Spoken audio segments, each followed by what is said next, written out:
A shuts down. The games light up. This is BetMGM Tonight on Westwood One Sports. The buzzer has sounded. Everyone put your phone down. MLB's trade deadline has come to pass. Now, of course, it's always important to point out, it's kind of like in football when the clock hits 00, there's an extra tick. There's sometimes trades that'll leak out 5 or 10 minutes after the fact. You're listening to BetMGM Tonight, sponsored by Progressive Commercial Insurance, protecting your business vehicles 24/7. See if you can save at progressivecommercial.com. Tim Barbalet's Cordell Woodland filling in for Brad Evans and Pat Boyle on the Westwood One radio network. And Cordell, so many moves to get into from a crazy MLB trade deadline that has come and gone. But we do have to start with the blockbuster over the weekend, and that's the Dodgers acquiring Tarik Skubal. And this has long been rumored that it was a strong possibility, assuming that the Tigers were going to sell and trade Tarik Skubal, that the Dodgers would be right there for him, and they ended up landing him. They sent Zaire Hope, who is a number 55 prospect on MLB Pipeline, River Ryan, not ranked, but number 9 prospect in the Dodgers system, and Brady Smith, the number 27 prospect in the Dodgers system. So the rich get richer, Cordell. Yeah, they do. I mean, I don't think there's many people surprised by this move. Anytime the Dodgers see something they want, they get it. And in this case, it seemed like Skubal wanted to be a Dodger. And a part of me, the conspiracy theorist in me, wonders how much fellow owners around Major League Baseball wanted Tarik Skubal to be a Dodger. So it just felt like this was a move that was always going to happen. And now you look at the Dodgers, like you said, the rich get richer. Obviously, they're going for the three-peat now. And while they do still have some injuries to this pitching staff, it's tough to look at the Dodgers and not feel like they have the deepest starting pitching staff or pitching staff in general in baseball at this point. I mean, premier arms. You got Yamamoto still at the top of that rotation. We don't even know how much more we're going to see Shohei pitch this year, if at all, but we know Shohei wants to pitch. So I would expect that he's back out there on the mound at some point. But just think about this Dodgers team, preparing for this Dodgers team come playoff time, and you're starting to trying to figure out who's getting the ball game one. I mean, they've got a plethora of options right now to go to, but to land Skubal, the best available pitcher on the trade market and really one of the best pitchers in all of baseball, I mean, you have to feel good if you're the Dodgers right now. It's funny. You brought up that conspiracy theory, and I remember I was filling in with PJ Glasser probably a couple months ago. And Cordell, I am steadfast in this thought. No one's going to say the quiet part out loud, but I'm telling you, the owners would love a three-peat by the Dodgers because that would be their checkmate. The Dodgers are the boogeyman. They're running the level the playing field commercials or whatever, advocating for the salary cap. I think if the Dodgers have a three-peat, the owners would feel like they would have the fan support, the overwhelming fan support. But to me, it's not even acquiring Tarik Skubal because any of these teams could have done. And a lot of people saying, okay, if you're the Brewers, if you're the Rays, you don't want to give up your future assets because of your payroll. But Cordell, at some point, you need to recognize the moment. And the Brewers, you bring up 2008 when they got CC Sabathia and just how big he was going on a run there. And can you imagine the Miz and Tarik Skubal 1-2 in a short series, possible short series against the Dodgers? That would scare the hell out of anybody. Yeah, I mean, look, and that Brewers team is one of the few teams in the National League that I feel like collectively people feel like they could give the Dodgers a run for their money. The way that they can score in a multitude of different ways, and you brought up the Miz, they have a bona fide ace, one of the best power arms in all of baseball. To land a Skubal, and by all accounts, it seemed like they were one of the names that was in the hat to acquire Skubal. But it just feels like when the Dodgers are put into the equation, everybody else kind of quivers and fears. It's like Debo and Friday. Once you hear the squeaky wheels on the bicycle coming around the corner, it's kind of like you're tucking your chains in, you're tucking your wallet, and everybody's ready to go home. Everybody's ready to wave the white flag. And I think that's the part that's bad, for baseball as opposed to the Dodgers. But yeah, look, I'm not going to sit here and cry and have a lot of pity for these other teams around Major League Baseball for sitting back and watching the Dodgers continuously go acquire these elite players. They have the same opportunities to do it. And we've seen some teams just today kind of throwing out the playbook a little bit. Look at the Red Sox and the package that they send for Adley. Like there's a lot of different moves made around baseball this year. We've seen the Padres time and time again have no problem mortgaging their farm system to go acquire the player. So there are teams that are willing to do it. It's got to be more than the Dodgers, though. And Cordell, like we can always talk about the money that the Dodgers have. And look, the perfect point is their TV deal, where when they went bankrupt and they make exponentially more off their TV contract than any other team, the deferred money is ridiculous. And that needs to be fixed in the next CBA, where they have over $1 billion in deferred money. That I will grant everybody. But look at the players that they traded in this trade. River Ryan was acquired from the Padres for Matt Beatty. Zaire Hope was acquired in the Michael Busch deal. And Brady Smith was a third-round pick by the Dodgers. They're also just a really well-run organization in terms of player development, in terms of the international system. Just their farm system is always elite. So when you have all of these levers that you're able to pull, in addition to basically endless pockets, that's where you get the Dodgers at this point. And oh, by the way, like it's worth pointing out, in these back-to-back years in which they won the World Series, the Padres had them on the ropes in the NLCS. The Blue Jays had them on the ropes in Game 7 of the World Series. Yeah, I mean, that's the thing. While the Dodgers have been absolutely dominant, it hasn't been like it's just been a cakewalk to winning these World Series. So I do even think this year, as stacked as they look right now, yeah, they're probably my favorite to win it all. How could they not be? But I'm not going to sit here and say that I'm expecting them to kind of just run through the competition like a hot butter and a hot knife through butter. I don't think that's going to be the case. It's still baseball. This is a fairly older roster. We're seeing them deal with some of the injuries right now. We're seeing a couple of the players in this lineup not play up to par. I'm looking at you, Kyle Tucker. So there are avenues to beating this Dodgers team if possible. But it's going to be a tough thing to do. And Tim, you're spot on when you talk about all the different reasons as to why the Dodgers are where they are today. It's not just the fact that, they are dealing with a bunch of deferred money. And I agree. I think that is one of the things that has to be changed going forward. But they have long invested into international scouting. Their farm system, they replenished their farm system. Their player development is on point. They just, when you look at an organization from top to bottom, they just know how to get it done.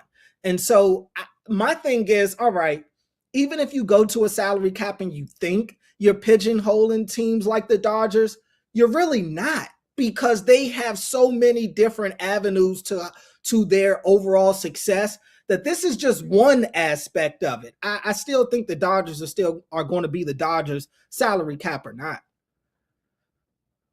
I think, Cordell, the game is in such a good spot. I understand everyone's frustration with the Dodgers and them likely going for a three-peat, but the Brewers currently have the best record in the National League. Their payroll's in the bottom half of the league. The Rays currently have the best record in the American League. They have one of the lowest payrolls in all of baseball. And then you just look at the parity that is in both of these leagues. Every single American League, 12 of the 15 American League teams are within 4.5 games of the wild card spot. You have 12 of the 15 National League teams that are within 5.5 games of the wild card. This trade deadline, there wasn't much that happened until the prior day or two, because everyone is still in the mix. There's a lot of parity going on in baseball, and something that I think the league did a great job of during the last CBA is get rid of teams that were tanking so much, like the Orioles, for example. You don't see that anymore with the lottery or anywhere near with a regularity, because you can think of some of those years where the Orioles, they're 20, 30, 40 games out of it so early on. I think this sport is in a very good spot. Are there things that need to be adjusted in this next CBA? Absolutely. I'm not dumb in that regard. But I just think that the league is more open than it has been in quite some time. I mean, it's crazy to say that, and I actually agree with you. I do think the talent is kind of well spread out, and I do feel like there are teams that are showing that they can win despite, not having a top 3 payroll in baseball. Look, we the Mariners last year, how close were they to going to a World Series? And the Blue Jays, granted, they had one of the higher payrolls in baseball last year coming out of the American League, but we've seen it with the Guardians. You brought up the Rays. Like, there are competitive teams that don't completely just blow the top off of their payroll. I do think that there are things that the CBA has to target, and we talked about the deferred money. I think a floor is more important than the cap itself. But if they're going to argue that you have to get both, it may come that way. I don't know how much baseball we're going to see regardless next year, but it was curious to see how long it would take to start to see a lot of the traffic happen around the league in terms of all these deals happening. We saw a lot of deals this afternoon. We really saw it start to ramp up over the weekend with Scooble's deal on Saturday.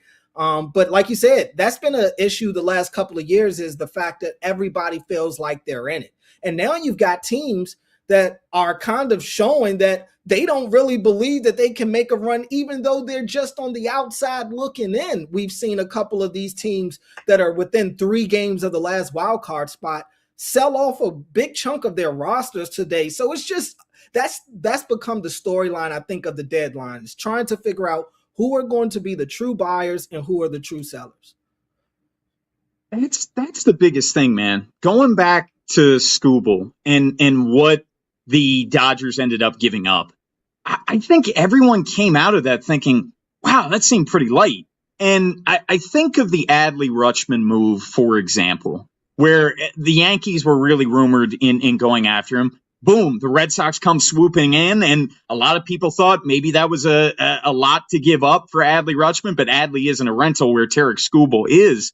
But that's where I go back to the Brewers, man. Like, if you're the Brewers, you're almost making that move just so the Dodgers don't have him. Right. And then, to have the Miz and Skubal in a short series, there's so much value in that. And the Brewers have a great farm system. And I really didn't think that the asking price for Skubal was as high as we thought it was going to be.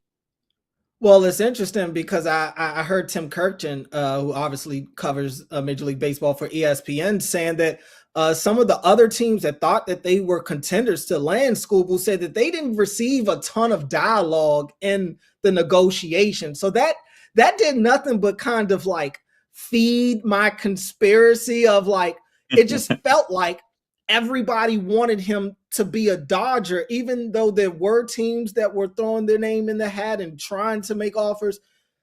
It just, from everything that's been reported, it just seems like the Tigers and the Dodgers had this handshake deals. Again, Skubal wanting to go there probably helped the cause that he's likely to sign an extension there. But even still, you would think that these teams would be trying to take down the big bad wolf. I've never been that's the thing that I don't like. I don't blame the Dodgers for going out here and looking to acquire the best players. They absolutely should. But where's the competitive backbone from some of these teams? Aren't you tired of losing to the same teams? Aren't you tired of seeing the same team at the top of the league? To sit there and just continuously give your best players to these guys is crazy to me. And I get it. You got to take the best deal that's available to you. But I used to say the same things when people were picking up the phone for Danny Ainge with the Celtics and those guys. Like, why are you answering the phone? Why are you continuously Howie Roseman with the Eagles? Stop answering the phone for these guys is where I would be. But it just seems like the easy thing to do these days is give all your best talent to the big bad wolf. But yeah, even going further with that conspiracy of it all, like, for them to make this move on Saturday was surprising in and of itself. Like, why wouldn't you have waited up until the deadline, at least deadline day or closer to 6 o'clock, where have teams work off each other? Like, there was no need to pull the trigger that early on Saturday when you still had over 48 hours. Yeah, I mean that's the thing to me is as well. Like Scooble would be the hottest name. Obviously, he's still the hottest name traded to this point in the deadline. But to your point, today would have been the day to where you've got multiple teams bouncing off of each other, and nobody wants to lose, especially the day of, because I would imagine you've invested a lot into those negotiations at that point. And we see Casey Mize on his way to the Padres. That's a deal that's made today. I'm in agreement with you. I don't understand what the rush was to trade Scooble. Yeah, we all knew he was going to be moved, but to do it 2 days before the deadline, that's head scratching to me, especially when you look at the return. I get it, he's a rental, but I felt like that was something, they could have gotten something close to that package almost anywhere. I'm thinking with Scooble, there's going to be some sort of bidding war between teams that feel like they have a chance to win it all. You may be able to get slightly more than your asking price, even for a rental in the case of Scooble, but they didn't. No, they didn't at all. And again, the rich get richer. It is BetMGM tonight, and you can watch us live on YouTube. Just search BetMGM tonight. Hit that subscribe button. Follow us on all social media platforms at BetMGM tonight. Listen live. Go back to see what you missed on the free Odyssey app. Download the BetMGM Tonight podcast wherever you get your podcast. We do want to hear from you, 310-840-4910. Who's the biggest winner? Who's the biggest loser of the trade deadline? What do you think about the Dodgers getting Tarek Skubal, or the Dodgers ruining baseball? Do you think we're going to miss a significant chunk of next season? 310-840-4910. There's so much to unpack from MLB's trade deadline. We're going to be breaking it down between now and 11. Bruce Levine, we're going to hear from him at 9. Cubs, White Sox, we'll talk with him. Also go around some popular national topics like Tarek Skubal. But who won, who lost the trade deadline? We'll get into that later on in the show. Also, who are our World Series picks now that the deadline has passed? We will tell you later on. But coming up next, the other huge name that was on the move, and it was definitely a bit of a shock, Adley Rutschman. He ended up getting traded in the American League East to the Red Sox. What does this say about the Orioles' future? Also, the Red Sox really going for it. This was a team that was left for dead. They fired their manager back in April, and they came roaring all the way back. We'll also go around some top trades as well on the other side. This is BetMGM tonight. Tim Barbalet's Cordell Woodland filling in for Brad Evans and Pat Boyle on the Westwood One Radio Network. Everybody that wants to get mad at the LA Dodgers wants to be pissed at the Dodgers and wants to say that the Los Angeles Dodgers are ruining baseball. You're not angry. That's not your emotion. No. It's being masked with anger because it's easy. And this is like a great psychological thing, right? Behind anger, just in general, with me, first and foremost, I'm not immune to this. Anger generally masks deeper emotions that are harder to sift through and are harder to express. Your emotion is not anger. Let's be clear about that. And my emotion is not anger. And I will fully get into what my emotion is coming up in a little bit. Your emotion and my emotion is jealousy. I am so especially as a Yankee fan. You can hate I don't care. You can hate them. It's fine. Especially as a Yankee fan. I am so jealous of what the Los Angeles Dodgers are doing. The Los Angeles Dodgers, again, whether you like them or not, whether you root for them or not, you have to acknowledge, like we acknowledge with our ones in the air, the tribal chief Roman Reigns. I want to see ones in the air, unless you're driving, don't do this. Keep your hands on the wheel. Ones in the air for the Los Angeles Dodgers.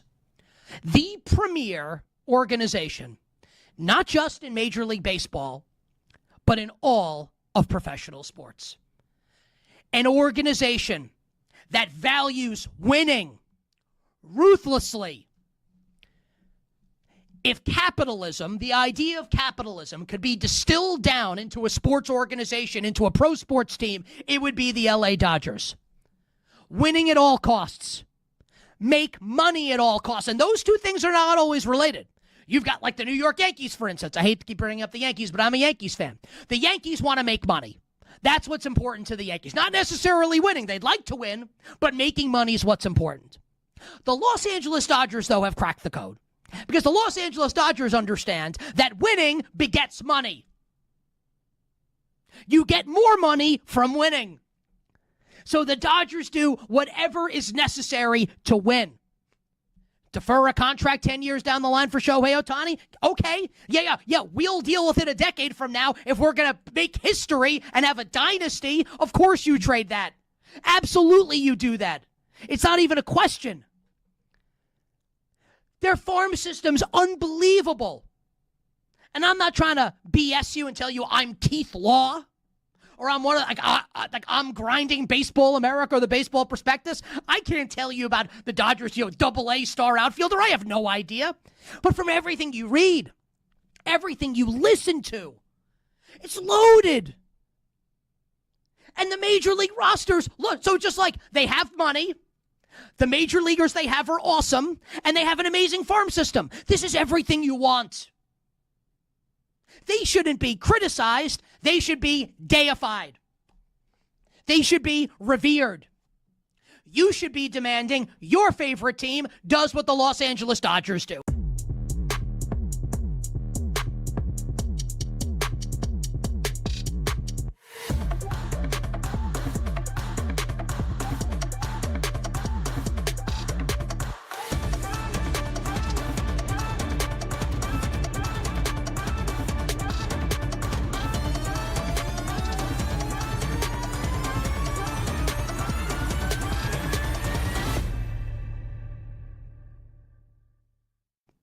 I want to love them, and they're making it really difficult. They're making it difficult. The Niners replace him by bringing Deebo Samuel back, 1 year, $7 million deal. Deebo played last season in Washington with the Commanders. Now, Deebo knows the offense, obviously. Played under Kyle Shanahan for a long time, knows Purdy, he's going to be fine. He's not terrible. But can we just, we can tell the truth, right? We're all friends here. It's a huge downgrade going from Ricky Pearsall's potential, where Pearsall, I don't know if he'll ever get there at this point, but his potential is to be one of the better receivers in the league. Going from that to this version of Deebo Samuel. I have loved the San Francisco 49ers all offseason long. They're getting harder to love. Getting a lot harder to love.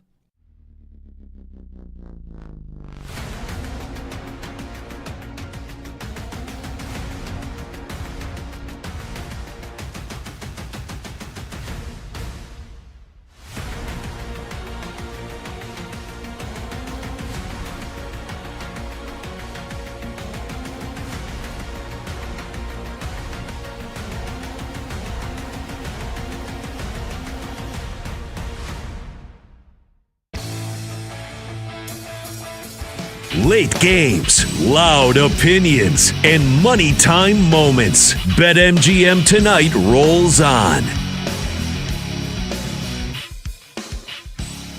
Tim Barbalace, Cordell Woodland filling in for Brad Evans, Pat Boyle. It is BetMGM Tonight. And Cordell, we talked in the open about Tarek Skubal. Obviously, that was a blockbuster trade. But how about the Red Sox being aggressive? And it seemed yesterday that there was so much smoke. Adley Rutschman to the Yankees, because we know how they've gotten zero production out of their catcher position. And then you started seeing some reports early today. Red Sox deep in negotiations with Adley Rutschman. There was always going to be the question, well, would the Orioles really trade him in division? And they ended up pulling the trigger.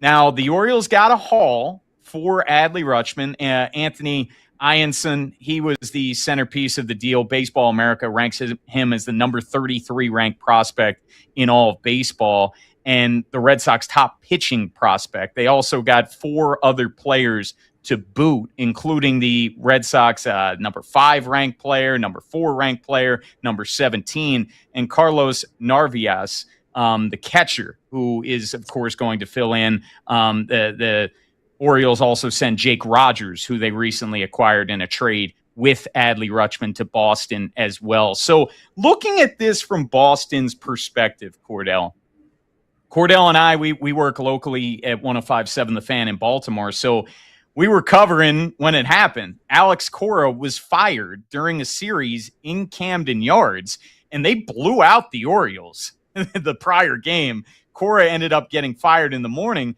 You just thought that they were dead and buried because the Red Sox, they entered this season. You knew the pitching was going to be there. You knew the pitching was going to be elite. Were they going to be able to hit enough? And they weren't able to for much of the year. But boy, is this team on an absolute heater, Cordell. And I actually applaud the Red Sox for going for it, recognizing the moment. The American League is wide open right now. The Yankees, they're the walking wounded at this point. The Rays, they just swept the Rays not that long ago in a 4-game series. And Adley Rutschman, he is on the IL currently with a left wrist injury. When he has been healthy this year, he has had a serious bounce-back season. Well, yeah, I mean, he was an all-star this year, and like you said, credit to the Red Sox for going for it, man. I mean, they made the trade for Meade a couple of weeks ago, or maybe a week ago or something like that, not too long ago, and he ends up getting hit on the hand. He's got the fractured wrist. What do? They don't just sit there and stand pat. They immediately turn around, make another big swing to go acquire another bat, and that's just a credit to this Red Sox team that is obviously scorching hot these days, but recognizing the window that they have right now, recognizing the opportunity. This American League is wide open for the taking. Anybody can have it right now. And why not Boston? Why not Boston with the way that they've played over the last couple of weeks, the moves that they've been able to make? And look, Adley has had a pretty good time playing baseball out in Boston throughout his career at the major league level. So he's very comfortable hitting in that park. Adley's defensive metrics have vastly bounced back this year. I think he's obviously an upgrade over what they've had, and I think he's going to fit in great, not only with that lineup, but I think he's going to be very pitcher-friendly behind the plate as well. And that's another strong point that the Red Sox have going for them. Some of these guys in their rotation right now, being able to pitch to Adley, who's one of the best callers in the game right now. He's gotten much better at throwing runners out. I think that this is kind of a slam dunk deal for the Red Sox, even though they did slightly overpay. That's what you're willing to do. And I think we've definitely seen it here in Baltimore, but even in Boston, they've kind of had to bite the bullet a little bit on some of these prospects that they thought would be the future of their team, that they thought would be the pillars of their organization for years to come.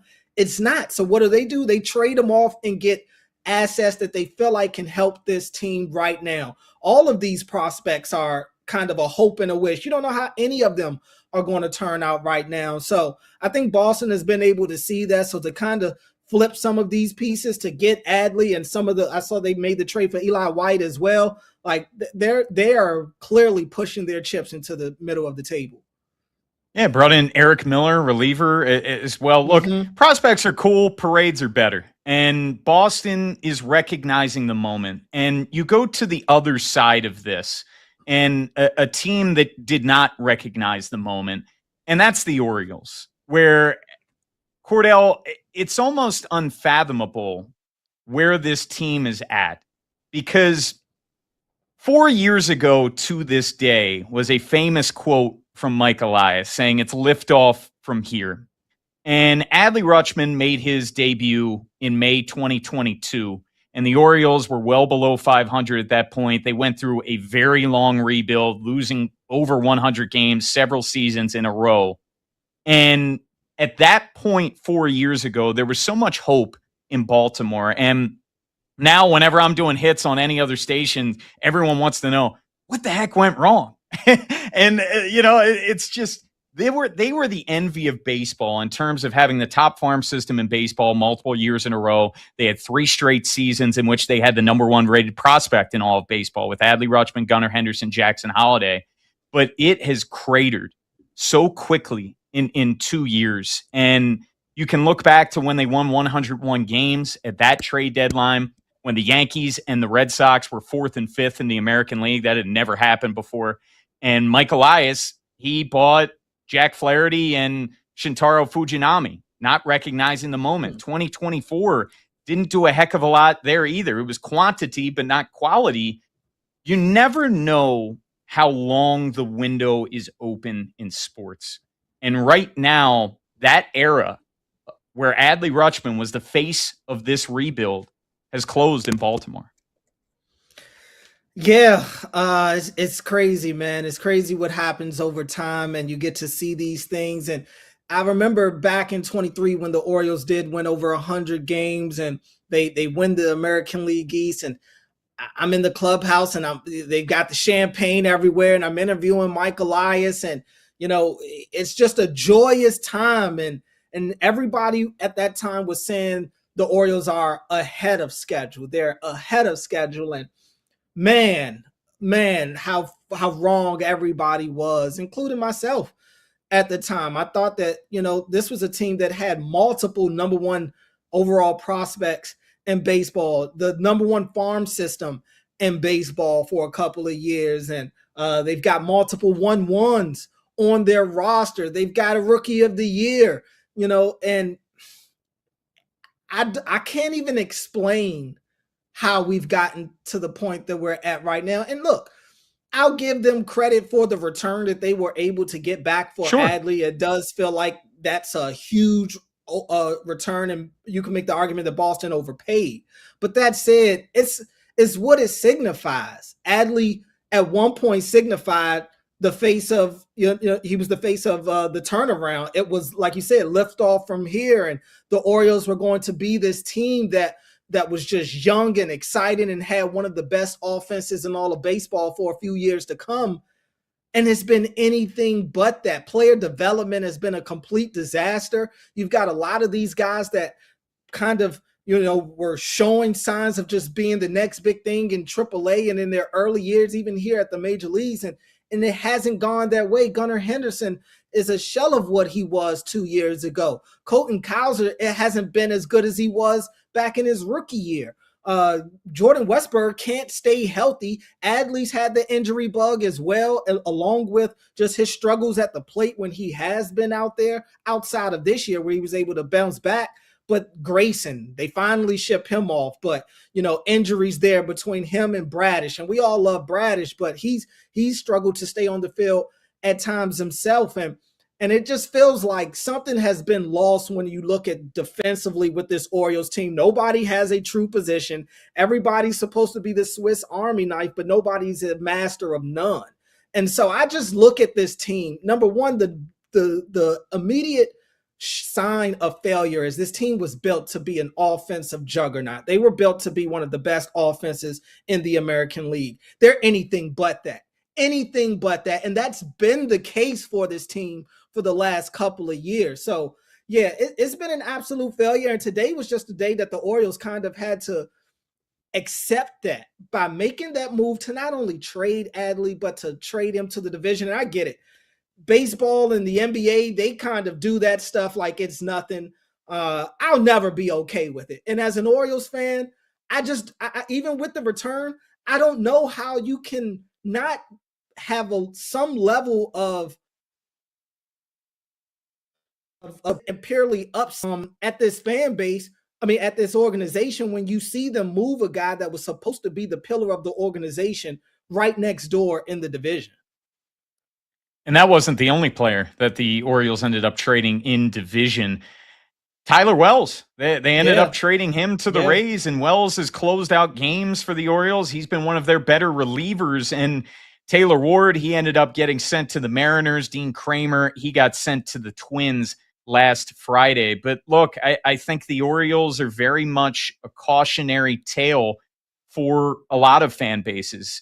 You just never know. It is far from a sure thing to go through a rebuild and come out on the other side and you end up winning it all. It is far from a sure thing. Well, coming up next, we're going to continue to go through all of the trade deadline moves. Did the Yankees do enough? The Phillies, also the Rays, we'll get into them. Brewers, Cubs, and White Sox, they were both very active as well. We're going to go through all the biggest trades from today next. This is BetMGM Tonight. Tim Barbalace, Cordell Woodland filling in for Brad Evans and Pat Boyle on the Westwood One Radio Network.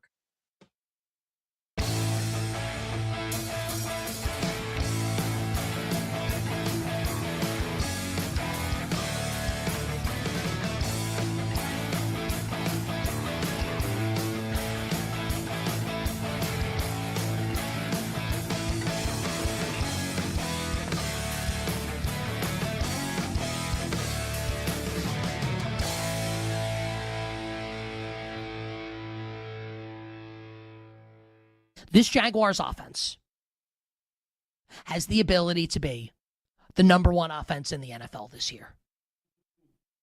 It's in the range of outcomes. Can the offensive line hold up against the best pass rushes?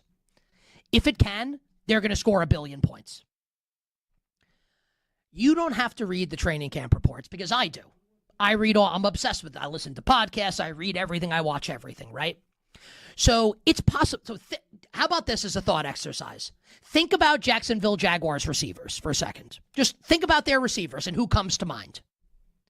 Do you know who, reportedly, and from everything that I can gather from people that I know that are close to the situation, who the best Jaguars receiver has been at training camp? Do you know who it is? Now, when I ask the question, name Jaguars receivers, I'll bet you went to Brian Thomas, first round pick a couple years ago. Maybe you went to Jacoby Myers, who they traded for last year. Maybe you even went to Travis Hunter, second pick of the draft last year, right? None of those guys. It's Parker Washington. Parker Washington, who has been, by all accounts, like unguardable at training camp. BTJ, by all accounts, is going to have an awesome third season after a sophomore slump last year. Jacoby Myers is dependable, and I want everybody to, I don't care. Don't do it if you don't want to. But if you want to, Google at some point today, Travis Hunter training camp this weekend, and read the reports from what Travis Hunter did at Jaguars training camp this weekend. That he starred not just on offense, but also on defense. And find a video or pictures of Travis Hunter this weekend doing media interviews. He's jacked. He looks like he put on 15 or 20 pounds of muscle. Like, look at the pictures. It's a big deal. Because Travis Hunter, if you recall, coming out of college, was not just thought to be a potential generational cornerback prospect, but a spectacular wide receiver prospect as well. And remember, before he got hurt in London against the Rams, had his best game catching the ball. BTJ, Travis Hunter, Jacoby Myers, and maybe the best of the bunch is actually Parker Washington. Plus the tight ends, including 2 they drafted, Nate Borkature being the first one, with Brenton Strange, Doctor's son. This offense is going to cook.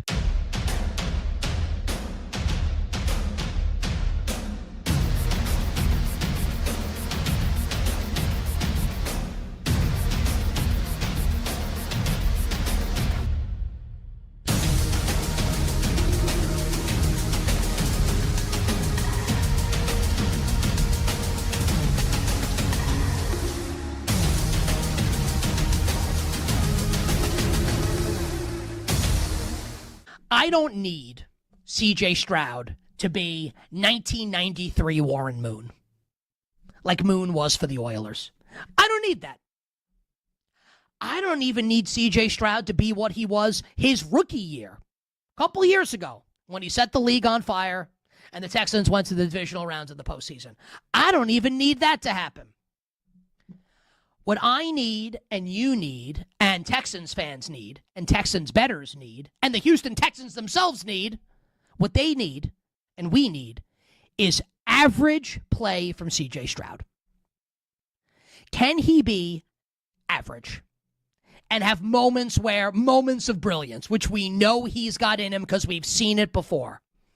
That's all they need. And they can go to the Super Bowl. And they'll win the AFC South, even if and I'll get to Jacksonville in a second, and I think Jacksonville's going to be good again. They'll win the AFC South. I think they could win like 13 games. They're going to beat Buffalo in week 1. A banger of a week 1 game, by the way, Buffalo at Houston. And I wouldn't be shocked if we get to Super Bowl 61, February in Los Angeles, and the Houston Texans are representing the AFC. Can C.J. Stroud just be average? Can the offensive line, this remade, reshaped offensive line, just be average? The Texans can be a Super Bowl team if that is the case.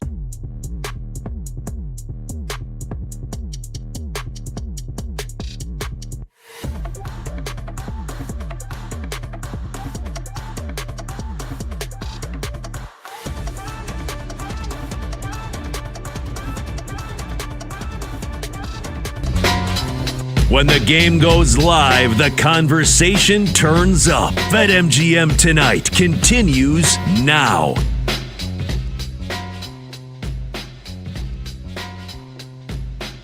Crack!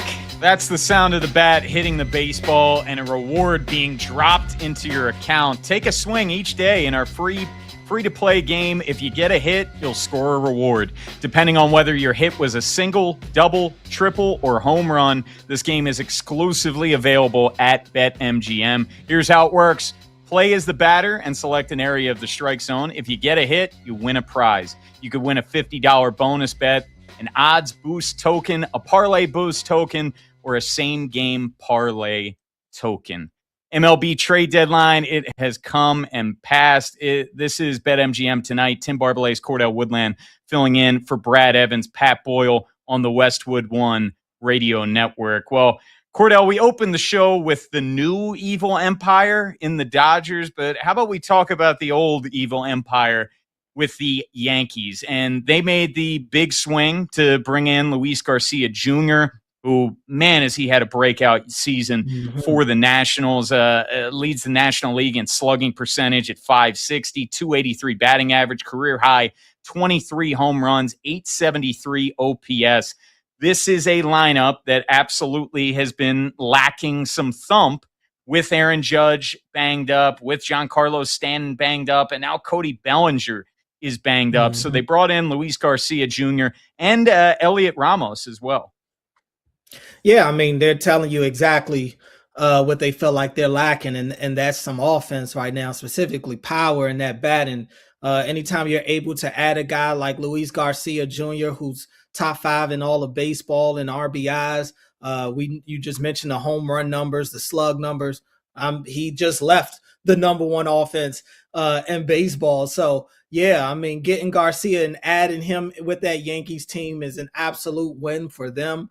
Considering what they're missing right now. And you, like you said, Bellinger being the latest, but they've obviously had a gaping hole since Aaron Judge has gone down. And we don't even know when Judge will be back. Like, there hasn't been anything definite out there. It seems like they're hopeful that he can come back maybe in September, but it just feels like they're unsure what the future holds in terms of this season health-wise for Aaron Judge. So, yeah, to go out and acquire Garcia, that's an elite bat that not everybody's able to get this time of year. And I look at Ramos as more of like the insurance, kind of when they do start to get healthy, they can afford to kind of push Ramos to the bench. But he hasn't been as consistent this year, but we know what he is capable of in the power department. So Yankees attacking their weakness right now, which is actually hitting for power, which isn't usually a Yankee weakness. But yeah, I think that they probably feel pretty solid, at least offensively right now, about themselves. Garrett Cole has pitched better and better here as of late. They could have probably used another arm or two, but I think the Yankees are probably satisfied with where they are. Probably aren't too thrilled about losing Adley Rutschman to the Red Sox, though. Yeah, that's the biggest thing we were talking about prior to the break. The Red Sox, you get the addition of Adley, but you also kept him away from the Yankees, which I think is a big, big win for them. Bouncing around, the Phillies bringing in Luis Arraez, and Bryce Harper, he's going to ease back into playing right field. We know Arise, he's a really strong defensive second baseman, but also he's won the hit crown, the batting average crown 3 times now, and he's having his best offensive season in quite some time at this point. He's hitting 324. That trails just Yordan Alvarez in the majors, who's batting 330. They also brought in Brooks Raley, who's having a really strong season, 1.96 ERA. That Phillies bullpen is shaky, and we saw that on display at Camden Yards on Friday when they were unable to hold a 2-run lead late in that game. So Phillies adding some prior to the deadline. Yeah, I mean, and look, you heard Bryce Harper loud and clear. He said they need help, and they went out and got it. Especially when you talk about the Phillies right now lacking in the scoring department, and that usually isn't a Phillies problem when you look at the guys in that lineup, especially at the top end of that lineup. But it has been a problem for them here recently. So getting a guy like Arise who can be a table setter, who knows how to get on base, who knows how to hit for contact. He's pretty good defensively as well. Like you mentioned, I think that'll bolster them going forward. I'm unsure about the Phillies. I felt better about them a couple of weeks ago, but the way that they played here recently, I like the Arise move. I like getting Rayleigh, but I don't know if that's going to be enough, especially when you look at the National League. It isn't as wide open as the American League is these days. There's a lot of competition in the National League, and we've got our consensus champion in the National League as well. So while I like the moves, I don't know if it's enough to make the Phillies a true contender going forward. Don't the vibes just feel off in Philly? Like he brought up Bryce, calling out Dombrowski, but also you look at their recent stretch, and yes, they won the final 2 games of the series against a struggling Orioles team, but prior to that, they lost 10 of 13 games out of the All-Star break. And the prior series against the Marlins, they were in a really long losing streak heading into their series against the Phillies. They ended up sweeping the Phillies. So this Phillies team, we know it's an aging roster at this point, and you wonder how many more true cracks they have at this thing. Look, they are clinging to that final wild card spot right now. They're tied with the Diamondbacks at 59 and 53, but you got the Padres just a game behind, the Marlins who just swept them a game and a half behind. So they got to turn it on, and they got to turn it on fast. Yeah, I mean, you talk about the vibes filling off in Philly. It's kind of felt that way even before the season started when you got your GM calling out one of the top players on your team. And, it just feels like it hasn't been the same, for a while out there. And obviously now Bryce is flipping it around and telling the front office, hey, we need help. Go out there and actually fix this team up a little bit. But look, I do think the offense will pick back up because they're just too talented in that lineup for it to go the way that it has. And I think you've started to see a little bit of that coming out of this series with the Orioles, albeit it is the Orioles. But look, they've got some true top-end talent at the top end of their rotation. Like I said, I think the offense will bounce back at some point. I still expect them to be in the playoffs when it's all said and done. But it's tough for me to put a lot of stock into what they can truly do in October right now when I look at their roster compared to the rest of the National League. A team that was really active today, Cordell, was the Cubs. They needed pitching. They got pitching. Kevin Gausman coming over from the Blue Jays. Clay Holmes coming over from the Mets. Braxton Garrett from the Marlins. Ryan Zephyr-John from the Angels. Hey, the Angels actually learned that you can sell Cordell during this deadline for a change. Tyrone Taylor, outfield help from the Mets. The Cubs were extremely active at the deadline. Yeah, look, credit to the Cubs. I remember beating the Cubs up last year at the deadline for just sitting on their hands and not really doing much. And this year, it seems like they're one of the teams in the National League that aren't just going to roll over and just give it to the Dodgers. The Cubs attacked the weakness for getting Kevin Gausman, getting Clay Holmes. That's pretty good. That's pretty good. And look, the wind out at Wrigley always changes the dynamic of that game more than any other ballpark in baseball. So, depending on the weather, we'll see how much of an impact these arms can make. but the Cubs have shown the ability at times to be able to score runs. They've got to be able to solidify their rotation, and it's been pretty volatile. Matthew Boyd, ever since when he's out there and healthy, he looks like one of the best pitchers in baseball, but he's had his struggles with health in the past. I think what the Cubs did at this deadline is great because it feels like, to me, they position themselves to be able to take on a hit or two injury-wise potentially going into the postseason and then not completely derailing their path to the World Series if they get there. But I actually like the aggression that I saw from Chicago this year. How about the other Chicago team? And I think a lot of people were very interested in seeing what they would do at this deadline, because we brought up prior to the break the Orioles, where you think, okay, we're ahead of schedule, but you don't want to really go for it. And I'm not saying the White Sox pushed all their chips in by any stretch of the imagination, but they made some additions, and they were rumored. They obviously need catching help. Could they have been in on Adley Rutschman? They ended up bringing in Joey Bart from the Braves. Other additions, Brendan Doyle from the Rockies and Luis Castillo from the Mariners. Yeah, look, I like this White Sox team. They're a good story, and we talked earlier about, teams having all of these prospects and going through the rebuild, and it just not working out. It wasn't that long ago that the White Sox had a completely different rebuild going on, and they abandoned that ship about a year or two in and completely restarted, and now look at them. And they've been able to take a lot of injuries this year and still be one of the big surprises in baseball. Murakami's missed a lot of time this year, and he jumps right back in, picks up where he's left off. But also, that lineup really didn't miss a beat because they were able to find other gems of some of those young bats that they have out there as well. Getting Luis Castillo, they bring in a veteran. Castillo hasn't been great this year. His numbers are way different from what we're accustomed to seeing from him. But I think that they know that Castillo at his best is a bulldog. He can kind of fight his way through 5 or 6 innings in a game. He may have it on any given day. Joey Bart bringing in a veteran catcher that can have some pop every now and then. Look, I'm fine with it. I don't think anybody's expecting the White Sox to represent the American League this year. But without a doubt, I don't think that they took a step. I think that they just brought in a couple of guys that have a higher ceiling than what they've probably shown to this point in the year. And maybe some of their better days this season are in Chicago with them.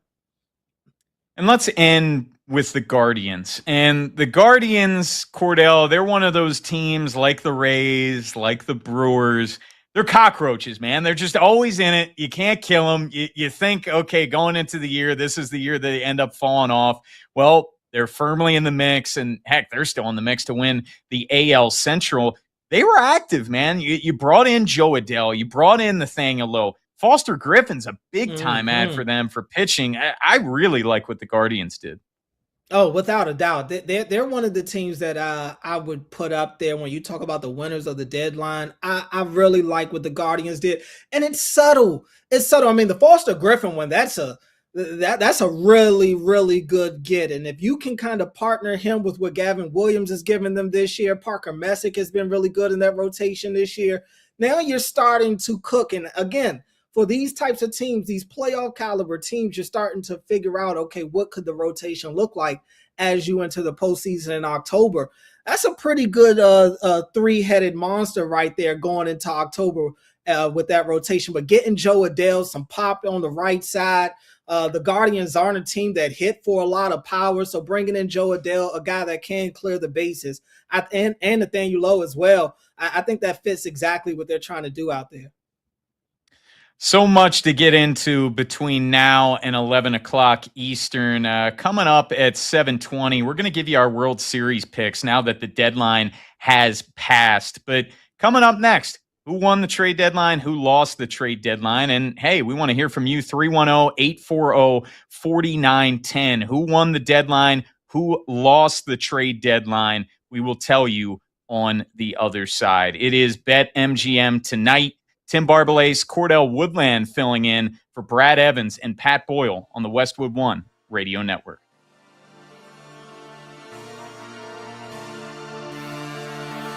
All right.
The Dodgers are going to three-peat.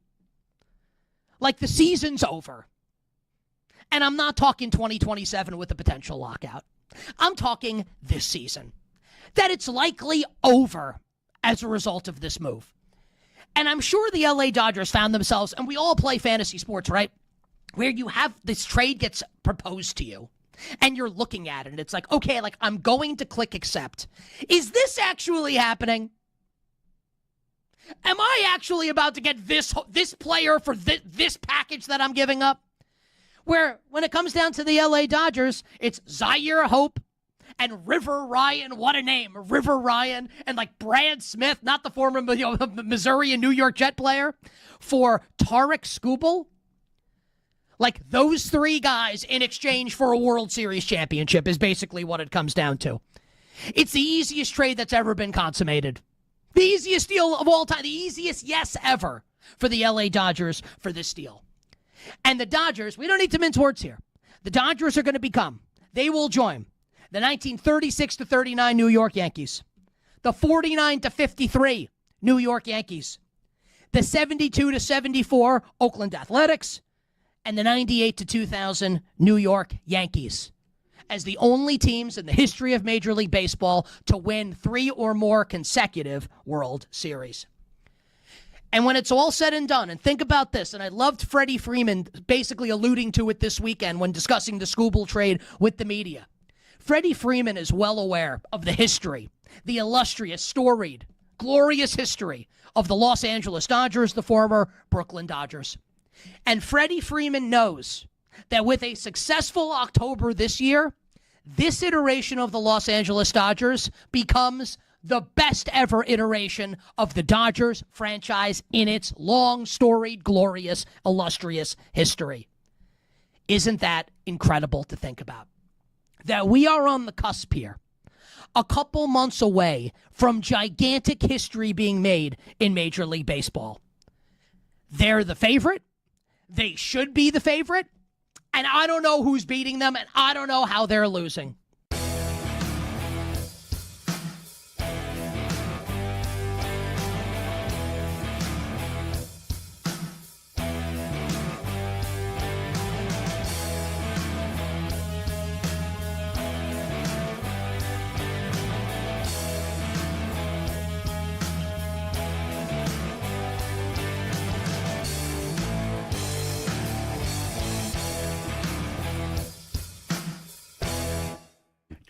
Does Freddie Peralta?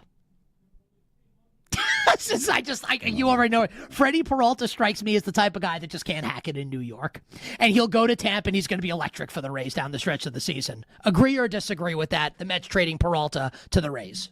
I'll disagree with. I don't think it's New York that ate him up. I think it was the Mets screwing with him, and then maybe him not having a good start, and then worrying about the pressure of living up to yes, AKA New York. For a contract season as well. I think he's going to be great in Tampa Bay. I mean, he's never been this bad before. He's got one of the worst ERAs in the sport. He went from having a 2 ERA to a 5 ERA. Come on, you're a Mets fan. You know how this is going to go. So you sign him. You get him. He's terrible, and now he goes to Tampa. He's going to be great. We have 30 seconds left. A 2 ERA before they get him, a 5 ERA when they have him, and you watch, it's going to go way back down with the Rays. Everybody thinks they can fix him. The Mets get him, they make him worse. Everybody else thinks they can fix him. And Peralta's a good guy, so I'll be happy for him. But one of the all-time disastrous trades from the Mets perspective.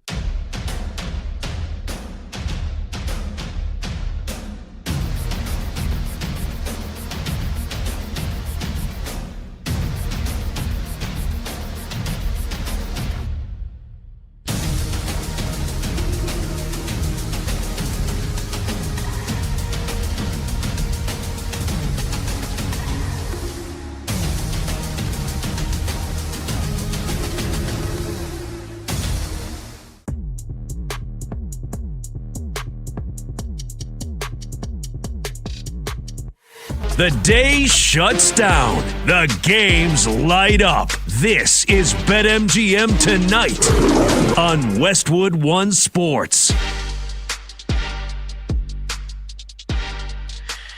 Tim Barbalace, Cordell Woodland in for Brad Evans, Pat Boyle on the Westwood One Radio Network. And Cordell, we've had a full 60 minutes to let the trade deadline marinate. And we always got to throw this out. Immediate grades, immediate winners, immediate losers. But let's get right to the winners. Who really stood out to you in terms of winning the deadline?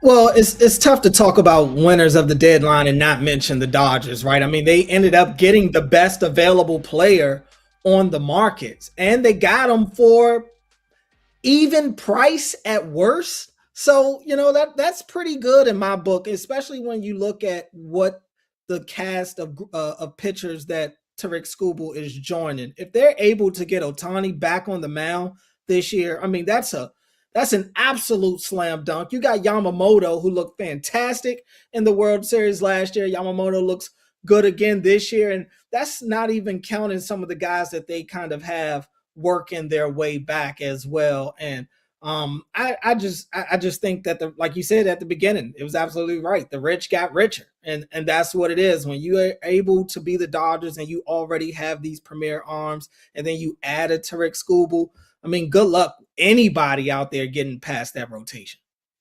I just don't know their weakness, Cordell. Like that's the thing that's really scary is heading into last year. Remember, the bullpen was a little sketchy for them, but they really don't have a weakness right now, even dealing with all of the injuries, Blake Snell and Tyler Glasnow and obviously Ohtani.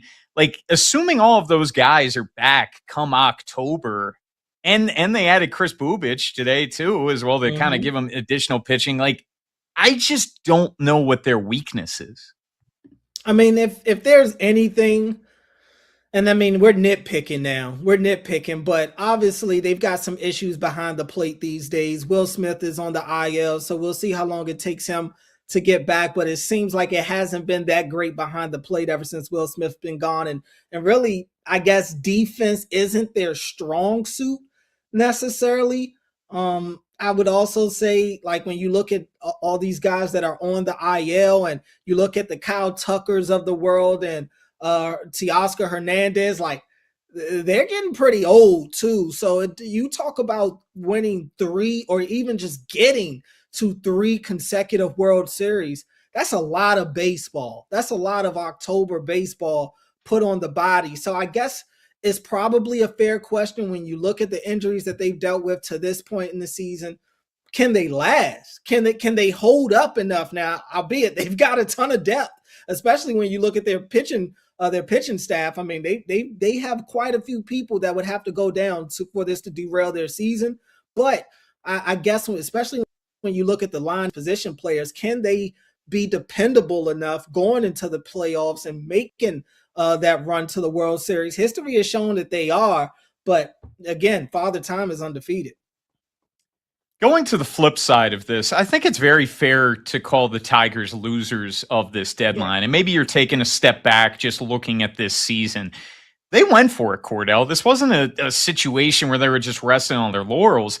They went out, gave Framber Valdez a 3-year contract, and obviously he has not had a great year at all, but they wanted to go for it in Tarik Skubal's final season here, and they made that late push when they dug themselves a big hole.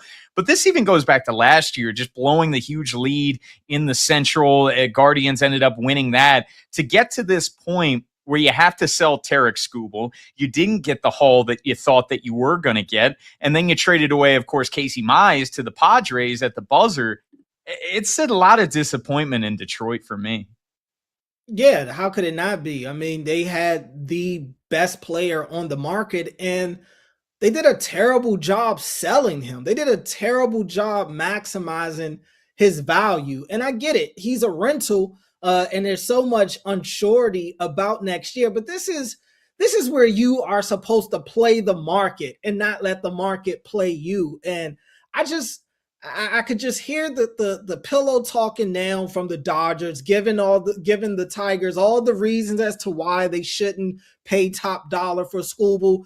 And if I'm Detroit, I'm like, look, you've got to overpay to keep me from sending him to the Brewers, to keep me from sending this dude to the Rays. They're immediate competition, but it just seems like almost felt like the Tigers wanted to play ball with the Dodgers and wanted to send Scooble out there and not really press the issue or raise that price tag up. It's just disappointing to see them, again, basically get even money for Scooble. And yeah, they make the trade for Mize today. And look, the Tigers are just one of those teams. They play better as of late, but I think just like a lot of these American League teams that are still in the hunt, a lot of these teams know they're not going very far. So I'm not upset with them for necessarily selling, but I'm more so upset with them for maybe not doing as good of a job as salesmen to make sure that you get the best bang for your buck when you're giving away elite talent.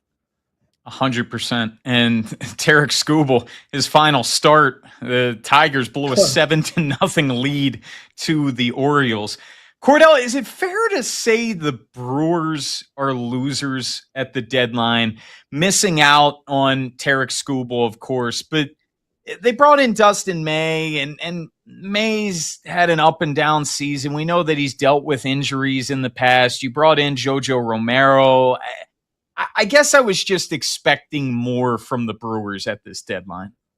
I mean, I think that's exactly it. You just expecting more. Dustin May is fine. He's okay. He's having a okay season. Jojo Romero, same thing. You're trying to bolster your pen.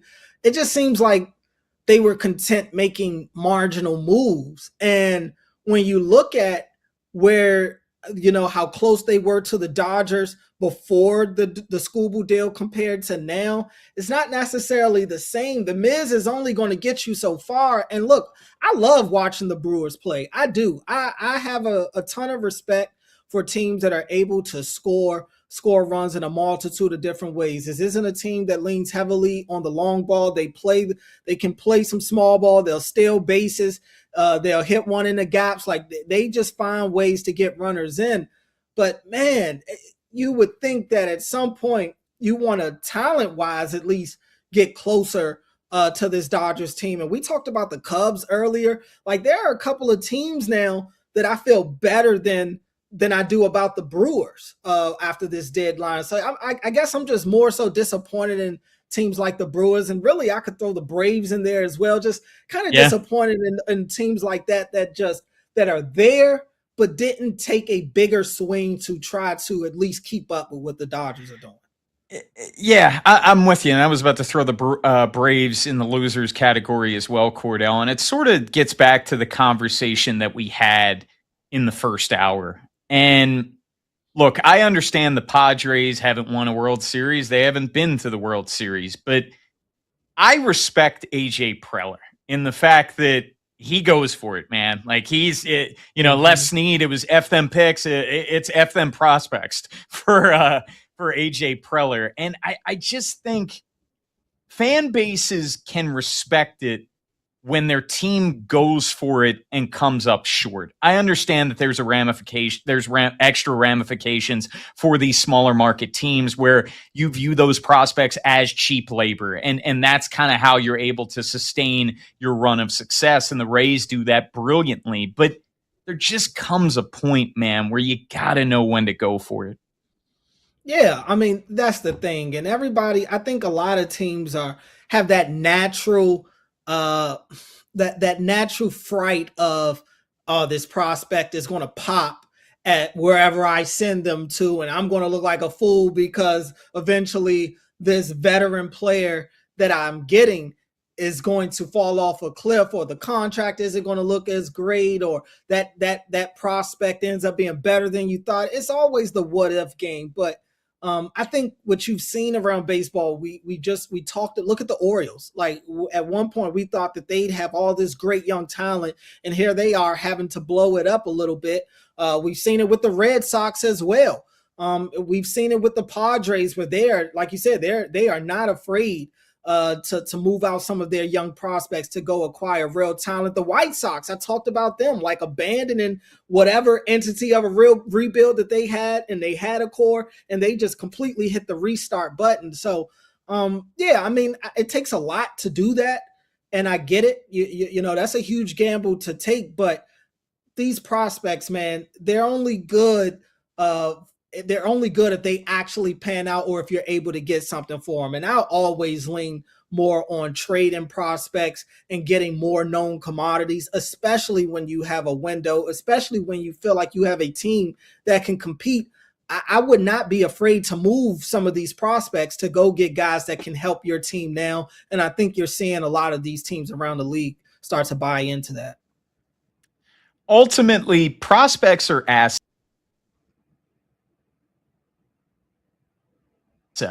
and help your major league team in trying to acquire talent, or you can use them to bring them up and maybe they end up flourishing with you. But prospects to me are assets. And we saw the Red Sox, Craig Breslow, really push his chips to the center of the table. How could you not say the Red Sox are big winners of the deadline? They ended up sending a lot of talent to the Orioles for Adley Rutschman, but they took a major swing. They also traded Marcelo Mayer in exchange for Eric Miller. So the Red Sox, they went for it. And this is a team, Cordell, that a few weeks ago, 3-4 weeks ago, we're talking, well, Aroldis Chapman, man, he's going to be a really hot commodity at the deadline. But the Red Sox are just so good. They're adding right now. They're on this historic tear where they were so far below 500, where now, Cordell, is it crazy to say that they are in the mix for the East? They're 5 games below the Rays. And we've seen the last time the Red Sox played the Rays, the last time the Red Sox played the Yankees, they swept both of those teams in long series. They swept both of them in 4-game series. I think the AL East is open, man. The Yankees obviously within 2.5 games, but we know the injury struggles that they have going. I'm not ruling out the Red Sox to win the East. You can't. I mean, and then you look at the fact of, obviously, like you said, they're on a historic tear right now. They're just beating everybody. And if you're the Red Sox, you're absolutely shooting for the East because it's open. It's open right now. Only 5 games back and plus 60 run differential for the Red Sox right now. I mean, that kind of just tells you how much they have been able to flip their season around. It kind of in a blink of an eye, it feels like. And it happened just overnight almost, it seems like. But this Red Sox team, they're continuing to acquire talent there. Ranger Suarez, I mean, he looks like one of the better pitchers in baseball these days, and is going after Adley and just acquiring big-time talent at the deadline and not allowing – look, they traded Connor early, and a lot of people thought they were crazy. I did. You know, I couldn't believe that was a deal that they pulled the trigger on. And look, they immediately kind of had instant regret with that, with me getting hurt. But to go right back and get Adley, I think Adley's going to fit in like a glove with what the Red Sox are doing right now. I would be buying a lot of Red Sox stock these days. Staying in the AL East, and the Rays are another team. We were talking prior to the break, the Cockroaches, like, they came out of nowhere this year. And I think we were thinking locally, obviously 105.7 The Fan in Baltimore. We follow the Orioles a ton and the American League East teams that go along with it. And the Rays, it looked like they were ready to continue to take that step back, where they missed the playoffs last year. And, you know, they were making some sell-side moves as well. But they end up leading the division this deep into the season, up 2.5 games over the Yankees. They ended up trading for Freddie Peralta. And I know Freddie Peralta really struggled with the Mets, but we know seemingly with the Rays, every single thing they touch turns to gold in terms of pitching. And can they get Freddie Peralta back to his form that he had with the Brewers? And that's the ultimate game changer there, Cordell. They didn't give up a ton to get Freddie Peralta. They didn't give up a ton to get Liam Hicks, who's having a really good year with the Marlins as well. So they still kept a lot of their assets, and it's sort of low risk, high reward possibilities for them. Yeah, I mean, they're buying low on guys that, you know, could still have a higher ceiling than what they've shown. I mean, Liam Hicks, that was just a pretty good bang for their buck, going cheap at the catcher position where there were catchers available, but probably outside of the Rays' asking price of what they're looking for these days. But Liam Hicks, he fits perfect when it's that perfect talent that meets the perfect price for them. And Peralta's right up their alley. I mean, would it shock you if they were able to turn the season around for Freddie Peralta? Honestly, it wouldn't. I was kind of surprised that maybe they didn't go out and maybe get more of a sure bat. They've still got Cedric Mullins at times batting cleanup for them. Mullins has struggled to hit this year. So I was wondering if maybe they go get maybe an offensive bat for the outfield and maybe use Mullins more of a defensive replacement later in the games. But that's not something that they did. But this Rays team right now, I think that they're still feeling pretty good about themselves. Definitely looking over their shoulder at the Red Sox and the Yankees these days. But I do still feel pretty good about the Rays going forward. Yeah, and part of it is, look, is Freddie Peralta just getting out of the Mets? Like, is that kind of the magic elixir, right? Like, the Mets, it seems like everything they've touched in this past year, it just really wilts. So maybe it is kind of just a change of scenery in the right way, too, as well, because let's be honest, Cordell, like Freddie Peralta, you're under the microscope when you're in New York and you're going to a Rays team where we know the Trop is not exactly a raucous environment, and you're not exactly under the microscope to any degree that he was with the Mets and their high payroll. Yeah, and that's the thing with me. Like, I think the Mets are the perfect example of why the Dodgers aren't necessarily as bad as everybody claims them to be, aren't ruining the sport the way everybody claims them to be, because you have a Mets team that threw every dollar to their name at all these players, and look at where they're at. Money doesn't solve every one of these problems. It's not just about going out there and if you get the highest payroll in the league, that guarantees you anything. It doesn't guarantee you anything.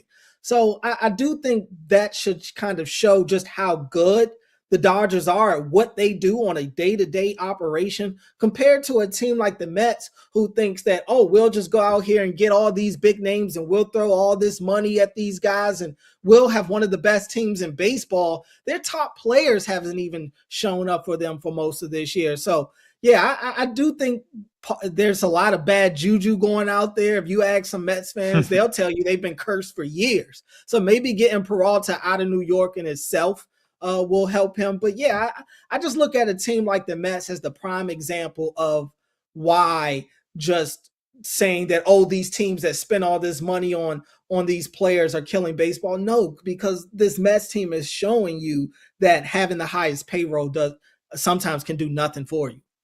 100%. And for me, what pisses me off more is it's not the Dodgers, it's the teams with no payroll, whether it's the Marlins or the Pirates, or you got a bunch of these cheap owners that are just pocketing money. Am I naive enough to think that, they can spend to the lengths that the Dodgers can? No, of course not. In terms of revenue, the Dodgers are bringing in a lot more. Again, the TV contract, the Dodgers got such a sweetheart deal when they filed for bankruptcy over a decade ago. But that being said, the teams at the bottom absolutely could spend more. And I just think they make the Dodgers out to be the boogeyman. And they would definitely be the boogeyman if they end up three-peating. Who are our World Series picks? Dodgers, are they going to be in it? Are they going to three-peat? Who's going to come out of the American League? We're going to tell you on the other side. If you want to join us, 310-840-4910 is how you join us. Has this trade deadline changed anything for you in terms of who your favorite is to win the World Series? Who were some big winners? Who were some big losers? 310-840-4910. Tim Barbalace, Cordell Woodland filling in for Brad Evans and Pat Boyle. This is BetMGM tonight on Westwood One Radio Network. Everybody that wants to get mad at the LA Dodgers wants to be pissed at the Dodgers and wants to say that the Los Angeles Dodgers are ruining baseball. You're not angry. That's not your emotion. No. It's being masked with anger. Because it's easy, and this is like a great psychological thing, right? Behind anger, just in general, with me, first and foremost, I'm not immune to this. Anger generally masks deeper emotions that are harder to sift through and are harder to express. Your emotion is not anger. Let's be clear about that. And my emotion is not anger.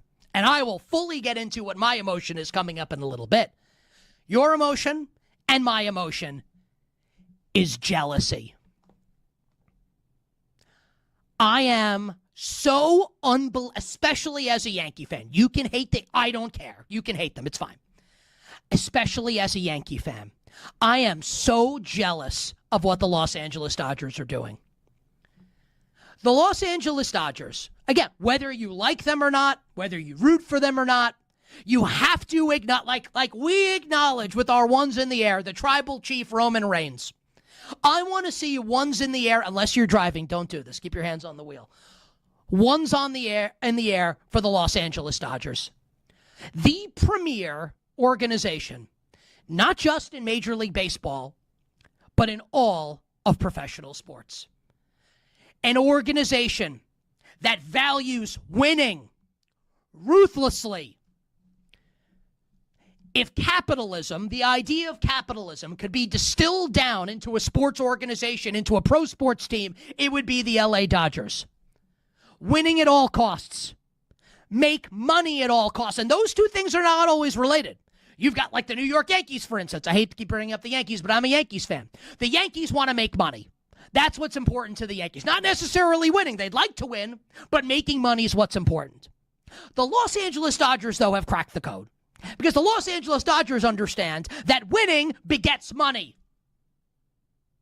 You get more money from winning. So the Dodgers do whatever is necessary to win. Defer a contract 10 years down the line for Shohei Ohtani? Okay. Yeah. We'll deal with it a decade from now. If we're going to make history and have a dynasty, of course you trade that. Absolutely you do that. It's not even a question. Their farm system's unbelievable.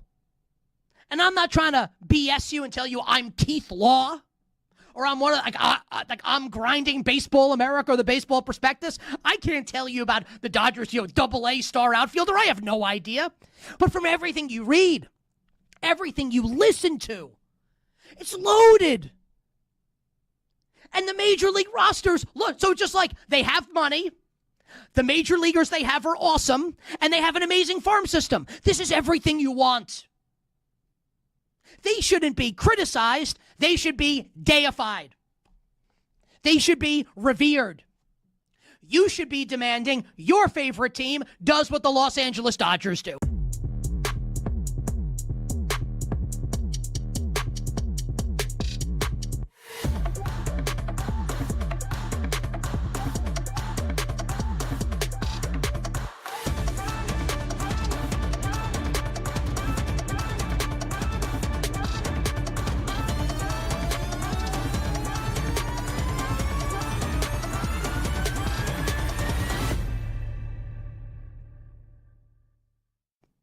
I want to love them, and they're making it really difficult.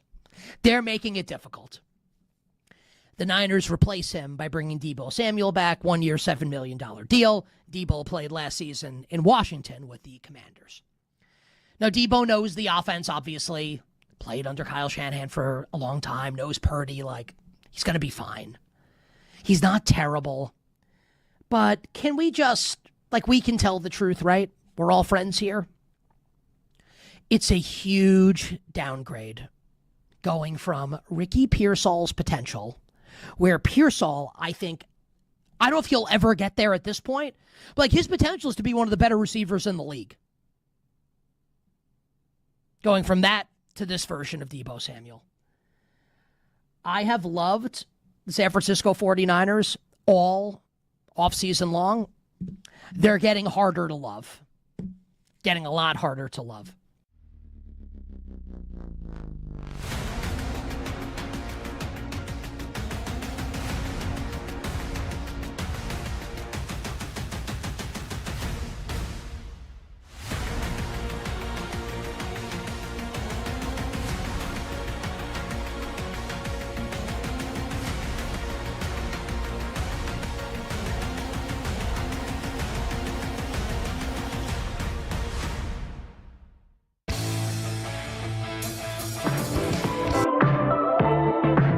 Late games, loud opinions, and money time moments. BetMGM Tonight rolls on.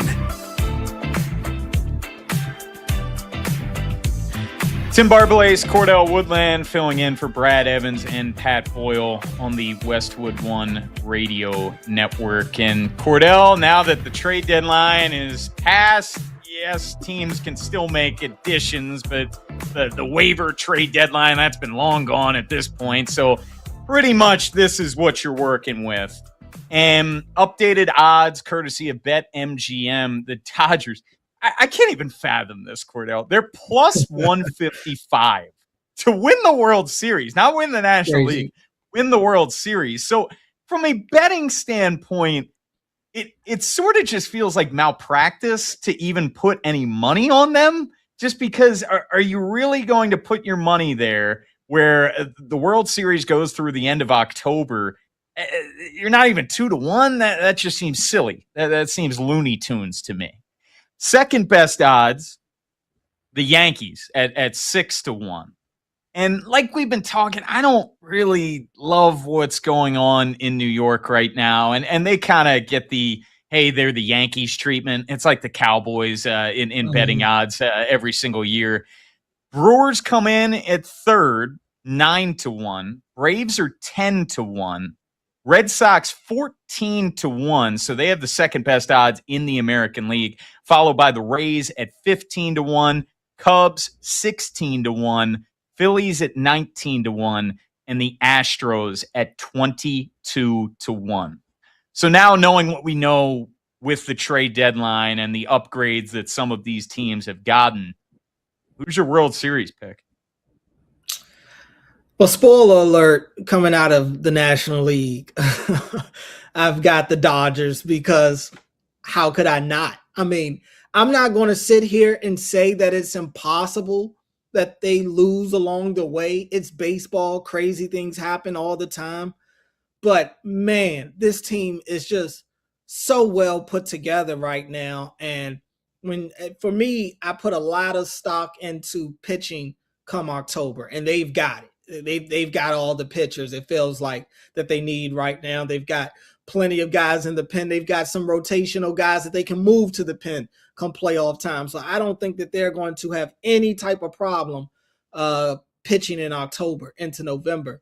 That said, when you talk about opposing them, and even a team that could arguably still make a run, I'll still give the Brewers a chance. You had them, like you said, BetMGM, they're 9-1 odds right now. I mean, while I'm disappointed in what the Brewers didn't do at the deadline, I still think that this is a really good team. I like the Cubs. I think the Cubs are kind of one of those dark horse teams in the National League right now, just because I think they have one of the few true home field advantages, if that's what you want to call it, with the way that the weather impacts Wrigley. And I do think that their rotation, especially after some of the moves that they made right now, they have the rotation to fight back. So I put some stock into the Cubs potentially being there. On the American League side, it's kind of a crapshoot right now. I mean, it feels like it's all American League East teams, to be honest with you. To me, it comes down to the three-headed monster of the Rays, Red Sox, Yankees right now. Like you, I don't feel the greatest about the Yankees, but I do like what Luis Garcia Jr. can bring to them. I think he's going to give them a lot of what they've been missing, at least offensively. And we could start seeing the Yankees like really light up the scoreboard again out there offensively. So I'm not dismissing them yet. I'm trying to avoid biting this, this urge to want to give all this love and optimism to the Red Sox. It pains me to talk this highly about either of these American League East teams, to be honest with you, but the Red Sox, it's hard for me to not like what they're doing right now. I think the Rays have been steady.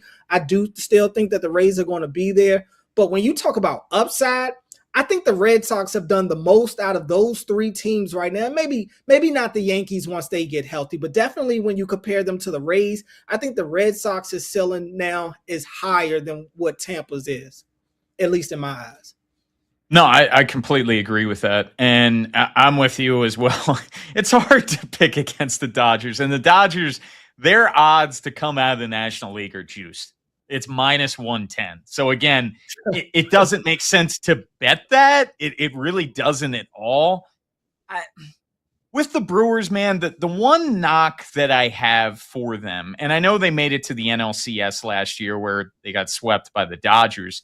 They've had a lot of shortcomings in the postseason. And I just don't know if I want to put my money there, them not getting Scooble. And I'm not completely dismissing them. And obviously, you know what the Miz is. But the two teams that I'm looking at that could have a shot to get the Dodgers, the Cubs and the Phillies. And you mentioned the home field advantage for the Cubs. Well, Citizens Bank Park, man, that is a tough place to play for a road team. And look, it's a veteran-laden team that you wonder how many more shots that they have at it. I understand that it's definitely a gamble, for sure, pun intended, with gambling your money here. But the Phillies, I just feel like if they can turn it back on, they could definitely give the Dodgers an interesting series. And getting them even to come out of the National League is 10-1. So maybe that's decent odds there. And then when you go to the American League, I'm staying away from the Yankees at least right now, and especially at plus 250, where I need a lot more clarity on the injury situation with them. And we've seen over the years, we know their record when it's Aaron Judge is in it and Aaron Judge is not in it. And look, when Judge initially went down, they were pretty strong, and then they really hit the skids, and they've been a little bit better of late. But I just can't put my money in them right now, just given all of the uncertainty, given the injuries. And then with the Rays, sneaky. Like, it's just Peralta's the wild card, man. Like, if he can really come back, I think that that's a very interesting team. But then when you just look at the rest, I as crazy as it is to say, you know, especially a month or two ago, I think it's the Red Sox for me. I really do. And plus 550 to come out of the American League, 14-1 to win it all. I don't know if they could beat the Dodgers if they played them in the World Series, but right now, if I had to bet, I think it's the Red Sox because they're just riding this magic carpet ride right now. And then it is so invaluable for a clubhouse to experience that shot in the arm that they got with Adley Rutschman, because that really came out of nowhere. And the Red Sox and their fans, they have been very critical towards their ownership group for years now in terms of not spending money, in terms of not being aggressive, where this was kind of an uncharacteristic move that they ended up making. And I think that they should be applauded for that. And I said it before, I'll say it again. I don't think that this race in the American League East is over yet. They're 5 games out against the Rays. They still have to play the Rays down the stretch. I think they got a shot. Yeah, I think that they feel like they have a shot. I think that's what goes into some of the aggression that we saw going into the deadline this year. I don't think that this is a team that's making the moves that they're making to just get into the postseason, to just get that last wild card spot. I feel like that they feel like that they can compete with the best of the American League, and the league is there for the taking. And the best part about it is the teams that are at the top of the league are in your division. So it's teams you don't fear, it's teams you are, constructing your roster to beat anyway. So yeah, I think they absolutely are dreaming big right now, looking at the American League East and say, hey, why not us? Why not us? I mean, the Rays are sitting up there, and the Rays have done nothing but just be a steady unit. They've been a steady unit. Obviously, they have some great players. Rasmussen is having a really good year. They've got Junior Caminero, one of the best power hitters in baseball. Like, they have some players for sure. But you look at Boston's team, they've got the names. They've got the rotation. They've got the top end arms. So why not them right now? So I just always commend these teams that see the opportunities that they have. And even in a year where the American League is down and some of these teams haven't had the first half that they wanted to have, like, you've got a golden opportunity right now, and they've got all the momentum on their side these days. So yeah, I'm looking at a team like Boston and just looking at a team that's one of the hottest teams in all of baseball. Now, speaking of one of the hotter teams, like, Houston has turned it on here I was as right well. about to bring them up. Winners of 9 of their last 10. We know the offense that they're toting out there in that short porch out there in left field.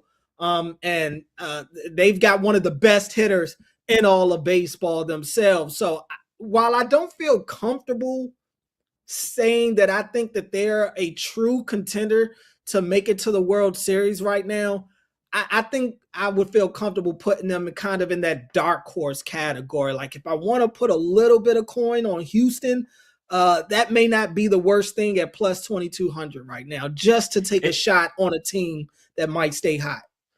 It's so funny, man. I was right about to go to them because they do have the third best odds to win the World Series coming out of the American League, or fourth best odds, excuse me. And they're plus 750 to come out of the AL. And Houston, of course, this is a team with all the pedigree in the world. And that means a lot come October. And this was a team that was humbled last year, missing the playoffs as they really, really struggled down the stretch. And heck, I remember their first series coming out of the All-Star break. They got swept by the Orioles, and you thought that they were dead and buried. And here they come roaring all the way back. They just won. I believe they swept the Rangers to really put a little bit of cushion in their lead in the American League West. I think that yes, dark horse is probably the best way to put it. Yeah, I mean, you just don't know how far they're really going to go. I do think they're due for some sort of regression at some point.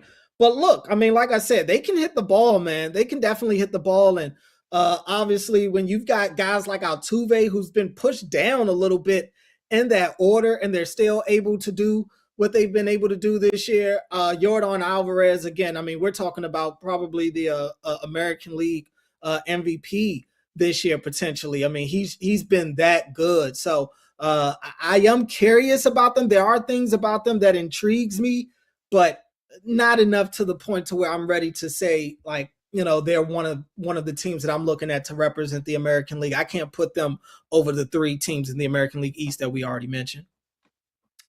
Coming up at the top of the hour, we are going to get into the NFL. Kobe Bryant, he ended up getting carted off the field. There's nothing worse than training camp injuries. So we'll get into the latest there for the Bears. Lions, Jahmyr Gibbs, they're talking contracts. And Myles Garrett, he missed practice for a 3rd straight day with lower body soreness. That's at the top of the hour. But coming up next, we'll give you some score updates from around MLB. This is BetMGM Tonight. Tim Barbalace, Cordell Woodland filling in for Brad Evans and Pat Boyle on the Westwood One Radio Network.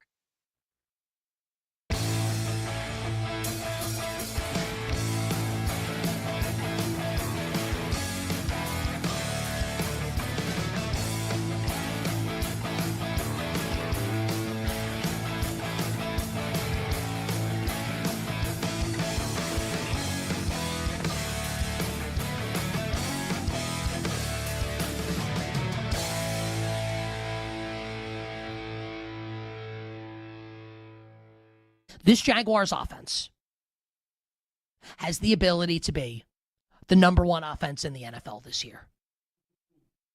It's in the range of outcomes. Can the offensive line hold up against the best pass rushes? If it can, they're going to score 1 billion points. You don't have to read the training camp reports because I do. I read all, I'm obsessed with it. I listen to podcasts, I read everything, I watch everything, right? So it's possible. So how about this as a thought exercise? Think about Jacksonville Jaguars receivers for a second. Just think about their receivers and who comes to mind. Do you know who, reportedly, and from everything that I can gather from people that I know that are close to the situation, who the best Jaguars receiver has been at training camp? Do you know who it is? Now, when I ask the question, name Jaguars receivers, I'll bet you went to Brian Thomas, first-round pick a couple years ago. Maybe you went to Jacoby Myers, who they traded for last year. Maybe you even went to Travis Hunter, second pick of the draft last year, right? None of those guys. It's Parker Washington. Parker Washington, who has been, by all accounts, like unguardable at training camp. BTJ, by all accounts, is going to have an awesome 3rd season after a sophomore slump last year. Jacoby Myers is dependable. And I want everybody to, I don't care. Don't do it if you don't want to. But if you want to, Google at some point today, Travis Hunter training camp this weekend, and read the reports from what Travis Hunter did at Jaguars training camp this weekend. That he starred not just on offense, but also on defense. And find a video or pictures of Travis Hunter this weekend doing media interviews. He's jacked.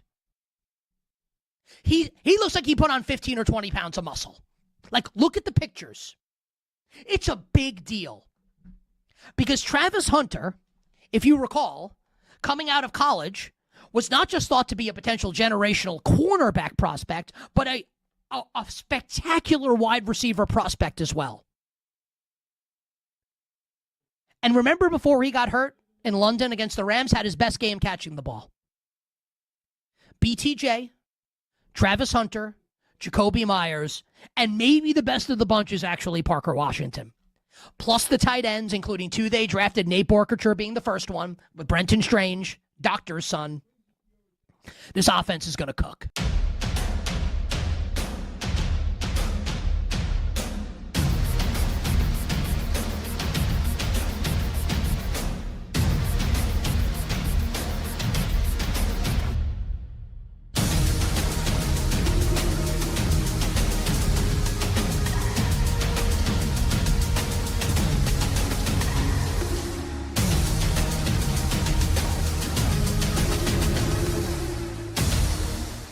I don't need C.J. Stroud to be 1993 Warren Moon, like Moon was for the Oilers. I don't need that. I don't even need C.J. Stroud to be what he was his rookie year, a couple of years ago, when he set the league on fire and the Texans went to the divisional rounds of the postseason. I don't even need that to happen. What I need, and you need, and Texans fans need, and Texans bettors need, and the Houston Texans themselves need, what they need, and we need, is average play from C.J. Stroud. Can he be average and have moments of brilliance, which we know he's got in him because we've seen it before? That's all they need. And they can go to the Super Bowl. And they'll win the AFC South, even if and I'll get to Jacksonville in a second, and I think Jacksonville's going to be good again. They'll win the AFC South. I think they could win like 13 games. They're going to beat Buffalo in week one. A banger of a week one game, by the way, Buffalo at Houston. And I wouldn't be shocked if we get to Super Bowl 61, February in Los Angeles, and the Houston Texans are representing the AFC. Can C.J. Stroud just be average? Can the offensive line, this remade, reshaped offensive line, just be average? The Texans can be a Super Bowl team if that is the case.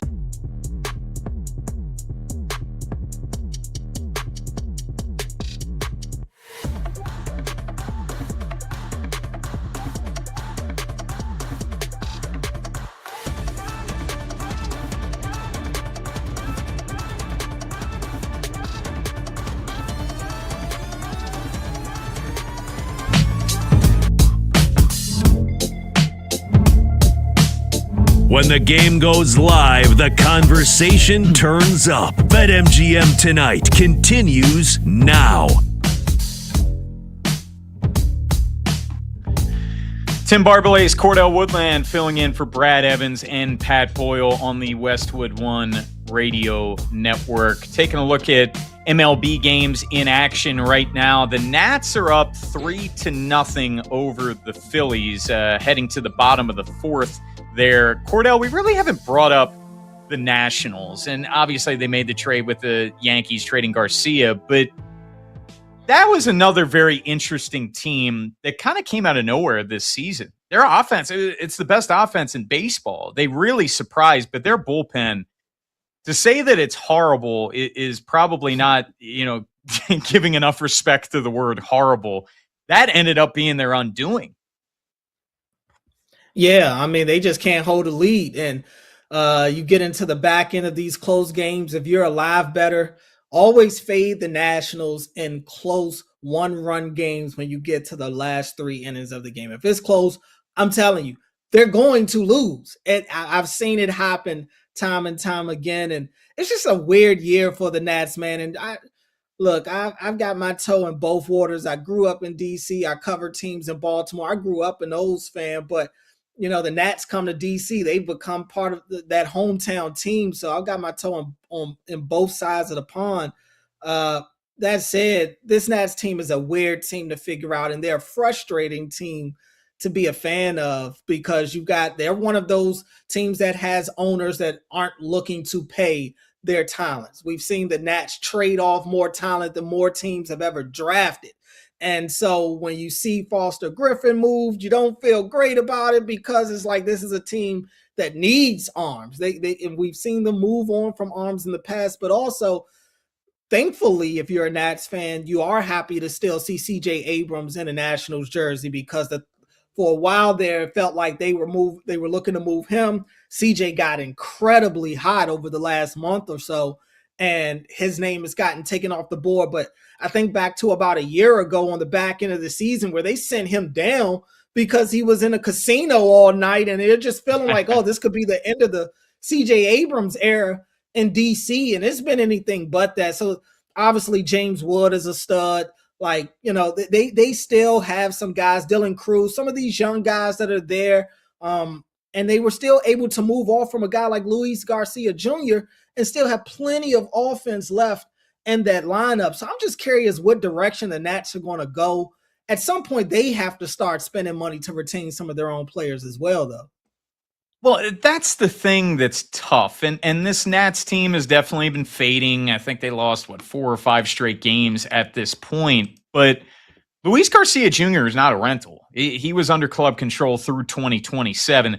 I totally understand the Curtis Mead trade. That was a waiver claim he made at the beginning of the season. This guy's having a breakout season, and you end up trading him to the Red Sox for Connolly Early, and it seemed like an overpay. And unfortunately, Mead got hit in the hand on his second at-bat for the Red Sox. But I guess I was a little surprised that they traded Garcia. I understand the return that they got, but I don't think they're that far away. If they played this offseason, and who knows how this offseason is going to play out with the CBA expiring December 1st, but when the offseason ends up happening, if they play their cards right, I think they could be a really scrappy, fun team next year.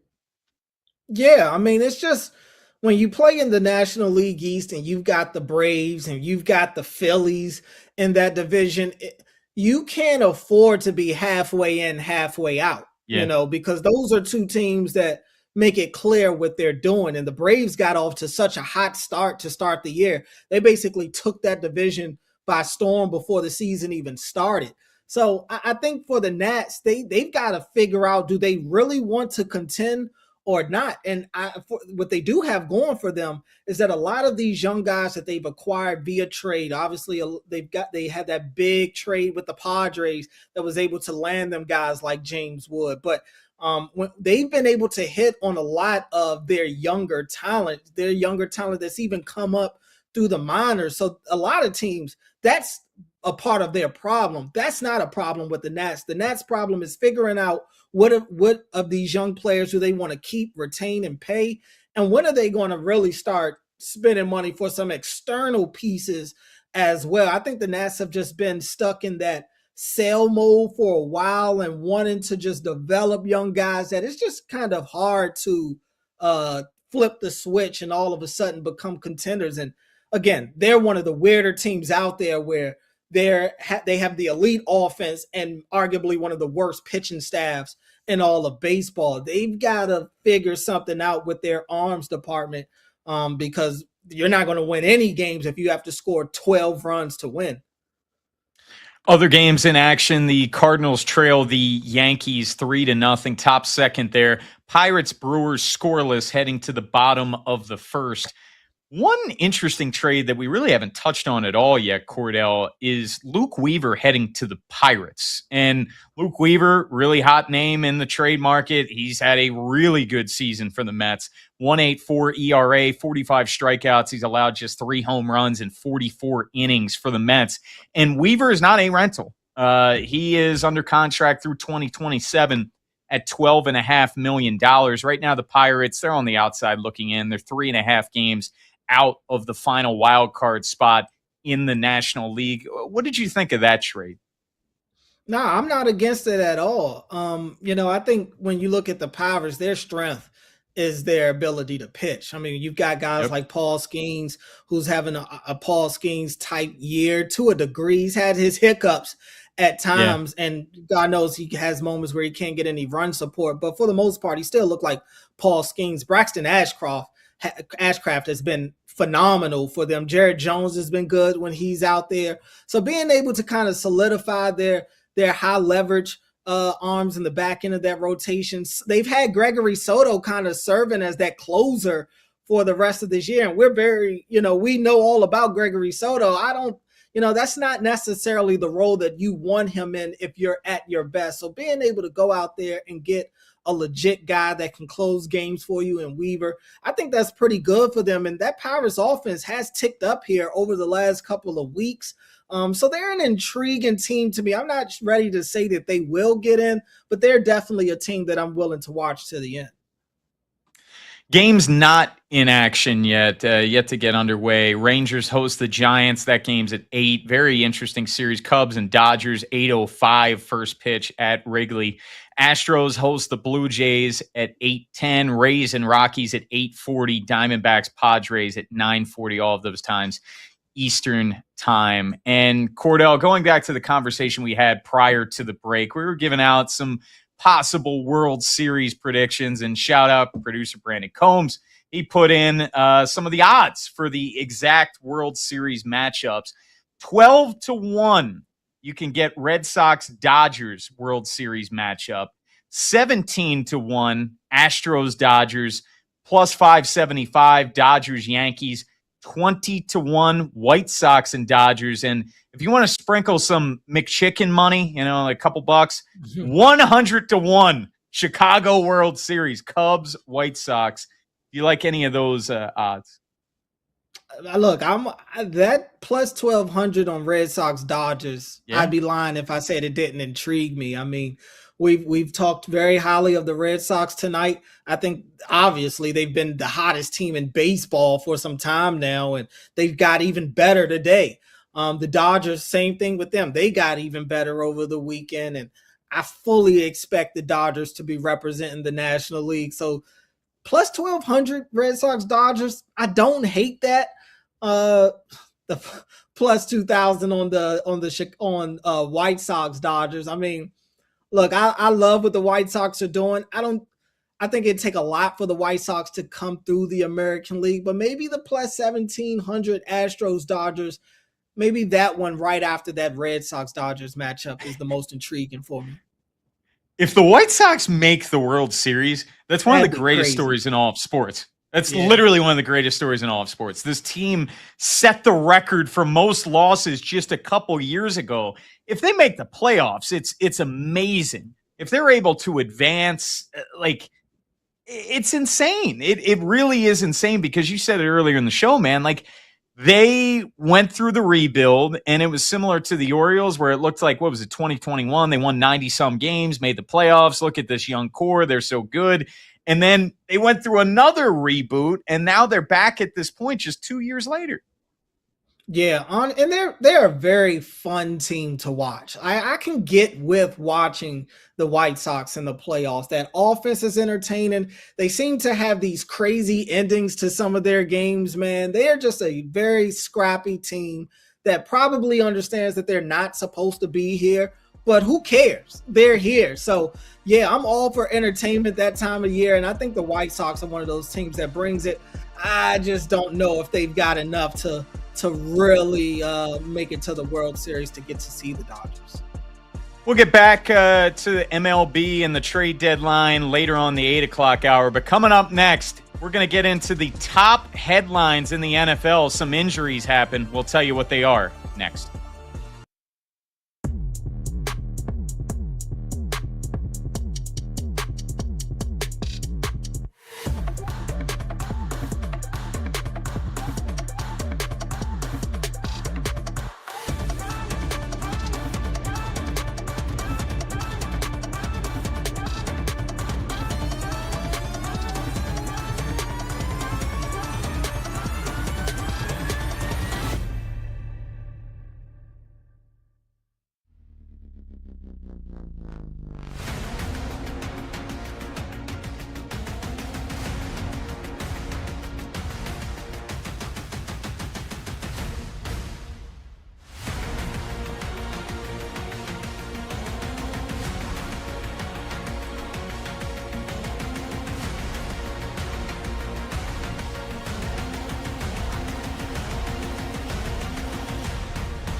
The Dodgers are going to three-peat. Like, the season's over. And I'm not talking 2027 with a potential lockout. I'm talking this season. That it's likely over as a result of this move. And I'm sure the LA Dodgers found themselves, and we all play fantasy sports, right? Where you have this trade gets proposed to you. And you're looking at it, and it's like, okay, like, I'm going to click accept. Is this actually happening? Am I actually about to get this player for this package that I'm giving up? Where, when it comes down to the LA Dodgers, it's Zaire Hope and River Ryan. What a name. River Ryan and, like, Brad Smith, not the former Missouri and New York Jet player, for Tarek Skubal. Like, those three guys in exchange for a World Series championship is basically what it comes down to. It's the easiest trade that's ever been consummated. The easiest deal of all time. The easiest yes ever for the LA Dodgers for this deal. And the Dodgers, we don't need to mince words here. The Dodgers are going to become, they will join the 1936-39 New York Yankees, the 49-53 New York Yankees, the 72-74 Oakland Athletics, and the 98-2000 New York Yankees as the only teams in the history of Major League Baseball to win 3 or more consecutive World Series. And when it's all said and done, and think about this, and I loved Freddie Freeman basically alluding to it this weekend when discussing the Skubal trade with the media. Freddie Freeman is well aware of the history, the illustrious, storied, glorious history of the Los Angeles Dodgers, the former Brooklyn Dodgers. And Freddie Freeman knows that with a successful October this year, this iteration of the Los Angeles Dodgers becomes the best ever iteration of the Dodgers franchise in its long, storied, glorious, illustrious history. Isn't that incredible to think about? That we are on the cusp here, a couple months away from gigantic history being made in Major League Baseball. They're the favorite. They should be the favorite. And I don't know who's beating them, and I don't know how they're losing.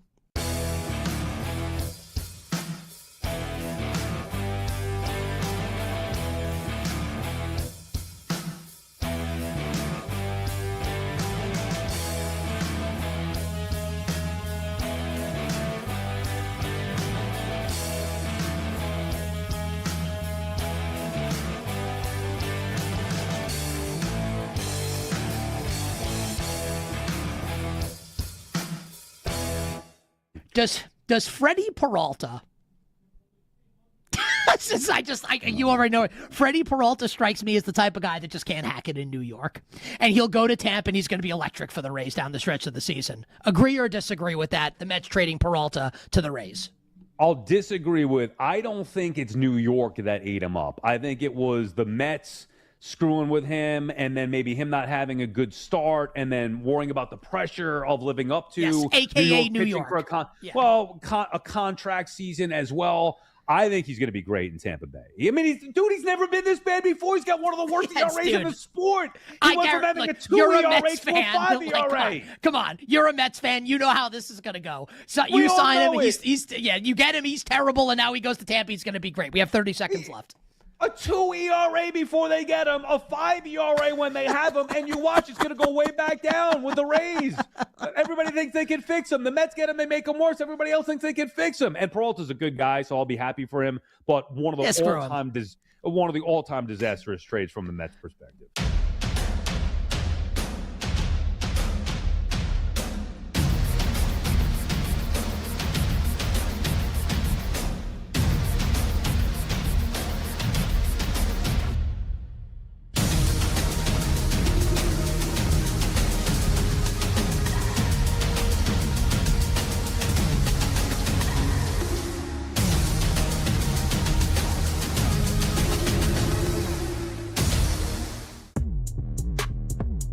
The games light up. This is BetMGM Tonight on Westwood One Sports.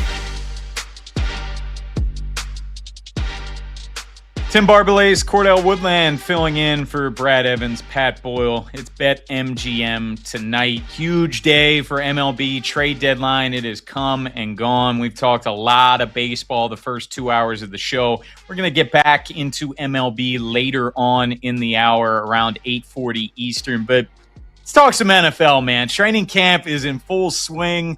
Everyone is at camp now. That happened last Wednesday. And the most unfortunate news during this time of year, Cordell, I hate it, and it happens every single year. Serious injuries during training camp. And Kobe Bryant, he was carted off the field holding his knee in a non-contact injury earlier this morning. He's expected to be sidelined for 8 to 10 weeks after injuring his left knee. And this Bears team, they were one of the big surprises of last season, man. Making the playoffs, winning a playoff game. Their defense was super opportunistic. How big of a blow is this to this Bears defense? It's going to be a pretty significant blow. I mean, we're talking about a guy that's on the back end of this Bears defense. And like you said, the Bears last year having that playoff run, they had a lot of excitement out there, a lot of comeback victories for the Bears last year. And I do think, I'm curious to see what they decide to do. Like you said, 8 to 10 weeks, that's not the season. So we're looking at maybe going into October, potentially he's returning. I am curious to see if this pushes them to make some sort of move, because I just don't know who immediately slides into that spot for them on the back end of the defense. But no doubt losing anybody, especially a starter this time of the year, it's a major blow to your team. That whole division, the NFC North, is really fascinating to me, because I think a lot of people are wondering if this Bears team is possibly in for regression. And you mentioned the fact that, gosh, all the crazy, improbable wins that they had in the fourth quarter. Is that sustainable? Is that going to carry over year over year? I just don't know. And then you look at the rest of the division. The Packers, I think for me, they're a prime regression candidate with how they closed the year. And then obviously they went one and done in the playoffs, losing to the Bears. Then the Vikings. The Vikings had arguably, maybe not even arguably, the worst quarterback play in the NFL last season, and they still finished with a winning record at 9-8. So you add Juwan Jennings to that really strong receiving core of Justin Jefferson, Jordan Addison, and then the Lions, where they were the feel-good team in 2024 or 2023, and then went to the playoffs again in 24. They missed the playoffs last year. Could they be in store for a bounce-back season? The NFC North is really, really interesting. Yeah, it is. I mean, because it's filled with a bunch of teams that you don't know how much you really trust them. I mean, Chicago, like I said, last year they had some of the crazy comeback victories and having to score a lot of points in like the last 5 to 8 minutes of the game. I don't know how sustainable that is going into this year. The schedule's going to be that much tougher. I think the Bears are probably still the team that I trust the most. They don't have as much roster turnover as a lot of these other teams. And that you look at that Bears offense, they end up trading DJ Moore to the Bills, but that's because they could afford to do it. Luther Burden looked the part last year. Rome Odunze, I think he's shown how good he can be. And Colston Loveland completely took that job from Cole Kmet as the year went on. So between those guys, and they feel really good about DeAndre Swift and Kyle Monangai, and Caleb Williams took a step forward with Coach Ben Johnson coming over there. So I think that Chicago is probably still the team for me at the top of that division. Like you said, Green Bay, I really don't trust Green Bay. It's been a while since I've trusted Green Bay. I've gotten into arguments with people about Jordan Love multiple times. I don't know where he ranks when you talk about the top quarterbacks in the league, but he, for me, is probably on the bottom end of like the tier 2 quarterbacks, maybe in the middle of tier 2 quarterbacks. But I don't love Jordan Love. I don't hate Jordan Love. He's just okay. He's okay to me. I And obviously Michael Parsons working his way back. That defense wasn't the same once he went down. I do have questions about the Packers, and it felt like maybe LaFleur was on his way out. They end up keeping him around. So I don't know. I'm unsure about them. Detroit, we'll see. They finally are able to kind of completely give the keys to Jahmyr Gibbs. And I've been saying for a while, Jahmyr Gibbs is a workhorse back. The more he touches the ball, the better it is for them. But I still just wonder how far Detroit can really go. I think their defense continues to kind of moonwalk. It's not getting any better. And Jared Goff, to me, he's a solid quarterback, but he's still a quarterback that everything has to go perfect for it. It has to be blocked perfectly. You have to be able to use play action, and guys have to win in their routes quickly, because if not, he can't improvise. He's not a two-play quarterback. He's one of the few starting quarterbacks in the NFL that's not a two-play quarterback. So those types of guys are fading out in the league. And then lastly, Minnesota.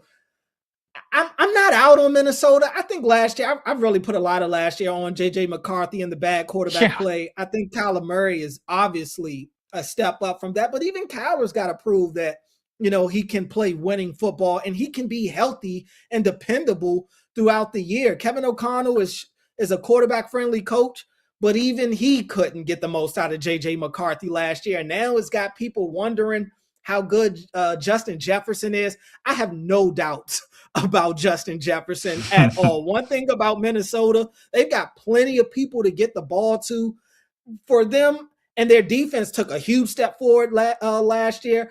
To me, it's just how healthy can Kyler Murray be? Can Kyler Murray be healthy enough to get them back to the playoffs? And then will they have a sustainable enough run game this year? I have questions about those two things with them.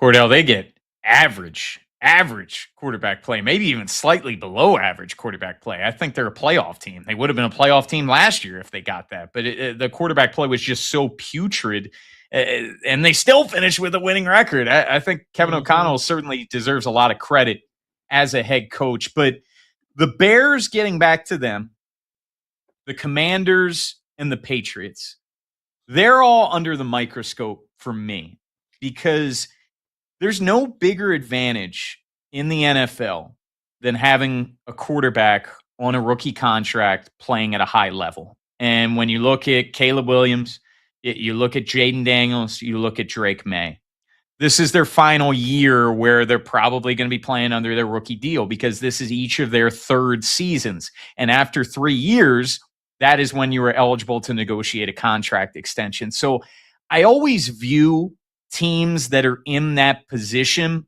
you should be aggressive, man, because the calculus in terms of roster building changes dramatically when you pay your quarterback. And all three of them, I believe, are going to get over $60 million per year.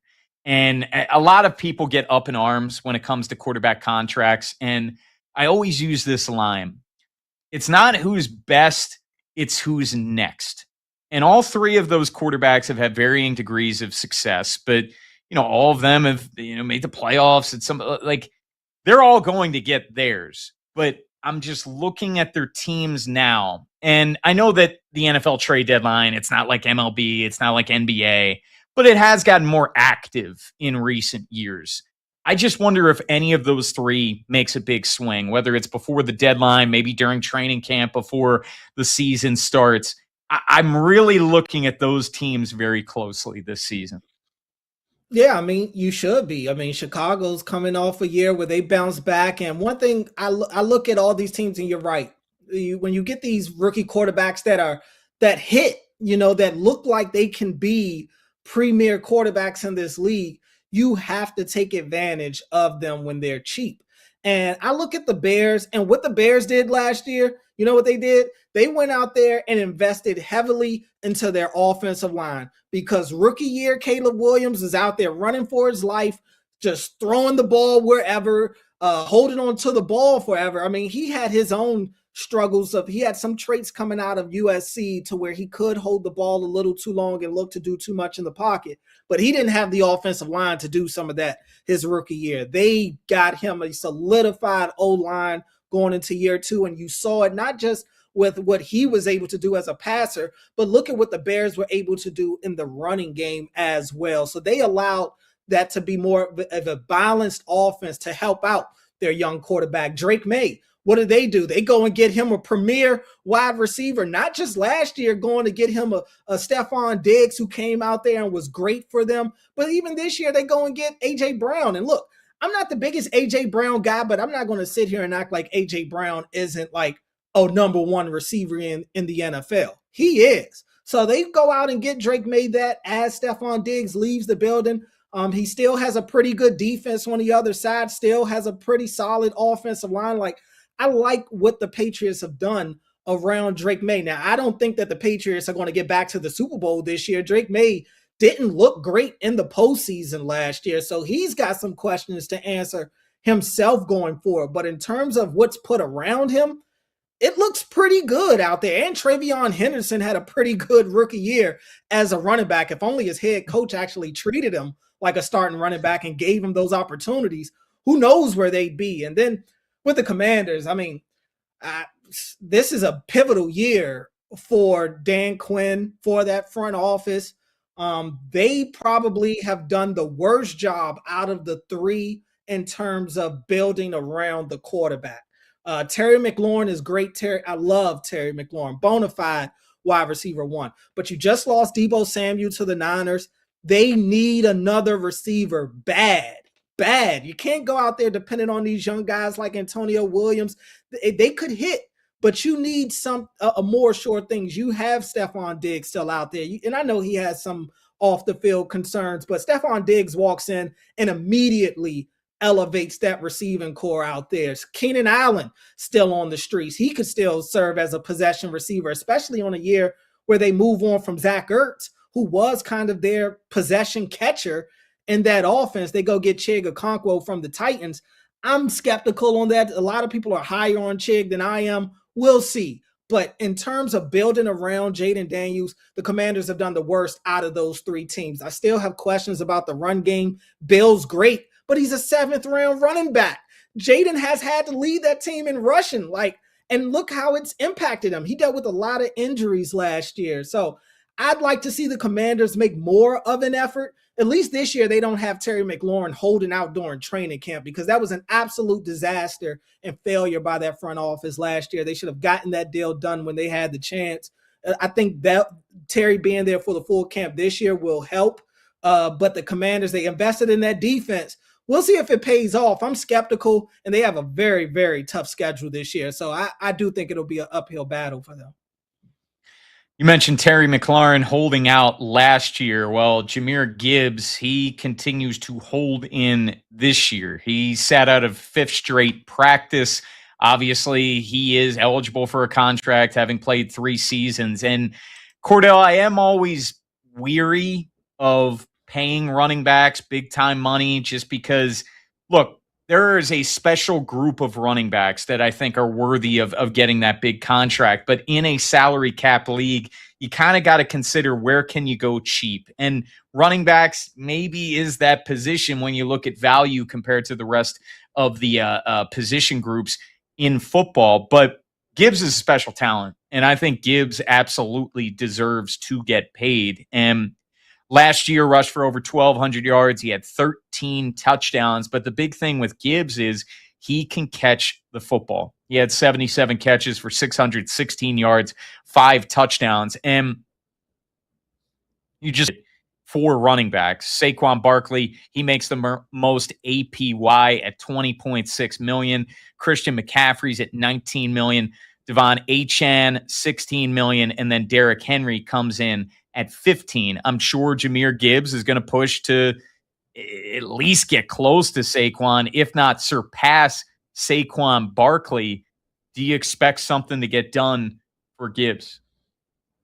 I do. I mean, he is the straw that stirs the drink in that offense. Amon-Ra St. Brown is great, and he does a lot in that offense, but make no mistake about it, what the Lions want to do is start with the run game, because again, like I said before, Jared Goff depends on it. He needs the run game to be a part of the game plan, because if not, he's not going to be able to be at his best. They can't run that play action if they can't establish the run. And Jahmyr Gibbs is the ultimate dual threat running back. Like you said, he's a great rusher, but he's also a great threat out of the backfield as a pass catcher as well. So I'd be highly surprised if the Lions don't get a deal done with him.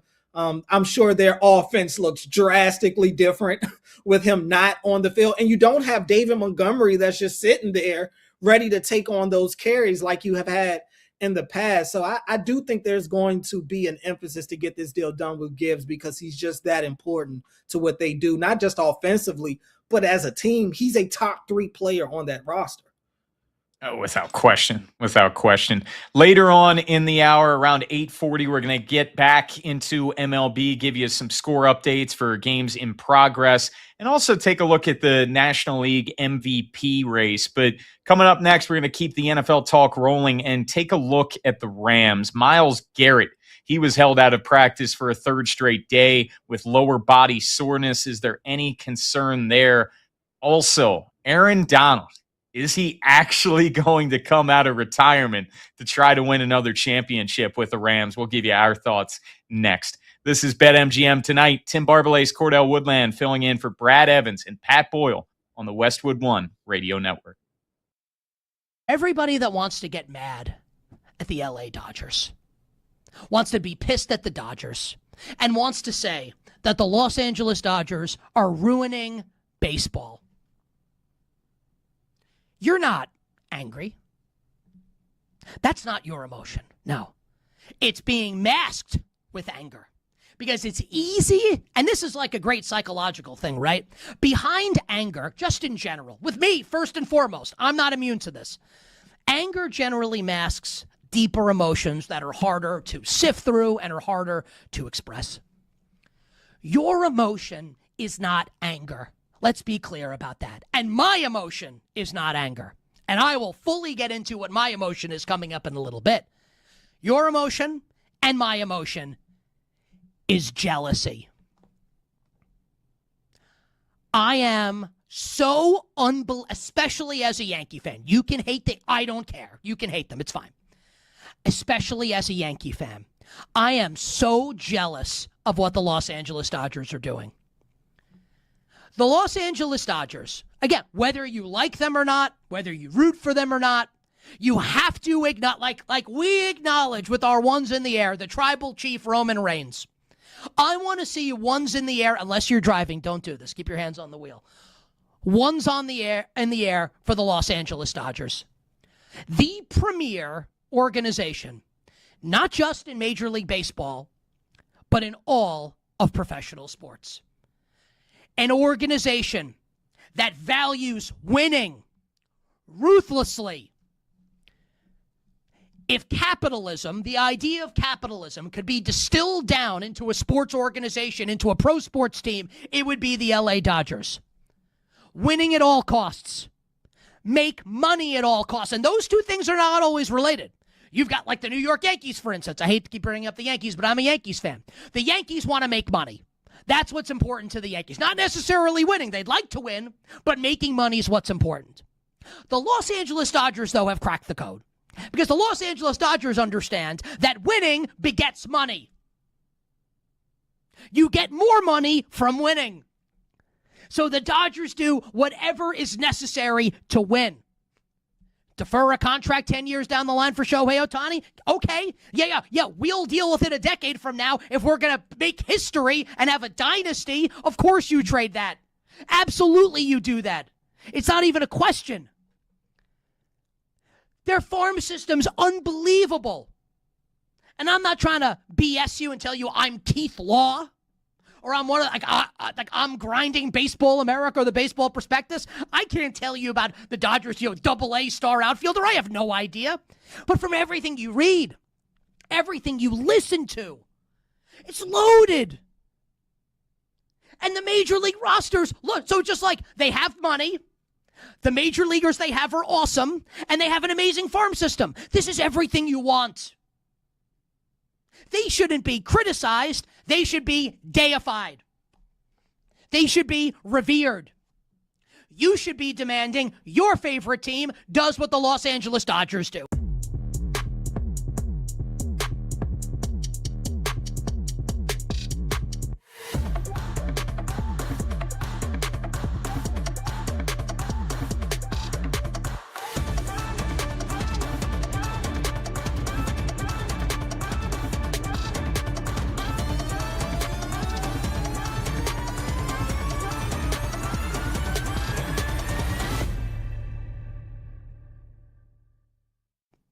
I want to love them, and they're making it really difficult. They're making it difficult. The Niners replace him by bringing Deebo Samuel back, 1 year, $7 million deal. Deebo played last season in Washington with the Commanders. Now, Deebo knows the offense, obviously. Played under Kyle Shanahan for a long time, knows Purdy. Like, he's going to be fine. He's not terrible. But can we just, like, we can tell the truth, right? We're all friends here. It's a huge downgrade going from Ricky Pearsall's potential, where Pearsall, I don't know if he'll ever get there at this point, but like his potential is to be one of the better receivers in the league. Going from that to this version of Deebo Samuel. I have loved the San Francisco 49ers all offseason long. They're getting harder to love. Getting a lot harder to love.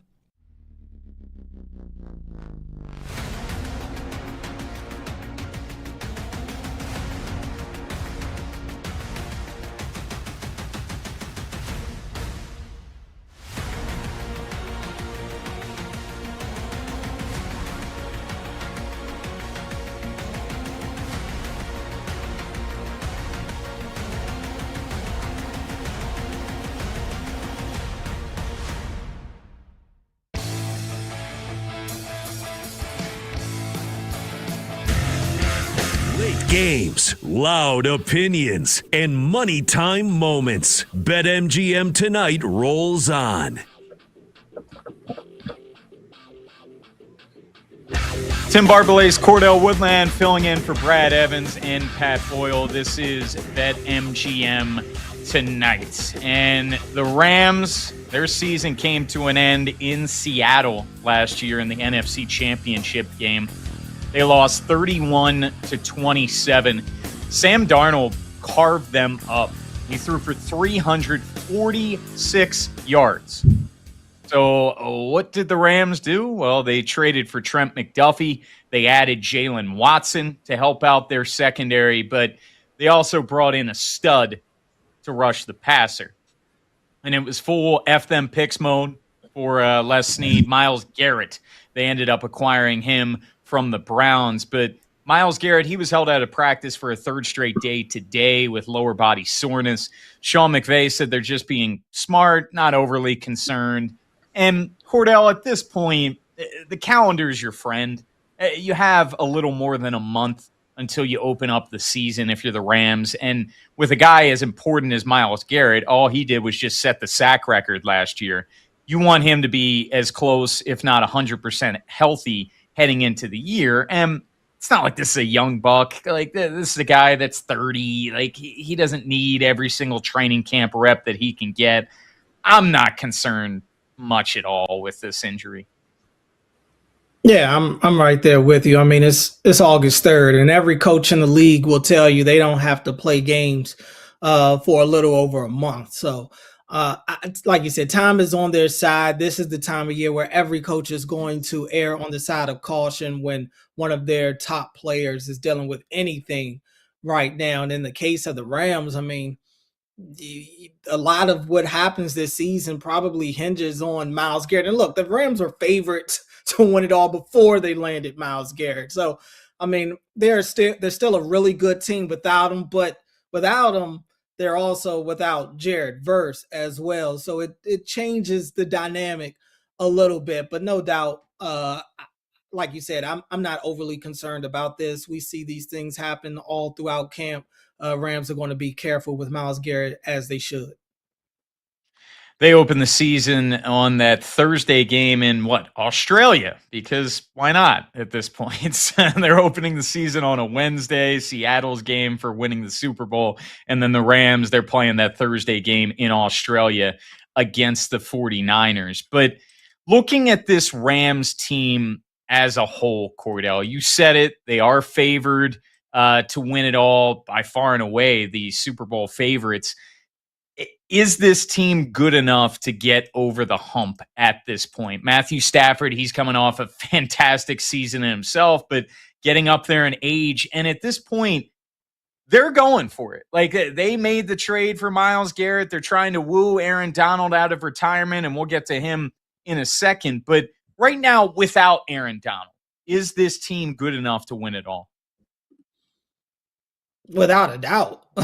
Without a doubt, they're good enough to win it all. They went into this offseason and they immediately started to address a lot of their concerns. Number one, a lot of their concerns were on the defensive side of the ball, and that's what they went and attacked. They went and got both of the Chiefs corners in Jalen Watson and Trent McDuffie to be their corners before going to add Myles Garrett. So they had already started to kind of solidify their secondary, and then they go out and get the elite of the elites at the pass rusher position. You talked about Matt Stafford. He's coming off an MVP year. He still has Puka Nacua. And yeah, Puka's done some crazy things, it seems like, off the field. He may kind of be a little bit of a head case, but the dude can play football. He can catch passes. And from some of the videos I've seen from training camp, and I get it, it's training camp, but I know what Puka Nacua looks like. And he looks like Puka Nacua out at Rams training camp right now. Kyron Williams, I still think, is a stud. Blake Corum, they've continued to kind of throw him into the mix as well. And oh yeah, they've got that guy Devontae Adams still out there as well. So look, the Rams are just loaded on both sides of the ball right now. And I just think that they're a team that, look, that NFC West is very tough. I mean, you've got the defending Super Bowl champs in Seattle out there, and people have kind of, shunned the Niners a little bit. The Niners haven't gotten a ton of love, and rightfully so. I mean, I would say there are two teams better than the Niners in the West, but I do think the Niners, and we always say this about them, if healthy, will be a true contender to win that division. But yeah, the Rams have everything they need, and they have one of the best, not just coaches in the NFL, but one of the best play callers as well. You can say this across sports. The best team doesn't always win. And I think you can make the case that the Rams were the best team in football last year. I know Seattle won the Super Bowl and they absolutely dominated the Patriots in that game. And Seattle is a very good team. Do not get me wrong at all.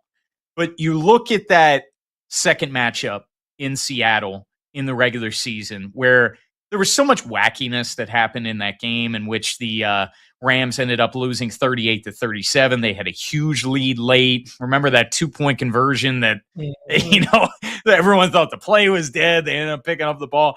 And then you can go to the NFC Championship, where, first off, if the Rams would have won that second game, they would have hosted the NFC Championship. Yes, I get it. The Rams do not have a great home field advantage, but just being in your comfort of being your own home and just, having much more of a normal routine, I think that would have boded well for the Rams there. But then in the NFC Championship, the Rams had a 4th and goal at the 6-yard line, the Seattle 6-yard line, to go ahead in that football game late. But of course, pass ended up falling incomplete. Seattle ended up going on to win the Super Bowl. So that just tells you how good this Rams team was last year. And now they made some big time additions, where you bring in Garrett, you bring in both of those corners. This defense you expect to be much, much better. And it could get even better, because Aaron Donald, that possibility seems more and more likely. Sean McVay said this week that the return of Aaron Donald was trending in the right direction. And we haven't seen Aaron Donald in a while. It was 2023, the last season that he played, and all he was a first-team All-Pro. And now, Cordell, he's 35 years old, hasn't played in 3 years. if/when Aaron Donald comes out of retirement, what type of player are you expecting? Well, it's going to happen. I mean, the writing's on the Yeah. wall. He's Yeah. he's going to come back. You're not voluntarily coming in the building to work out and, for no reason. I just, as many veterans, especially at his position, he's probably avoiding camp because what does Aaron Donald have to show in camp? He's got to get his conditioning up. He's got to get back in football shape. I had no doubt Aaron Donald is still in shape, but to get your football conditioning up, that's a different thing. But he's coming back. And it's just insane to think about a defensive line that's going to have Aaron Donald and Myles Garrett both on the same front. I mean, what can you do? We saw last year so many teams game planning to go away from Myles Garrett. Myles Garrett was cutting off half the field. Well, what are you going to do when you've got Aaron Donald in the middle of the line of scrimmage? You can't run from him. And so when you talk about what type of Aaron Donald I'm expecting a dominant one. I'm not expecting him to come out and play 80% of the snaps or anything like that. I think he'll be a situational player, but even that makes Aaron Donald dangerous. If you're telling me that Aaron Donald is only going to be put on the field in pass rushing situations, I am scared out of my mind if I'm a quarterback, because now you've got a fresh Aaron Donald coming out there who knows that all he has to do is just put his head down and rush the passer. Oh, and you've got Myles Garrett out there coming after you too. You can't double team everybody. And when you look around the league and you see some of these, I've seen multiple reports that have the Rams as the favorite to land Vita Vea. Now we're just getting crazy. How much talent could you possibly need on the defensive front? But yeah, I think if you're the Rams right now, you feel really, really good going into this season. The fact that we've spoken so much about their defense, I talked about the two corners that they added, and now you're talking about adding Aaron Donald and Myles Garrett as if Myles Garrett alone wasn't enough. We're not even talking about the juggernaut offense that they have. They're going to be so dangerous. The only thing that could really stop them is Matthew Stafford really not being available for them, because we don't know what they have at quarterback behind them. They obviously used a premium pick to draft Ty Simpson. I still think that was a mistake, but who knows? Maybe they could look like geniuses because God forbid something happens to Matt Stafford. All Ty Simpson has got to do is come out there and not lose the game for them with all the talent that they have on both sides of the ball. Well, a couple things real quick there. One, I want to hit on Aaron Donald. And like you said, this Rams team has the luxury to be selective in how they play Aaron Donald. And you look at his final year in the NFL in 2023, he played 80.8% of the snaps. In that playoff game against the Lions, in which they lost 24-23, Aaron Donald played 91.1% of the snaps. As a defensive lineman who at that point was his last year of his career, to be playing at that high of a percentage is crazy. So now that you have Garrett and now that you've improved the back end of your defense, I want him fresh, and you can be selective in terms of, look, ultimately, I don't want to say the regular season doesn't matter to the Rams, but sort of. You want him as fresh as possible for the playoffs, because that's when you can kind of ramp him up and he can play a lot of snaps there. And then when you bring up Ty Simpson, because I am with you, Matthew Stafford, gosh, it was this time a year ago, right, where it was the back injury and we didn't know if he was going to be available for week one, and all he did was win MVP. Stafford is a warrior. And Stafford has really played through a lot of injuries throughout his career. But now that he's getting older, you do worry about that anytime he gets hit. But with Ty Simpson, I just think it's incongruent with how the Rams operated this offseason, right? Myles Garrett is an all-in move. Heck, even trading for Trent McDuffie is an all-in move. Where Ty Simpson, that was the 14th overall pick, man. Like, this wasn't the end of the first round. This wasn't a second-round pick. You could have gotten a premium player, and to select him there when, let's be honest, Cordell, this could be Matthew Stafford's last year. Sean McVay, that's been rumored for a while. Is this a guy that could step away early on because he is so young, do media for a bit, and then come back in the NFL? That's a possibility. He could walk when Matthew Stafford walks. So you're a year-by-year basis at this point. And I think the selection of Ty Simpson was very interesting and incongruent with how they've operated throughout the offseason. Yeah, I mean, look, I still don't understand the pick. I really don't. I feel like you could always use something else, especially when you're picking in the teens, the upper teens. There's plenty of talent there you could use elsewhere over going to get Ty Simpson, who's a guy that may or may not have gotten drafted on the back end of night one, possibly by a team like Pittsburgh, but there was no rush to draft a Ty Simpson. There was zero rush to draft Ty Simpson. So I'll never understand that. Honestly, it's going to take a lot for me to say that was a pick that was worth it. But they're in a spot to where they feel like they can take a gamble like that and draft a backup quarterback in the first round. That's just crazy to me. But maybe they know more than we know about Stafford's future. But that said, yeah, I mean, this is a Rams team that, barring anything catastrophic, they should at least be a team that's in the conference championship game. And you talked about, last year, them having to go to Seattle in the conference championship because they had lost that second game to Seattle. That loomed large. Even though they don't have a great home field advantage, it beats going to Seattle and having to play out there in January. That's the one place you don't want to have to go play at. So, yeah, I think that they've learned from that. And that division is so tight at the top that all of those matchups, both of those matchups throughout the season matter so much when you're the Rams or the Niners or the Seahawks, because you could honestly be playing one of your division rivals for a chance to go to the Super Bowl later that year. Let's end there, because you brought up the Niners and maybe we're underrating them. And we know injuries are always the big caveat when it comes to San Francisco. Is Seattle flying under the radar to you? Because it seems like they are to me. For a defending Super Bowl champ, I just feel like they're not getting the love. And I think in large part because of the Rams. And yes, look how great of a roster it is. And Myles Garrett was such a huge move this offseason. The Aaron Donald talk, of course, continues to intensify. Is Seattle flying under the radar?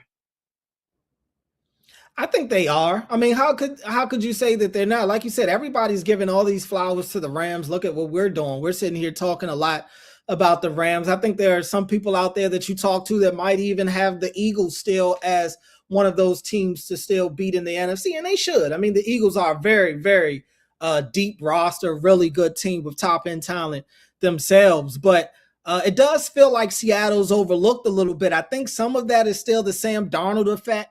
People don't, at least I can speak for myself, I still don't know how I feel about Darnold. Like, yeah, he he turned the corner. He's no longer necessarily seeing ghosts every week. He won a Super Bowl. He played well for the most part on the way to the Super Bowl.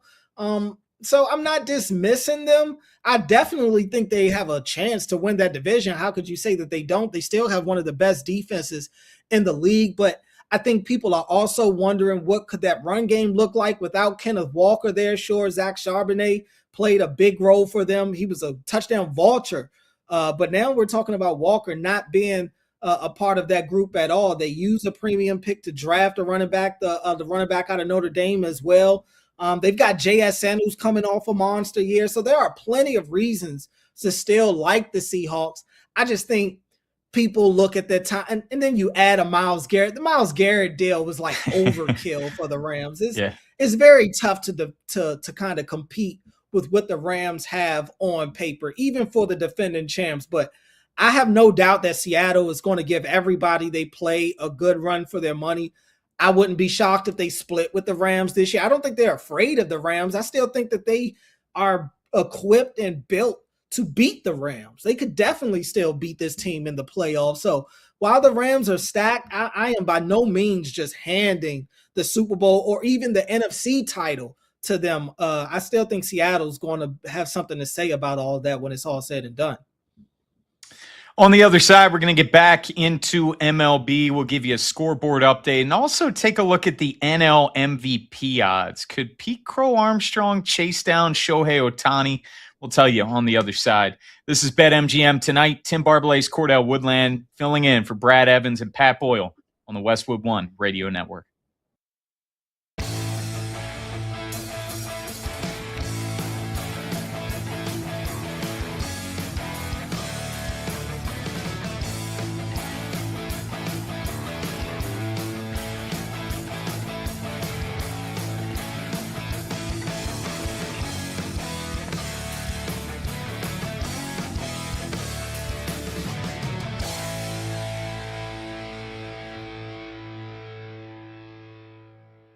This Jaguars offense has the ability to be the number one offense in the NFL this year. It's in the range of outcomes. Can the offensive line hold up against the best pass rushes? If it can, they're going to score 1 billion points. You don't have to read the training camp reports because I do. I read all, I'm obsessed with it. I listen to podcasts, I read everything, I watch everything, right? So it's possible. So how about this as a thought exercise? Think about Jacksonville Jaguars receivers for a second. Just think about their receivers and who comes to mind. Do you know who, reportedly, and from everything that I can gather from people that I know that are close to the situation, who the best Jaguars receiver has been at training camp? Do you know who it is? Now, when I ask the question, name Jaguars receivers, I'll bet you went to Brian Thomas, first round pick a couple years ago. Maybe you went to Jacoby Myers, who they traded for last year. Maybe you even went to Travis Hunter, second pick of the draft last year, right? None of those guys. It's Parker Washington. Parker Washington, who has been, by all accounts, like unguardable at training camp. BTJ, by all accounts, is going to have an awesome third season after a sophomore slump last year. Jacoby Myers is dependable. And I want everybody to, I don't care. Don't do it if you don't want to. But if you want to, Google at some point today, Travis Hunter training camp this weekend, and read the reports from what Travis Hunter did at Jaguars training camp this weekend. That he starred not just on offense, but also on defense. And find a video or pictures of Travis Hunter this weekend doing media interviews. He's jacked. He looks like he put on 15 or 20 pounds of muscle. Like, look at the pictures. It's a big deal. Because Travis Hunter, if you recall, coming out of college, was not just thought to be a potential generational cornerback prospect, but a spectacular wide receiver prospect as well. And remember, before he got hurt in London against the Rams, had his best game catching the ball. BTJ, Travis Hunter, Jacoby Myers, and maybe the best of the bunch is actually Parker Washington. Plus the tight ends, including 2 they drafted, Nate Borkature being the first one, with Brenton Strange, Doctor's son. This offense is going to cook.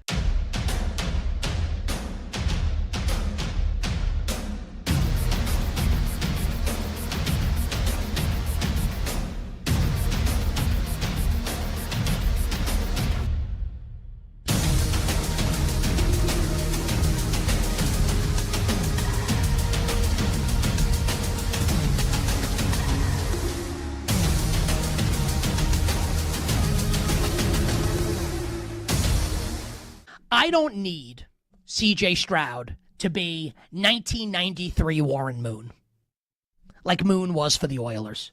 I don't need that. I don't even need C.J. Stroud to be what he was his rookie year, a couple of years ago, when he set the league on fire and the Texans went to the divisional rounds of the postseason. I don't even need that to happen. What I need, and you need, and Texans fans need, and Texans bettors need, and the Houston Texans themselves need, what they need, and we need, is average play from C.J. Stroud.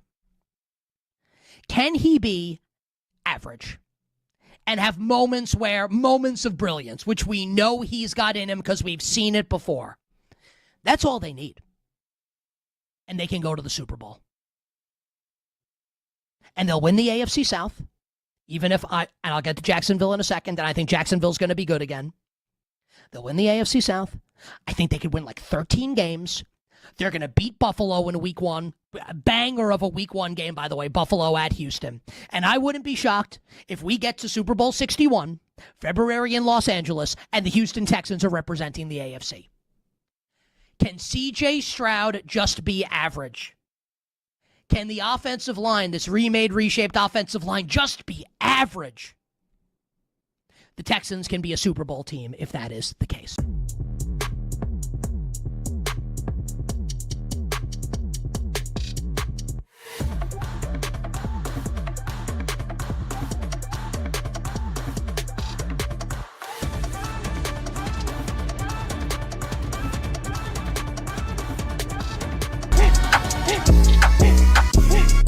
When the game goes live, the conversation turns up. BetMGM Tonight continues now. Tim Barbalace, Cordell Woodland filling in for Brad Evans and Pat Boyle on BetMGM Tonight. MLB scoreboard update. Cordell, it's so funny, man. Last hour, we're talking about the Nats and the Phillies, and you were even saying, hey, man, it's always a good idea to live bet the opposition when the Nats are up early. Well, the Nats were up 3-0. Now they trail the Phillies 4-3 in the bottom of the 7th inning. Color me shocked. Color me shocked. I mean, it's the way the Nat season has gone. They score runs early, they get a lead, and all of a sudden pitching comes around, and especially the bullpen, they can't hold water these days. So no lead is ever safe. No close game feels good if you're a Nats fan, because you just know at some point they're going to give up the big hit. This Nats lineup also has to start coming through with runners on base. They at one point they had a runner on third with nobody out, and Nunez gets thrown out in the middle of a rundown. So yeah, just not great baseball being played by the Nats right now as they go up against a struggling Phillies team. Heck, I remember, I believe it was the last time both those teams met. It was in D.C. I think the Nats blew 3 straight games late, like in the 8th or 9th inning. In the 9th inning, yeah. Oh, my gosh. So here we go again. Elsewhere, the Cardinals are up 6-0 against the Yankees, top 5 there. Pirates up 4-0 over the Brewers, top 5 as well. Giants up early over the Rangers, 2-0. We're about to head into the 3rd inning. Cubs, they're up 4-3 over the Dodgers, top 3. Blue Jays up 1-0 over the Astros, top 3rd. One game just underway. Rays have an early 2-0 lead over the Rockies, top of the 1st there. One game not in action yet. Diamondbacks, they host the Padres at 9:40. So we were talking futures earlier on in the show. Trade deadline, it's over. We're almost 3 hours beyond the trade deadline at this point. But how about we take a look at another future, Cordell?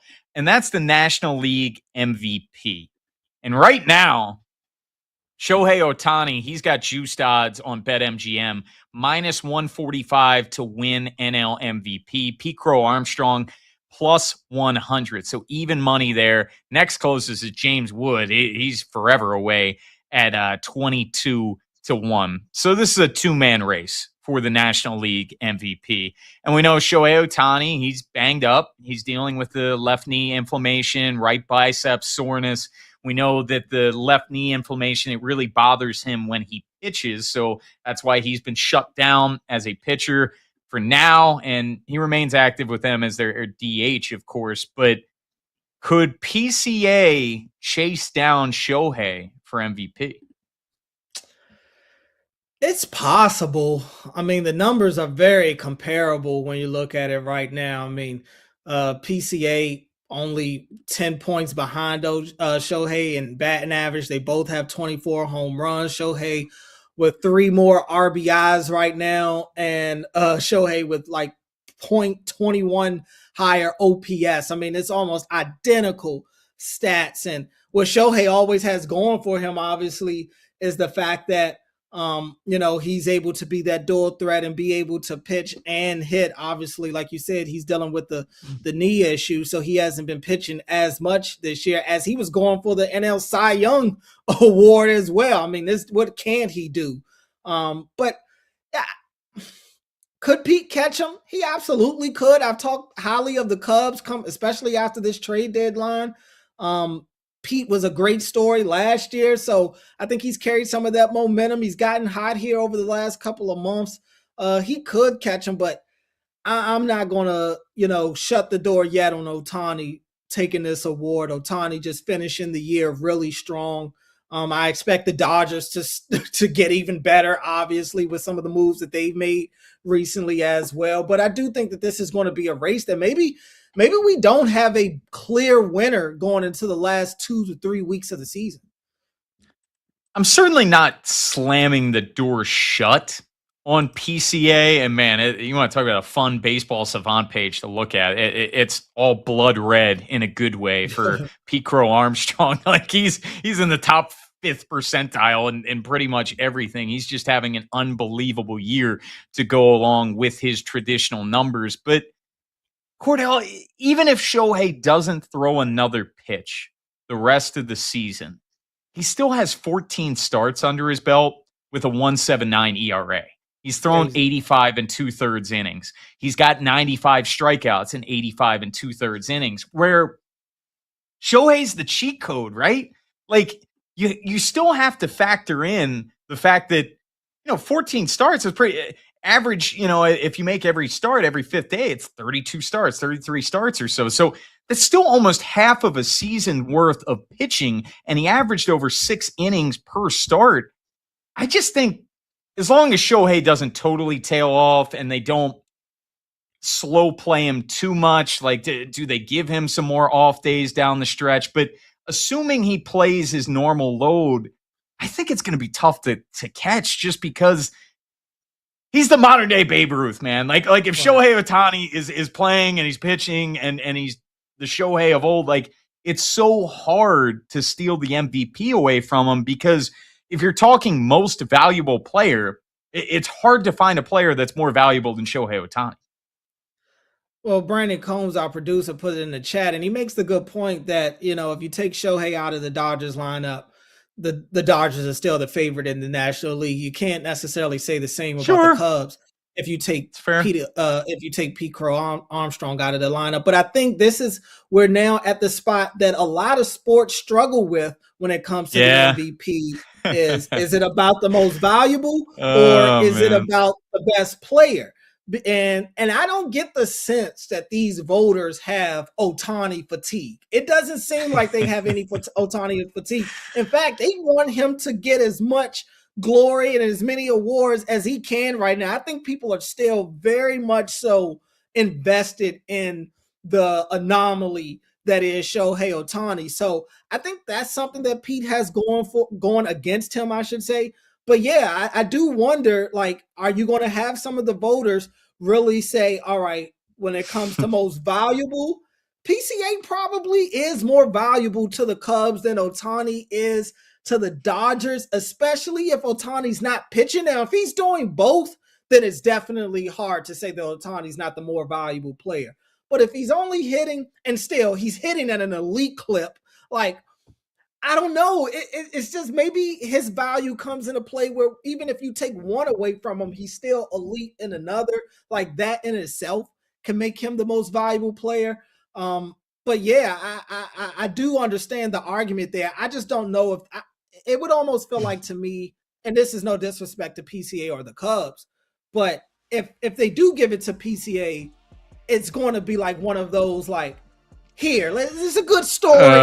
Here it is. Let's give it to you to take the break away from Ohtani. I feel like they'd have to kind of force themselves to not give it to Ohtani. Cordell, I'm getting PTSD back to the 2024 NFL MVP where Lamar Jackson had one of the greatest years ever, and we're just giving it to Josh Allen. Coming up next, Bruce Levine, 104.3 The Score in Chicago. We'll talk MLB with him.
Dodgers are going to three-peat.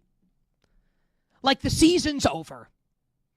And I'm not talking 2027 with the potential lockout. I'm talking this season. That it's likely over as a result of this move. And I'm sure the LA Dodgers found themselves, and we all play fantasy sports, right? Where you have this trade gets proposed to you, and you're looking at it, and it's like, okay, like, I'm going to click accept. Is this actually happening? Am I actually about to get this player for this package that I'm giving up? Where, when it comes down to the LA Dodgers, it's Zaire Hope and River Ryan. What a name. River Ryan and like Brad Smith, not the former Missouri and New York Jet player, for Tarek Skubal.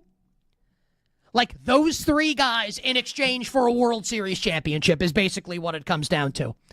It's the easiest trade that's ever been consummated. The easiest deal of all time. The easiest yes ever for the LA Dodgers for this deal. And the Dodgers, we don't need to mince words here. The Dodgers are going to become, they will join the 1936-39 New York Yankees, the 49-53 New York Yankees, the 72-74 Oakland Athletics, and the 98-2000 New York Yankees as the only teams in the history of Major League Baseball to win 3 or more consecutive World Series. And when it's all said and done, and think about this, and I loved Freddie Freeman basically alluding to it this weekend when discussing the Skubal trade with the media. Freddie Freeman is well aware of the history, the illustrious, storied, glorious history of the Los Angeles Dodgers, the former Brooklyn Dodgers. And Freddie Freeman knows that with a successful October this year, this iteration of the Los Angeles Dodgers becomes the best ever iteration of the Dodgers franchise in its long, storied, glorious, illustrious history. Isn't that incredible to think about? That we are on the cusp here, a couple months away from gigantic history being made in Major League Baseball. They're the favorite. They should be the favorite. And I don't know who's beating them, and I don't know how they're losing.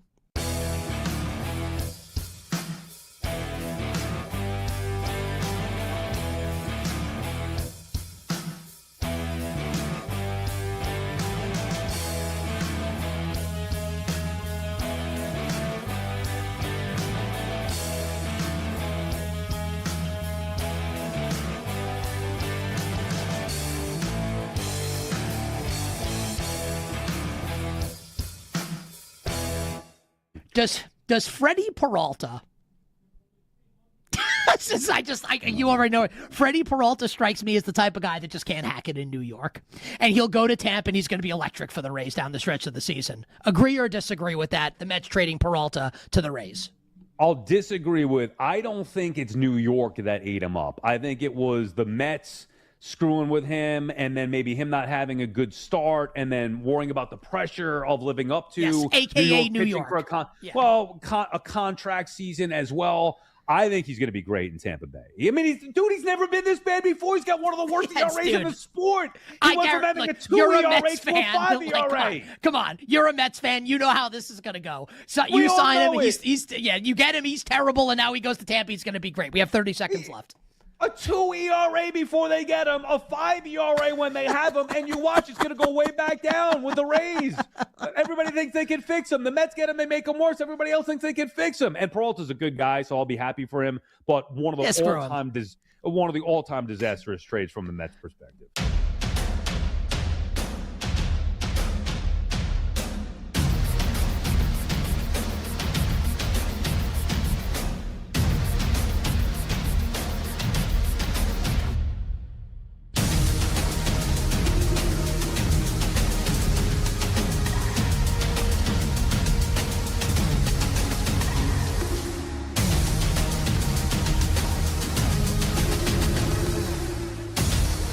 Games light up. This is BetMGM Tonight on Westwood One Sports. Tim Barbalace, Cordell Woodland filling in for Brad Evans, Pat Boyle. This is BetMGM Tonight. We've talked a ton of MLB trade deadline. We're just 3 hours removed from the deadline, but now it's time to get some thoughts of someone else. Bruce Levine He's a baseball analyst, covers the White Sox and Cubs for 104.3 The Score in Chicago. And two teams that were very active, Bruce, the White Sox and Cubs. Before we get into those teams, we got to get your thoughts on Tarik Skubal going to the Dodgers.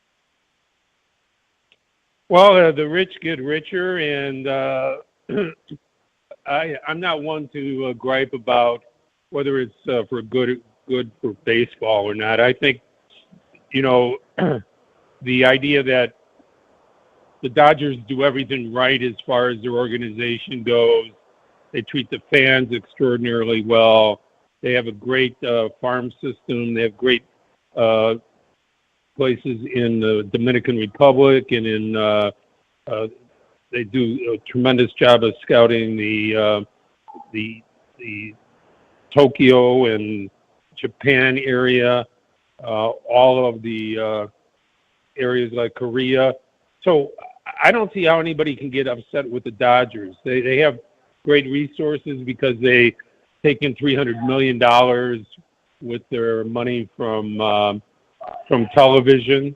So, I mean, why punish them? They do everything right.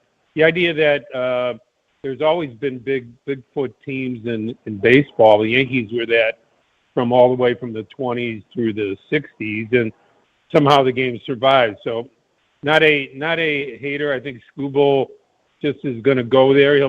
He probably wanted to go there anyway, and he'll end up there probably once we have baseball next year.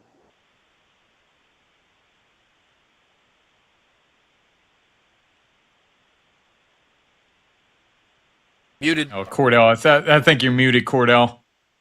I'm sorry, Bruce. You talked about Tarik Skubal going to the Dodgers, and obviously, like you said, the rich get richer. I don't think anybody is necessarily surprised that this deal happened. It felt like it was going to be a foregone conclusion going into Saturday. But do you feel like that this, when you look at the impending lockout and you look at the owners around Major League Baseball vehemently letting it be known that they want a salary cap, do you feel like Skubal going to the Dodgers gives them any extra ammo in that argument? I guess. I just don't know who the ammo is with. Is it the players? Are the players going to cave in and tell the union that they want a salary cap because they want it evened out? I mean, public sentiment has nothing to do with whether or not a deal gets done between the players and the owners.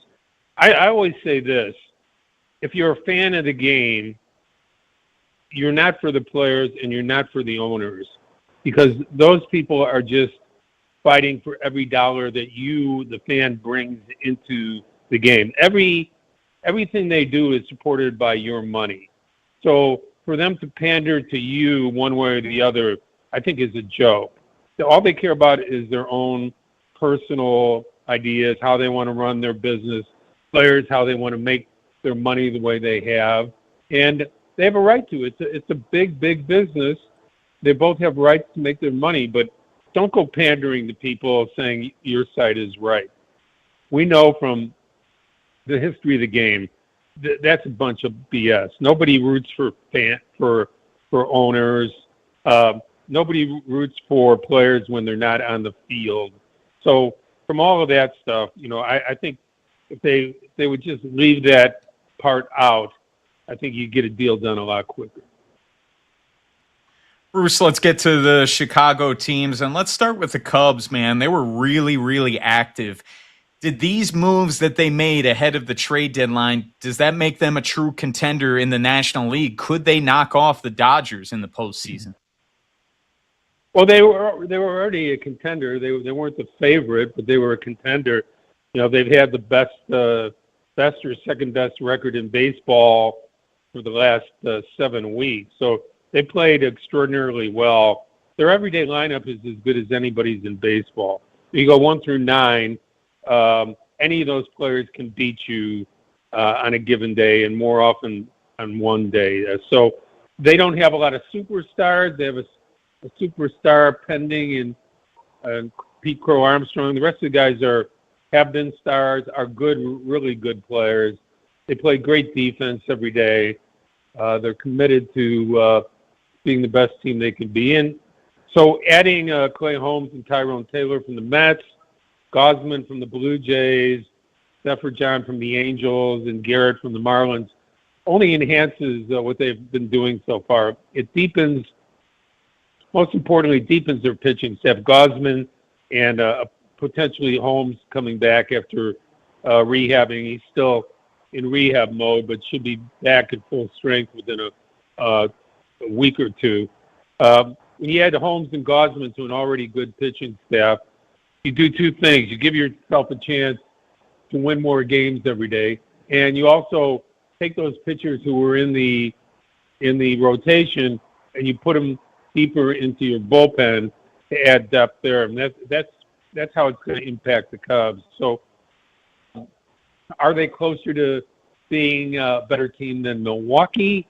I think they're closer to Milwaukee today than they were before they made the trades over the last 24 hours. I would say I don't think anybody's going to match up with the Dodgers, but you go out there, try to get in the NLCS, and you see what happens.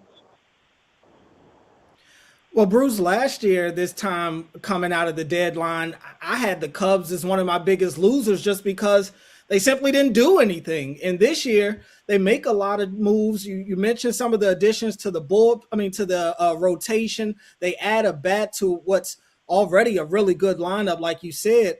But when you look at what the Cubs did compared to, say, the Braves and the Brewers, these are some of, if we're going to call it this, some of their biggest challengers to the Dodgers in the National League. Are you surprised that the Cubs were the more aggressive out of those three teams between them, the Brewers and the Braves? Not really, Cordell, not really, because Jed Hoyer, the president of baseball operations, said all along over the last 4 to 6 weeks, we'll see where we're at and what this team is showing. And they've shown nothing but heart and dedication all year long.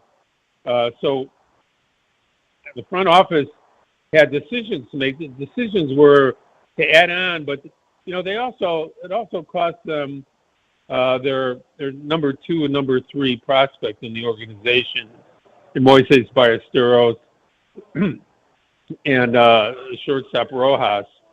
They're both going to be outstanding major league players. Ballesteros was already a strong hitter for them last year before he slumped early in this year. He's only 22 years old. So trading away that top talent hurts, but it shows the commitment by the Cubs to try to go as deep in the playoffs this year and try to win a World Series. We're speaking to Bruce Levine, a baseball analyst, covers the White Sox and Cubs for 104.3 The Score in Chicago. It's BetMGM tonight. Tim Barblaze, Cordell Woodland sitting in. Bruce, let's get to the White Sox. And they've been such a fun story this season, where I think early on everyone's like, oh, that's cute. Like the White Sox, they got off to a hot start. They're going to flame out. And here they are, still firmly in the mix and leading the division. They're making buy-side moves. Where are you on the White Sox and where they rank in the hierarchy of the American League? So right now they're in the midst of 13 straight games with the Yankees, Tampa, Boston, and Cleveland. And they've held up extraordinarily well through the Yankees and Tampa, who most people think are the best teams in the American League. Now, Boston has certainly put a claim in onto that over the last 6 or 7 weeks. They've been playing outstanding baseball, and they certainly made a huge trade in getting Rutschman today. But the White Sox feel they can play with anybody. And even though the names aren't all that recognizable to people in baseball, as a team they've come out and they've played their butts off. They've gotten better pitching than anybody could imagine.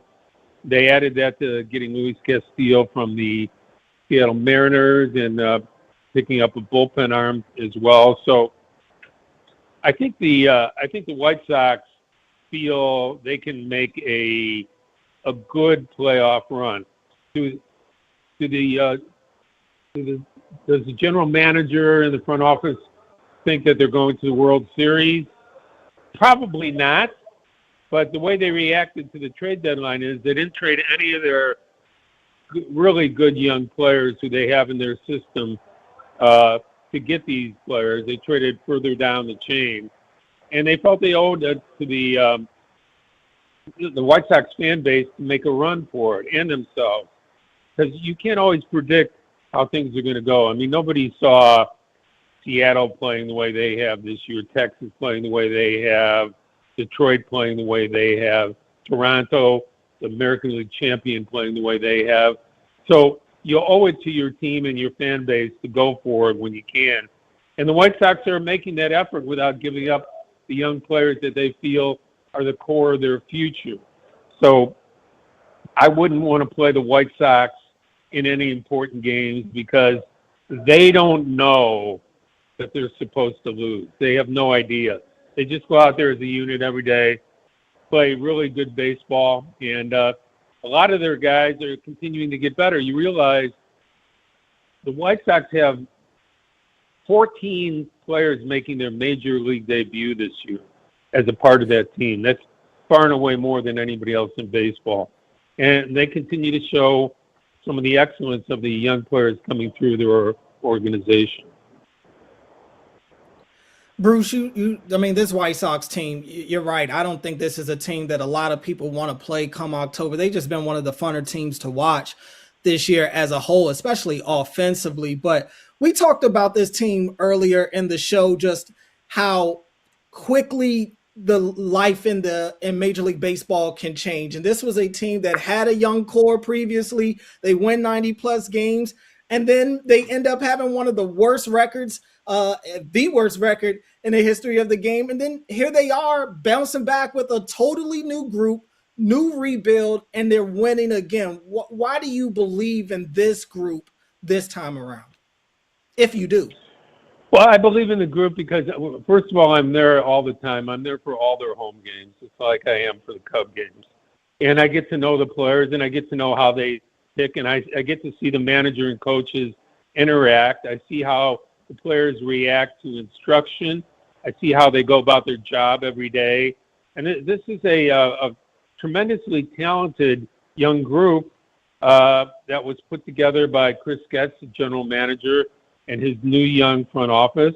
And as you said, a couple of years ago, Chris was the farm director of the White Sox, and they had a different general manager and vice president of baseball operations. They totally flipped the switch. As you said, last 3 years they've lost 100 games or more, and now they're the envy of a lot of teams in baseball that they have so much young talent coming through their system. So a lot of credit to Getz, the front office, and the guy who should be manager of the year in the American League, Will Venable. Bruce, now that things have shaken out in terms of the trade deadline, just looking at the American League, it's so wide open right now. Who's the favorite for you? Well, I still have to go with the Yankees, especially if they get some of the injured players back. So the Judge thing is a mystery. Some people tell you he'll be back in 2 weeks, 3 weeks. Others say it might not be until September. There's other rumors about him not playing at all. He's certainly the wild card for the team. But, they made a few moves to pick up some offense. They have a real hard time scoring. But to me, they have the best starting pitching in baseball this side of the Dodgers. And they're going to be, in my mind, they're going to be the favorite to win in October and face somebody most likely like the Dodgers in the World Series. They just have that good of starting pitching, and they're getting more back. Rodon is on the mend, and he should be back very soon. So my money would be on the Yankees just because of their starting pitching, how important dominant starting pitching is in short playoff series. Bruce, you mentioned the Red Sox earlier today getting Adley Rutschman, and they seem to be one of those teams that's pushing all their chips into the center of the table right now. What do you think about just how hot they've gotten over the last few weeks and them aggressive after a bunch of key guys that they feel like can help them make a big postseason run. Yeah, I mean it's an amazing story, and I think all of us baseball fans, and I was a fan a long time before I was ever a media person, starting my career, 45 years ago, and baseball fans are intrigued by the game because of the things like the Red Sox, going off and winning 14 games in a row, or 17 out of 19 or 21 out of 23. That's the fun of the game. They came out of the ashes. They came out of nowhere to be that team this year. Much like we were talking about the White Sox, nobody was predicting them to be anything but a 90 to 100 loss team.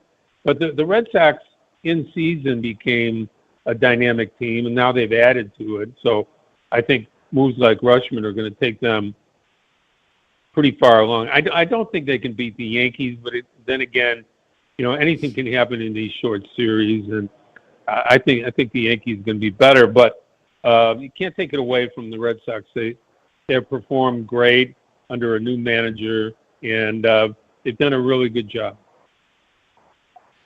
He's Bruce Levine, baseball analyst, covers the White Sox and Cubs for 104.3 The Score in Chicago. Bruce, thanks so much for taking the time tonight. We appreciate it. Tim and Cordell, it was a pleasure. Talk to you soon. Take care. Absolutely. Thanks. Coming up next, we're going to reset the big news from over the weekend. The Dodgers acquired Tarek Skubal. Are the Dodgers ruining baseball? How long is this lockout going to be because of this trade? We're going to get into it on the other side. It's BetMGM tonight. Tim Barbalace, Cordell Woodland filling in for Brad Evans and Pat Boyle on the Westwood One Radio Network. Everybody that wants to get mad at the LA Dodgers wants to be pissed at the Dodgers and wants to say that the Los Angeles Dodgers are ruining baseball. You're not angry. That's not your emotion. No. It's being masked with anger because it's easy. And this is like a great psychological thing, right? Behind anger, just in general, with me, first and foremost, I'm not immune to this. Anger generally masks deeper emotions that are harder to sift through and are harder to express. Your emotion is not anger. Let's be clear about that. And my emotion is not anger. And I will fully get into what my emotion is coming up in a little bit. Your emotion and my emotion is jealousy. I am so especially as a Yankee fan. You can hate I don't care. You can hate them. It's fine. Especially as a Yankee fan. I am so jealous of what the Los Angeles Dodgers are doing. The Los Angeles Dodgers, again, whether you like them or not, whether you root for them or not, you have to acknowledge, like we acknowledge with our ones in the air, the tribal chief Roman Reigns. I want to see you ones in the air, unless you're driving. Don't do this. Keep your hands on the wheel. Ones in the air for the Los Angeles Dodgers.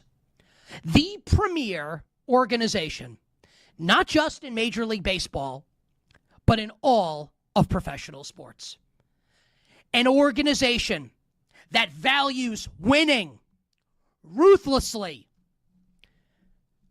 If capitalism, the idea of capitalism, could be distilled down into a sports organization, into a pro sports team, it would be the LA Dodgers. Winning at all costs. Make money at all costs. And those two things are not always related. You've got like the New York Yankees, for instance. I hate to keep bringing up the Yankees, but I'm a Yankees fan. The Yankees want to make money. That's what's important to the Yankees. Not necessarily winning. They'd like to win, but making money is what's important. The Los Angeles Dodgers, though, have cracked the code. Because the Los Angeles Dodgers understand that winning begets money. You get more money from winning. So the Dodgers do whatever is necessary to win. Defer a contract 10 years down the line for Shohei Ohtani? Okay. Yeah. We'll deal with it a decade from now. If we're going to make history and have a dynasty, of course you trade that. Absolutely you do that. It's not even a question. Their farm system's unbelievable. And I'm not trying to BS you and tell you I'm Keith Law. or I'm one of like I'm grinding Baseball America or the Baseball Prospectus. I can't tell you about the Dodgers, double A star outfielder. I have no idea. But from everything you read, everything you listen to, it's loaded.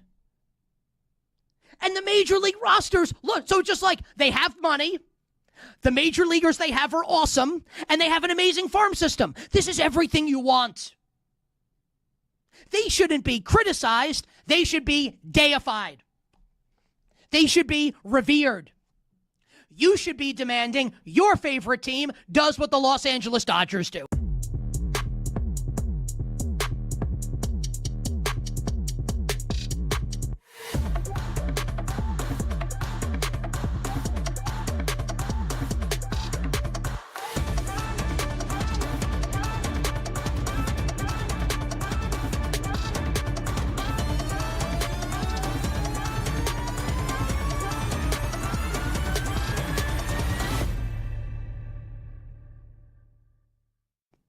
I want to love them, and they're making it really difficult. They're making it difficult. The Niners replace him by bringing Deebo Samuel back, 1 year, $7 million deal. Deebo played last season in Washington with the Commanders. Now, Deebo knows the offense, obviously. Played under Kyle Shanahan for a long time, knows Purdy, he's going to be fine. He's not terrible. But can we just, we can tell the truth, right? We're all friends here. It's a huge downgrade going from Ricky Pearsall's potential, where Pearsall, I don't know if he'll ever get there at this point, but his potential is to be one of the better receivers in the league. Going from that to this version of Deebo Samuel.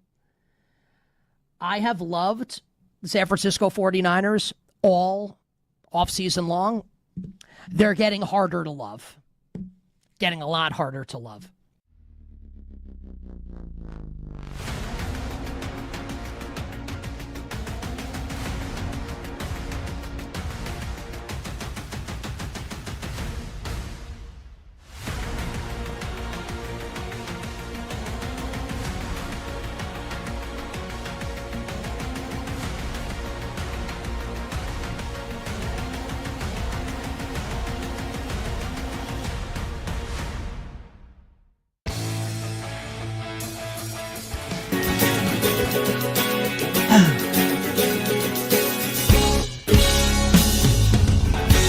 Late games, loud opinions, and money time moments. BetMGM Tonight rolls on.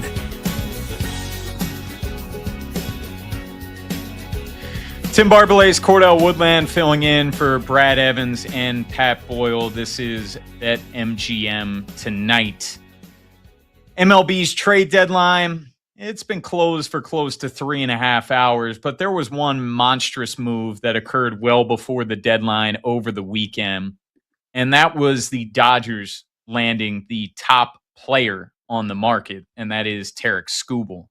And the Dodgers were seen as one of those favorites to land him, assuming the Tigers opted to sell, and of course they did. But I think what really shocked the rest of the league is just what the Dodgers gave up, or really the lack of what they gave up. They gave up Zaire Hope, who is the number 6 prospect ranked in the Dodgers system. This according to Baseball America.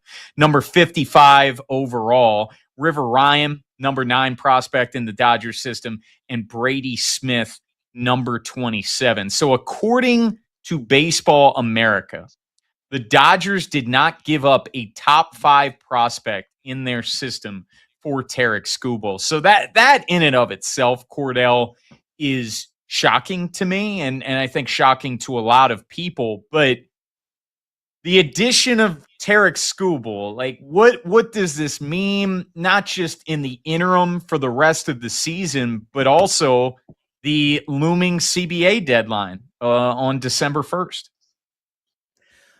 Yeah, I mean, when you talk about immediate, I mean, it immediately makes you look at the Dodgers even more as the World Series favorites. I mean, they are absolutely stacked when you look at this pitching staff.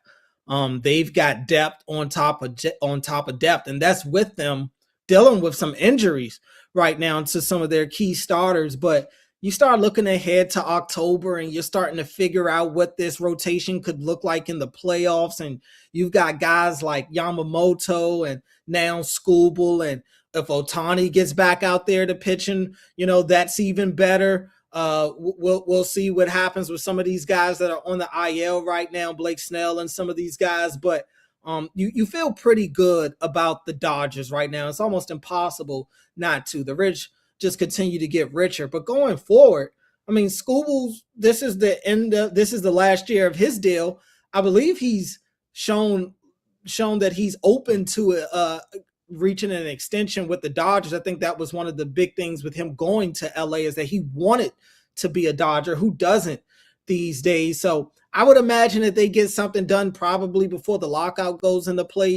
But yeah, I mean, no doubt it's kind of tough to look at this Dodgers team as anything but the best team in baseball right now. It's funny, man. I was thinking that exact same thing when it comes to the Dodgers. Like, if they three-peat and then is just one final mic drop moment, like one final middle finger to the league, they ink Tarek Skubal to a massive contract extension with insane deferral money prior to December 1st.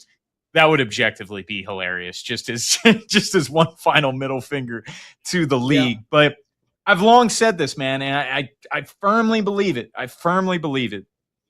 The owners, the league, they want the Dodgers to three-peat because that would be their checkmate. That would be their, see, what do you want us to do? We're going to throw our hands in the air. The Dodgers with their endless payroll. No one can compete. This is just such an unfair league. They're already running commercials talking about leveling the field with the salary cap. They want this. And it would be bonus points if the Yankees end up making the World Series. If it's Dodgers, Yankees, two big-time franchises, two big spenders, I think that's bonus points for the league. Now, when it comes to this potential, and quite frankly, it seems like a formality, lockout, maybe this is just my blind optimism here, Cordell. I can't imagine there not being a season next year. I really can't, just because there's way too much to lose. This game is in such a great spot right now where the ratings through the roof, the social media engagement through the roof, attendance is up. The popularity among young people is up. And if you were to have a prolonged lockout, you miss a substantial amount of games. You miss, hypothetically, the season. It's going to turn people off. And I just think there's been so much, quite frankly, goodwill built up in recent years in terms of positive rule changes. The pitch clock is one of the best rule changes in sports in recent memory, and such a layup decision. But what it's done for the game, I think, has been tenfold. Where are you on the lockout? Like, how deep do you expect this to go? Am I crazy thinking about this, that the owners want the Dodgers to three-peat? Well, no, you're absolutely. I definitely think that they are rooting for that. I mean, I wonder if the Tigers owners are rooting for it. The way that they were able to just so willing to give Skubal to the Dodgers, really without pushing the envelope or creating a bidding war for the number one player on the trade market, and you get basically even money, in my opinion. Like, I feel like they should have been looking to drive the price up. And it should have been anybody but the Dodgers, honestly. Like, where are all the other teams? Where are all these teams that are looking to beat the Dodgers in the National League? The Brewers couldn't have used Tarek Skubal? Is that what you're telling me? I don't buy that. So, yeah, I do think there is an element of these owners around the league definitely pushing their own agenda. And you talked about the commercials. I saw the commercials weeks ago on, like, Peacock, I think it was. Yeah. It felt like it really felt like it was a political ad. Like, yes, sitting there telling you about the salary cap, and they've got all these man on the street interviews, taking little snippets from fans on the street saying a couple of things that they want a fair play. Like, they're negotiating in the media. So no doubt, I think there's going to be some fuck out. I have a hard time thinking that the entire season's going to be gone next year, though. And there are some older people that have obviously seen a couple of lockouts, and they're so afraid of what's to come, and they think that we could be looking at the beginning, the end, to baseball is locked. Oh, if baseball can sustain this lockout this time around. And I actually do think the game is in a better place despite the league doing some things to hurt themselves. They don't do a good job still of marketing their best, their bigger name players. They still don't show anything to make you want to pay attention to the future, whether it's the futures game, whether it's the draft, any of that. They don't give these young guys their own platform to really showcase their time on the field or getting drafted and having their dreams come true. So I do think there are a lot of new young fans that have come over to baseball, though. Like you said, the pitch clock is a success. I think the ABS system, depending on who you ask, some people don't like it. I think the ABS system has been fine. I think it's added an extra element of excitement to the game. People are really locked in to see when these challenges are going to be used, and are they right? These challenges loom large in the end. So I do think there have been elements of the game that have worked, that have shown that, hey, we can add different things, and we're still not changing the sport. We're making it better. We're making it more fast paced. I do think that there's still going to be baseball next year, but would I be surprised if we're missing like almost half of the season? No, honestly, no. I do think the Players Union has more of a backbone in Major League Baseball than any other major sport in this country. So they're going to fight. We know that. I don't think they're just going to roll over on this salary cap issue. I'm curious to see what the give and take will be, but I do think we'll have some sort of baseball in some capacity in 2027. And this isn't me completely taking up for the Dodgers, even though I firmly believe it's the teams that spend no money that infuriate me the most, because they're just greedy owners that are just pocketing money. But there is certain economic aspects of the game. The deferred contracts has gotten absolutely out of control, and the Dodgers owing over $1 billion in deferred money is ludicrous.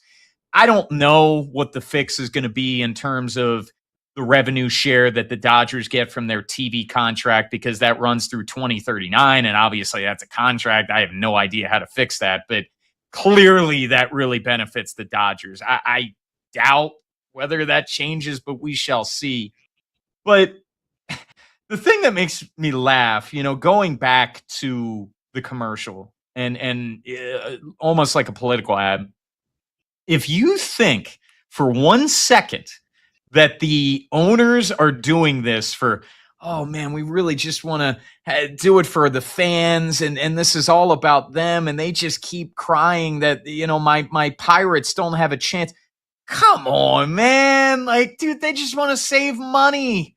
They're doing it for themselves. The billionaires are just doing it to make more money. It's not about the fans at all. It's about benefiting number one, and that is them. And what the give and take eventually is, I'm not sure.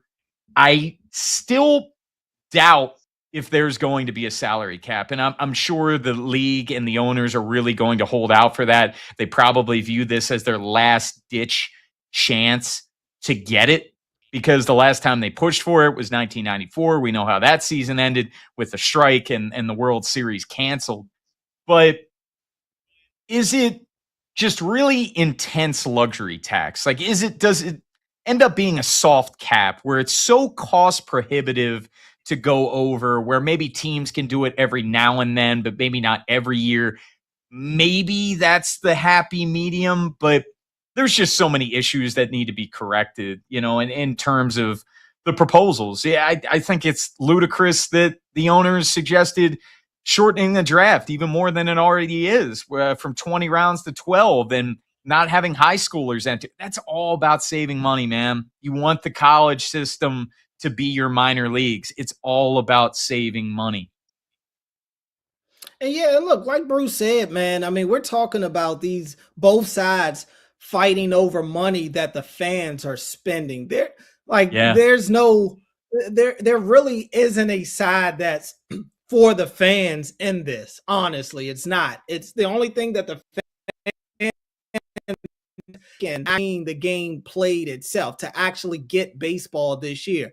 But when you talk about the financial aspect that both sides are fighting for, it's to benefit them. And look, these players have these guaranteed contracts. They are kicking out money. Some of these teams are, but when you talk about the sport and they're actually being parity in the sport, I still think that you have a good mix. We brought up the Mets earlier. Like the Mets couldn't stop spending money, and look at where they're at. So it's not like we can just make this overarching assumption that when you spend a lot of money, that equates to team success. That's not true. We've also seen some of these teams with the smaller payrolls, like the Rays, have success as well. So there are multiple ways to skin a cat, but I do think we are tired of seeing, every great player that becomes available, we know where they're going. It can't be everybody's going to the Dodgers. And my solution isn't, well, tell the Dodgers to stop doing their job. No, the Dodgers should absolutely try to continue to make their team as best as they possibly can. But where are all the other teams? Where are all the other teams that are supposed to also be trying to uplift their rosters and give their teams a fighting chance and put a winning product on the field for their fans? Go talk to Rockies fans. They've been sold a dream forever, and now they're under new ownership, and now it feels like the future is going to be different to where they're going to spend more money. But look at here in Baltimore. Like, they went from owners that wouldn't spend, and now you've got David Rubenstein in there, and every chance he gets an opportunity, he lets it be known that they've got deep pockets. They want to spend this, and that. And sure, they went and got Pete Alonso, but how many guys did the Orioles miss out on this year? How many of the almost guys did the Orioles get this year? So it's still that element of some of these smaller market teams not being willing to go not above and beyond, but a little further than they're accustomed to going, to go lock down some of the players that they want, as opposed to kind of just waving the white flag and letting these guys go to the same big market teams. That's where I go back to where we began with this Tarek Skubal trade. And a lot of people are up in arms like, see, like, I don't care about the trade. Like, if you want to be upset about Kyle Tucker, for example, paying him $60 million on a 3-year contract, and he's been terrible. And look, that would cripple a lot of small market teams. You sign a guy to that much money and he's not producing. But the Dodgers, their lineup's just so loaded, they're able to overcome it. The Skubal thing, how am I mad at the Dodgers? They didn't give this overwhelming prospect haul. Like, if you're the Brewers, recognize the moment. You have a great farm system. Can you imagine the Miz and Skubal 1-2 in a short series against the Dodgers? Like, yeah, you could have had an opportunity to knock them off at that point, and you chose not to do it. And that's where you got to realize you have to recognize the moment, man. Because it's almost like if you're the Brewers, and yes, adding Skubal to any team helps you exponentially, but you add him, but you also keep him away from the Dodgers. Right. That's exactly it. Like, that would have been a double win, getting him and keeping him away from the Dodgers. And like you said, it's not like the Dodgers just offered a package that couldn't have been beaten. Where's the competition from some of these other teams? Where is that willingness to do what we saw Boston do and do a slight overpay for an Adley Rutschman? If you feel like that's the type of player that could help get you to where you want to be. And Skubal is absolutely one of those guys that fits. He fits in perfectly with what the Brewers are doing out there. So it's just disappointing to kind of see teams just kind of just quiver and put their head down and let the Dodgers kind of just walk all over them and then cry victim in the end. I don't feel bad for these teams watching the Dodgers sit here and get all this talent. I really don't. Not once has it set in my mind like, man, I feel bad that, the Braves didn't go out there and get, like, where's all the action from the Braves? Skubal aside, that's the thing with me. The Dodgers are continuously trying to always improve their roster.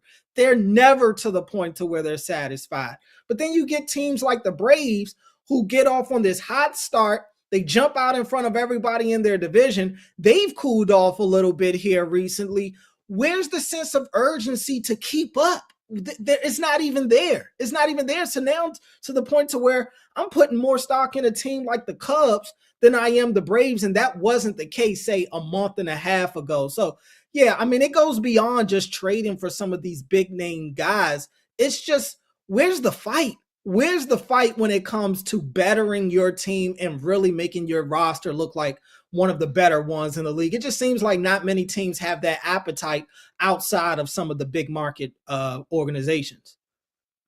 Coming up next, we're going to recap one of the bigger trades of the day, maybe the biggest trade of the day, and Cordell alluded to it, the Red Sox pushing their chips to the center of the table. They really gave up a lot in acquiring Adley Rutschman. Could Adley put them over the top? We'll tell you next. This is BetMGM Tonight. Tim Barbalace, Cordell Woodland filling in for Brad Evans and Pat Boyle on the Westwood One Radio Network.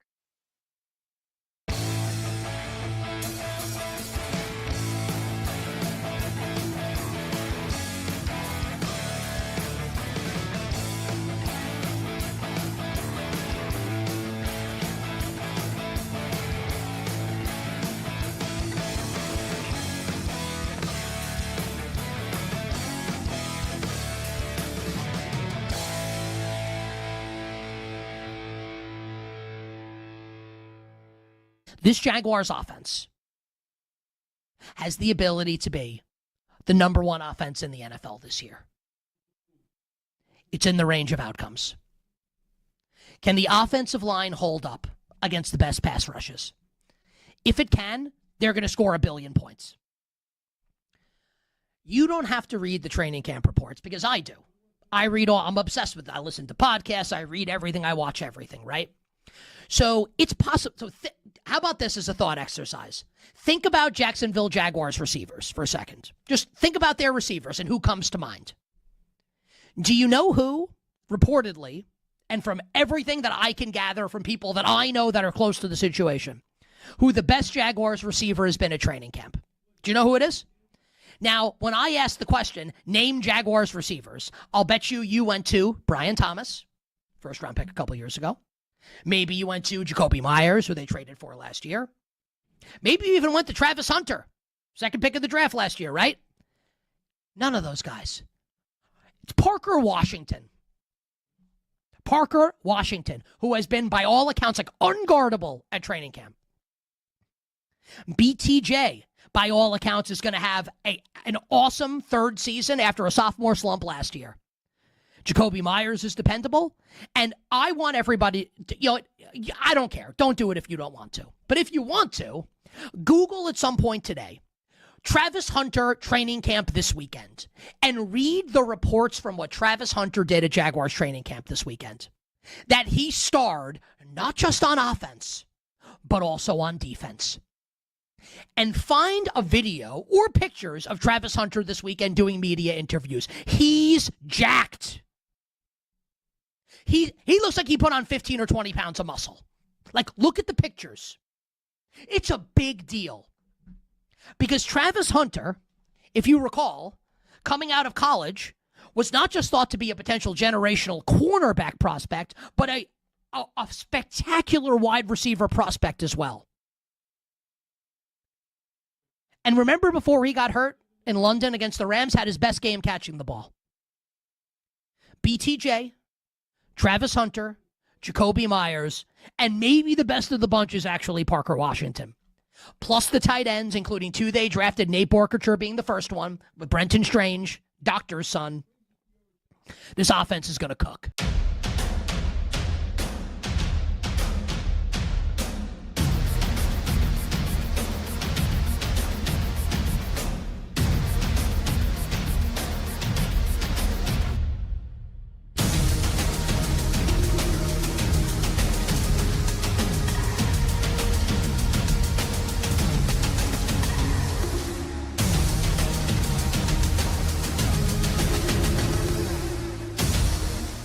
I don't need C.J. Stroud to be 1993 Warren Moon, like Moon was for the Oilers.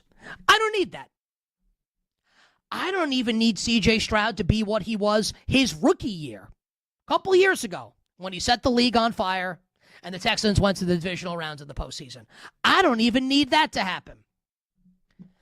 What I need and you need and Texans fans need and Texans bettors need and the Houston Texans themselves need, what they need and we need is average play from C.J. Stroud. Can he be average and have moments of brilliance, which we know he's got in him because we've seen it before? That's all they need. And they can go to the Super Bowl. And they'll win the AFC South, even if and I'll get to Jacksonville in a second, and I think Jacksonville's going to be good again. They'll win the AFC South. I think they could win like 13 games. They're going to beat Buffalo in week one. A banger of a week one game, by the way, Buffalo at Houston. And I wouldn't be shocked if we get to Super Bowl 61, February in Los Angeles, and the Houston Texans are representing the AFC. Can C.J. Stroud just be average? Can the offensive line, this remade, reshaped offensive line, just be average? The Texans can be a Super Bowl team if that is the case.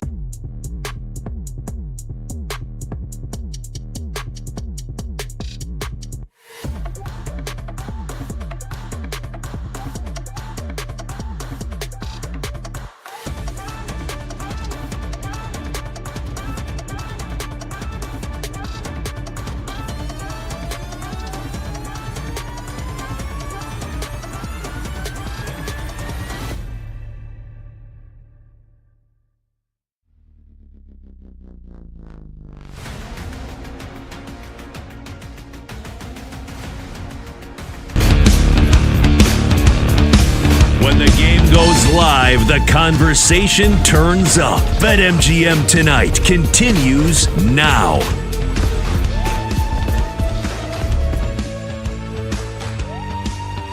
Tim Barbalace, Cordell Woodland filling in for Brad Evans, Pat Boyle. This is BetMGM Tonight. We just talked about the big whale of the deadline, and that's obviously Tarek Skubal heading to the Dodgers. But this was also a pretty massive blockbuster trade, Cordell. The Orioles traded Adley Rutschman, and his name had been rumored to be on the move for about over a week. And Jeff Passan, who covers MLB for ESPN, is plugged in as any national insider. His first two top 100 trade candidate lists did not have Adley Rutschman on it. And then his third edition had Adley on it. I believe he was 15th. And the big headline of that blurb was, I'm paraphrasing, but pretty much, the Orioles virtually had no shot of re-signing Adley Rutschman. That was the headliner for me. And if that was truly the case, Cordell, if you're Mike Elias, and it sucks that you're in this position, but you got to trade him. Then, fast forward to a couple days ago, a lot of rumors. The Yankees were hot and heavy with Mike Elias, talking about trying to get the three-time All-Star catcher. And then this morning, it seemed like the Red Sox really emerged as a front runner, and they ended up closing the deal. Now, there was that little limbo spot because they were going over Adley's medicals. And Adley is on the IL right now due to a left wrist injury. This is his third IL stint of the season. But obviously they signed off on it. And the O's, it sounds like, did really, really well. Sean McAdam, who is a columnist for MassLive.com, he tweeted this out. Some people in the game are completely stunned by what the Red Sox gave up for Adley Rutschman, said one evaluator from another organization, quote, I'm absolutely dumbfounded by this. This is literally one of the most ridiculous trades I've seen in 30 years. But that being said, Cordell, let's look at this from the Red Sox point of view first, because they have been red hot for the past month to get back in it. And we know that they weren't getting much at all out of their catcher position. What does Adley Rutschman add to Boston? Well, he adds another bat to that lineup right away, a switch hitting bat. at that. And this has been a Red Sox lineup that has gotten it done in a multitude of different ways. But I think when you talk about Adley's best asset in terms of what he's going to bring to that Red Sox team, it's his defense behind the plate. It's just locking down that catcher position. And I don't know what the future holds for Adley, even in Boston. I would imagine, given Adley's agent being a Scott Boras client, he's going to test the open market when he gets an opportunity to down the line. But I don't necessarily get the sense. I haven't heard any extensions in Boston either. So we'll see what the future holds there. But I think he definitely gives them a bona fide catcher for the near future that has the ability to also add in things offensively. But Adley has been a very pitcher-friendly catcher for some time. He's gotten better at throwing runners out. His defense has gotten probably last year. So I do think Adley brings a lot to a Red Sox team that's been their arrow is pointing way up these days. And I think the Red Sox it was important to them to keep the momentum that they built up here and to maximize the opportunity that they have.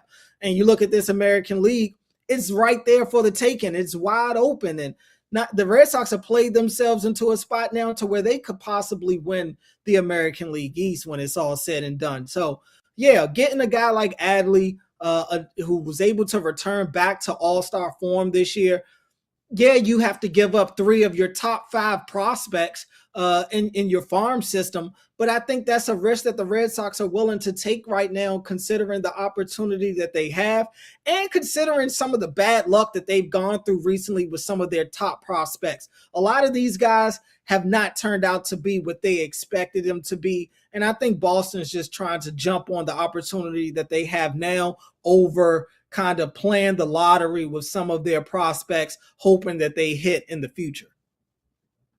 It's sort of been the theme of the show. Teams recognizing when to go for it. And right now the Red Sox did. And they've been under pressure. Craig Breslow, the ownership group as well. They're cheap. They're not the old Red Sox where they're spending a ton of money. They're not making these type of big moves. I thought today was a huge statement. And you think of the shot in the arm that provides to the clubhouse, bringing in an all-star catcher. I think it's huge. Now, was the price to pay a lot? Yes. Anthony Ianson, he's Baseball America's number 33 prospect overall. It's a lot to give up. I'm not dismissing that at all. But given how wide open the American League is, given how this Red Sox offense has been so much better over this last month or so to go along with the really strong pitching, they also acquired Eric Miller, the reliever there. I get it, man. I think the fan base is going to be really energized. I can think back to when the O's were playing a series at Fenway Park. Like, it's playoff atmosphere baseball again at Fenway Park. And now I think it just ratchets up even more. Absolutely. Absolutely. And I think, you know, we've talked about a lot of going into the deadline, trying to figure out who the true buyers and sellers were going to be because, you know, the last few wild card spots are just there for everybody. It feels like in the American League, whether you're a good team or not. Like, this could be a year potentially where a team with a losing record ends up getting in. So I just think it kind of speaks to just the struggles of the league, and the Red Sox, like many teams in the American League, probably woke up like, why not us? Why not us? And I think the move showcased that. I'm all for teams going for it, being aggressive, taking their shot when it presents itself. And right now for the Red Sox, I mean, to be able to get Adley Rutschman from a division rival, yeah, you had to slightly overpay, but we could look up 2 years from now and it's not an overpay because, again, we don't know. This is Westwood One Sports.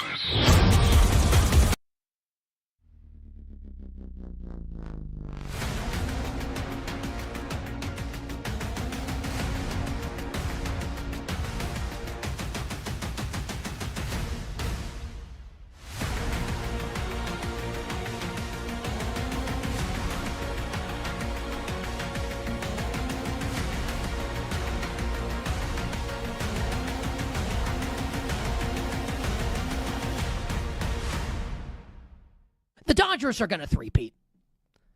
Like the season's over. And I'm not talking 2027 with a potential lockout. I'm talking this season. That it's likely over as a result of this move. And I'm sure the LA Dodgers found themselves, and we all play fantasy sports, right? Where you have this trade gets proposed to you. And you're looking at it, and it's like, okay, like I'm going to click accept. Is this actually happening? Am I actually about to get this player for this package that I'm giving up? Where when it comes down to the LA Dodgers, it's Zaire Hope and River Ryan. What a name, River Ryan, and like Brad Smith, not the former Missouri and New York Jet player, for Tarek Skubal. Like those three guys in exchange for a World Series championship is basically what it comes down to. It's the easiest trade that's ever been consummated. The easiest deal of all time. The easiest yes ever for the LA Dodgers for this deal. And the Dodgers, we don't need to mince words here. The Dodgers are going to become, they will join the 1936-39 New York Yankees, the 49-53 New York Yankees, the 72-74 Oakland Athletics, and the 98-2000 New York Yankees as the only teams in the history of Major League Baseball to win 3 or more consecutive World Series. And when it's all said and done, and think about this, and I loved Freddie Freeman basically alluding to it this weekend when discussing the Skubal trade with the media. Freddie Freeman is well aware of the history, the illustrious, storied, glorious history of the Los Angeles Dodgers, the former Brooklyn Dodgers. And Freddie Freeman knows that with a successful October this year, this iteration of the Los Angeles Dodgers becomes the best ever iteration of the Dodgers franchise in its long, storied, glorious, illustrious history. Isn't that incredible to think about? That we are on the cusp here, a couple months away from gigantic history being made in Major League Baseball. They're the favorite. They should be the favorite, and I don't know who's beating them, and I don't know how they're losing.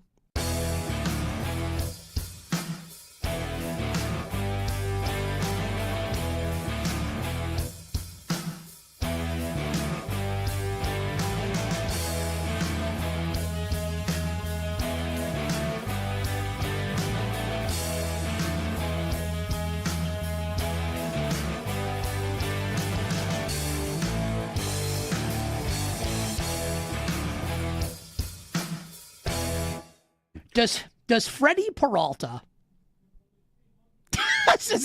You already know it. Freddie Peralta strikes me as the type of guy that just can't hack it in New York, and he'll go to Tampa and he's going to be electric for the Rays down the stretch of the season. Agree or disagree with that? The Mets trading Peralta to the Rays. I'll disagree with. I don't think it's New York that ate him up. I think it was the Mets screwing with him, and then maybe him not having a good start, and then worrying about the pressure of living up to AKA New York. For a contract season as well. I think he's going to be great in Tampa Bay. I mean, he's never been this bad before. He's got one of the worst ERAs in the sport. He went from having a 2 ERA to a 5 ERA. Come on, you're a Mets fan. You know how this is going to go. So you sign him. You get him. He's terrible, and now he goes to Tampa. He's going to be great. We have 30 seconds left. A 2 ERA before they get him, a 5 ERA when they have him, and you watch, it's going to go way back down with the Rays. Everybody thinks they can fix him. The Mets get him, they make him worse. Everybody else thinks they can fix him. And Peralta's a good guy, so I'll be happy for him. But one of the all-time disastrous trades from the Mets perspective.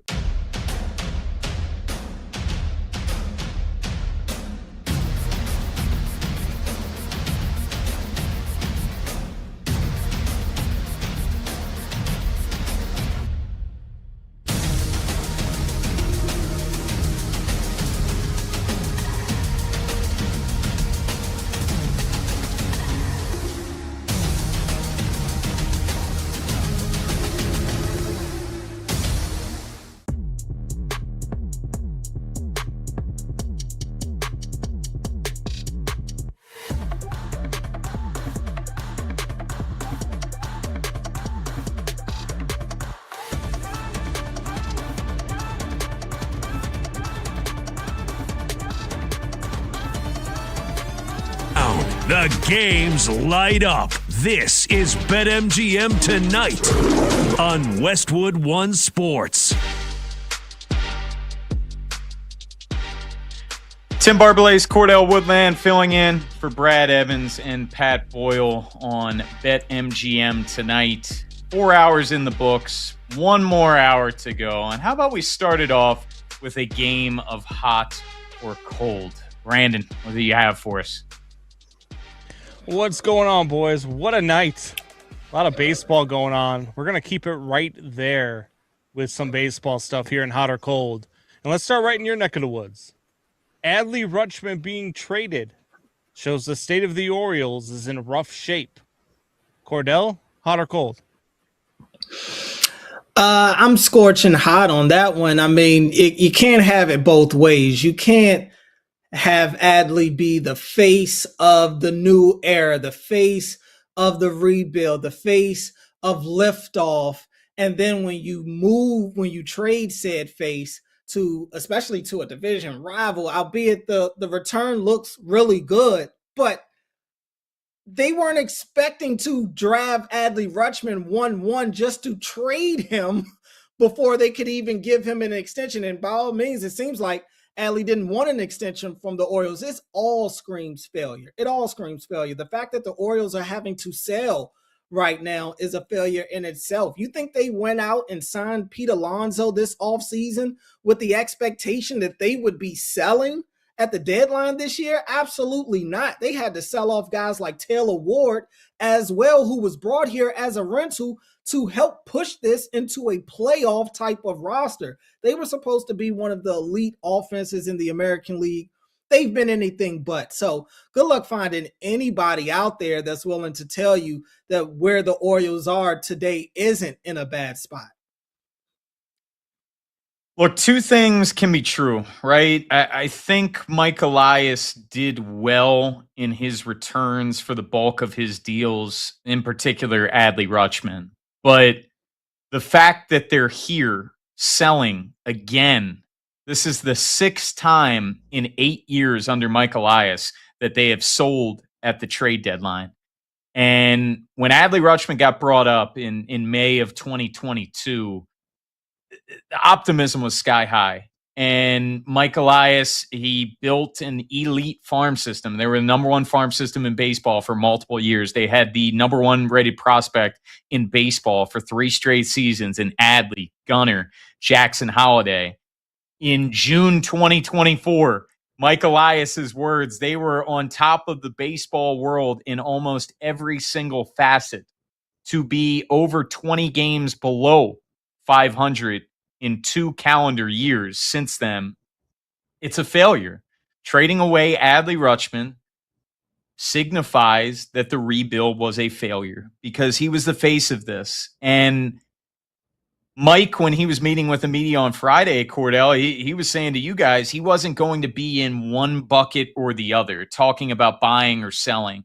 And it sounded like he was going to try and thread that needle in buying and selling. This Orioles team only 2.5 games out of the wild card spot, but these were all sell side moves. You know, he was just acquiring prospects for the future. And doing the show today on the Fan, like, it was pretty stunning. You know, it made sense to trade Adley Rutschman given the fact that they weren't going to re-sign him.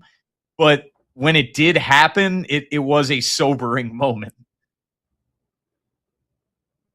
Yeah, look, the Baltimore Orioles, to me, over the last couple of years, are a lot like the New York Mets. A team that every year you look at them on paper and you look at their division and you look at where they should stand and you're like, yeah, this is going to be the time where they turn it around. This is going to be the year that they win the division. This is going to be the year that everything goes right for them. And then by the end of April, you're like, yeah, I was wrong. Because it's just been that way for the last couple of years for the Mets and for the Orioles. And the Orioles got me again. I promised everybody I wouldn't be duped by the Mets again, so I definitely stayed away from them. But I picked the Orioles again this year, and I got duped again. Look, I don't know what's going on over there in Baltimore. I don't know the ins and outs the way that you guys do. But just from an outsider's perspective and watching what's going on with the Baltimore Orioles, who They do. They have a great young core. You look at them on paper, they've got some of the best young talent in the game right now in their lineup. And you watch them, lose a guy like Adley Rutschman. It's one thing if you draft him 1-1 and then you trade him as a prospect for a haul or to get some really good pitching and win a World Series or something like that. It's a completely different thing to have him in his third season, I believe, in the league, and to be trading him to the Boston Red Sox, a division rival. I mean, everything about that just screams, holy crap. This is a complete disaster, a complete failure in Baltimore, and it's not going to get any better anytime soon, in my estimation. All right. Moving on. I was going to say it. Oh, go ahead. No, I was going to say you're 100% right. And I think that's kind of the big question that I have moving forward. Cordell, I'd love to get your thoughts on this too. Like, where do they go from here? I don't know. I don't think that this is going to be another teardown situation, but this team, it still seems and feels far away. I have no idea what's happened with Gunnar Henderson this season. And a lot of the young guys just haven't taken the next step that we thought they would. And that's where I kind of go back to player development. These guys were all elite prospects at one time, and a lot of their abilities haven't translated from the minor leagues to the majors. Yeah, I mean, it's tough for me to sit here today and not feel like a year from now we're not sitting here having the same conversation that we're having about them trading Adley. We're having that same conversation about them trading Gunnar Henderson. Honestly, like what signs have we been given that Gunnar's going to sign an extension with the Orioles? They talked about Adley not wanting to re-sign with the Orioles being a big driving point in them trading him this year, and obviously them not being where they want to be in the standings. Why should I think that that's going to be any different as we go into the future? Gunnar has shown no sort of willingness to want to stay in Baltimore. He's a Boris client as well. I think he's looking for money that the Orioles probably aren't sure if they want to give him. And I don't know how much Gunnar really wants to be in Baltimore. Like, what have they shown? They sold everybody the same dream. So I'm sure the players that are living this are sitting there feeling duped themselves, just like you did, just like you said, Brandon. I mean, we're all feeling the exact same way. So we don't know what it's going to look like with this rotation going forward. Is Trevor Rogers going to be here in the future? Is he not? It's just so many. How good is this young core that we thought was really good? Where the more we get to watch them, starting to look like they may not be that great. And it's not just a this year thing. This has been the last couple of seasons here in Baltimore. So when you talk about the Colton Cowsers, the Jordan Westberg, when's the last time we seen Jordan Westberg play? I'm kind of feeling like I'm out on this young core at this point, and that might mean Gunnar included. Like, I still think Gunnar is a very talented player. I think he's obviously better than he's looked this year, but it doesn't really feel like Gunnar Henderson and this group of guys is going to get the Orioles to the promised land going forward. I just wonder how invested the Orioles are still in this young core moving forward. Well, let me ask you guys this, because look, I'm sitting here in Chicago. Yes, I'm a Cubs fan, but I also watched the White Sox quite a bit. And I've watched this organization front row over the last couple of years, a team that won 41 games 2 years ago, won 58 games last year. And now on August 3rd, they're 3 games up in the AL Central and look like they might be one of the best teams in the American League, quite frankly. What it took for the White Sox to do that was a new GM. What it took for the White Sox after they got the new GM and Chris Getz, which everybody, including myself at the time, thought it was a joke of a hire, thought here we go again with the same old White Sox promoting failure. But then Chris Getz surrounds himself with the right people in the front office. They start making some smart moves. They rebuild the farm system relatively quickly through trades, through all sorts of different things that they've done. And now you're looking at a team that has a farm system that is deep, that has a major league roster that is winning baseball really quickly. I mean, this turnaround has come out of nowhere, and it's almost like they've built things almost kind of not to the same extent, but almost like the Dodgers have, right? With a really good, strong team, but also a really good farm system. Is that where you're at with the Orioles? Is that what you guys want to see happen? Is it time for a GM change in Baltimore? It's always tough advocating for someone to lose their job, but I will say this, and this is just the reality. If you went to Mike Elias when he was introduced as GM of the Orioles going back to 2019, and if you told him, hey, in your first 8 years, you're not going to win a playoff game, what would you characterize that? And he would say it's a failure. And the reality is in sports, this isn't a baseball thing. This isn't an Orioles thing. This is a sports thing. If you don't win a playoff game for 8 years, you don't get to keep your job. That's just the reality. This is a results-based business. Now, I will say that the impending lockout certainly complicates things. Do you want to do a GM search that quickly, get things together, and then you have an expedited offseason when the lockout ends? I understand that that's a very difficult situation to navigate, but with Mike Elias, if this is it for him, looking back, it's always going to be what could have been, and a very popular topic that's been discussed in Baltimore and nationally, I know as well, is prospect hugging. It's not all these guys are going to pan out, and a perfect example: Garrett Crochet got traded to the Red Sox a couple years ago. The Orioles could have done that move. Heston Kjerstad, he's in the minors. He was a top prospect. You combine him with Kobe Mayo, for example. You could easily have gotten Crochet. Like, you make the big move to get Corbin Burns, but that was it. You didn't continue to add on there. And the trade deadlines, when you were a winner, it just wasn't enough. And Mike ultimately has not been aggressive enough as a GM. Yeah, I mean, it's that. And then you talk about player development or the lack thereof. How many of these major league guys have made it to Baltimore and they're still trying to figure out where's their best defensive position? Jackson Holiday, he's drafted as a shortstop. They move him to second base. He's still in the process of learning second base, but then they're talking about giving him some work at third base because Westberg's hurt again and Mayo can't play third base. Oh yeah, but then you start hearing rumblings about maybe Holiday might go in the corner outfield somewhere. Like, it just, you look at the Orioles and defensively, they're one of the worst teams in baseball right now. And they pride themselves on having all this positional flexibility, but there's nobody that can say that they're great at any one position. Even Gunnar Henderson. Gunnar makes some spectacular plays at shortstops, but man, when you talk about some of the routine plays, you got to kind of shield your eyes because there's no telling what the result of that play will look like. All these outfielders out there that can't play defense, that don't know where they are in the field, that don't know how to throw to the right base. It's the player development part for me. A lot of these swing and miss guys that they bring in that they think they can kind of change some of their tendencies and change their bat path and all of that.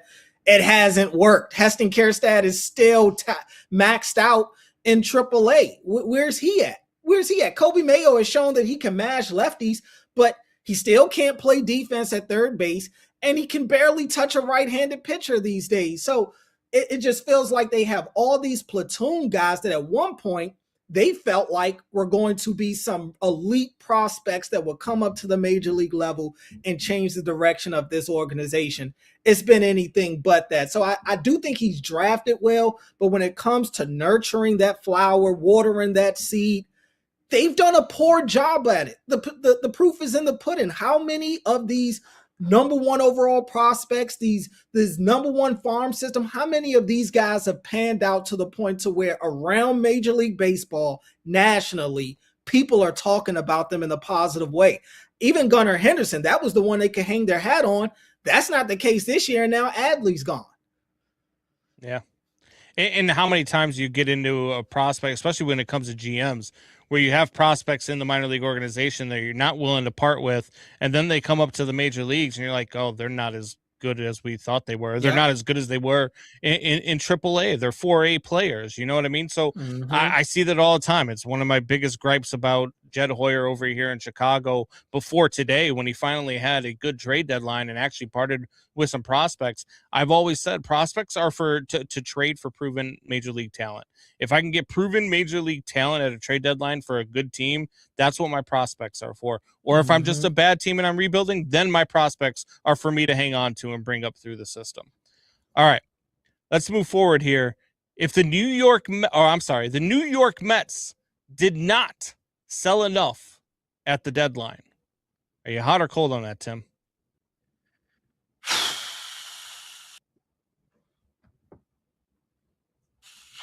Because it's tough to say that a team didn't sell enough when they traded away 7 players. I mean, they did trade away almost a third of their roster. So when you consider just the sheer numbers of it all, now the return that they only got one top 100 prospect for what that's worth.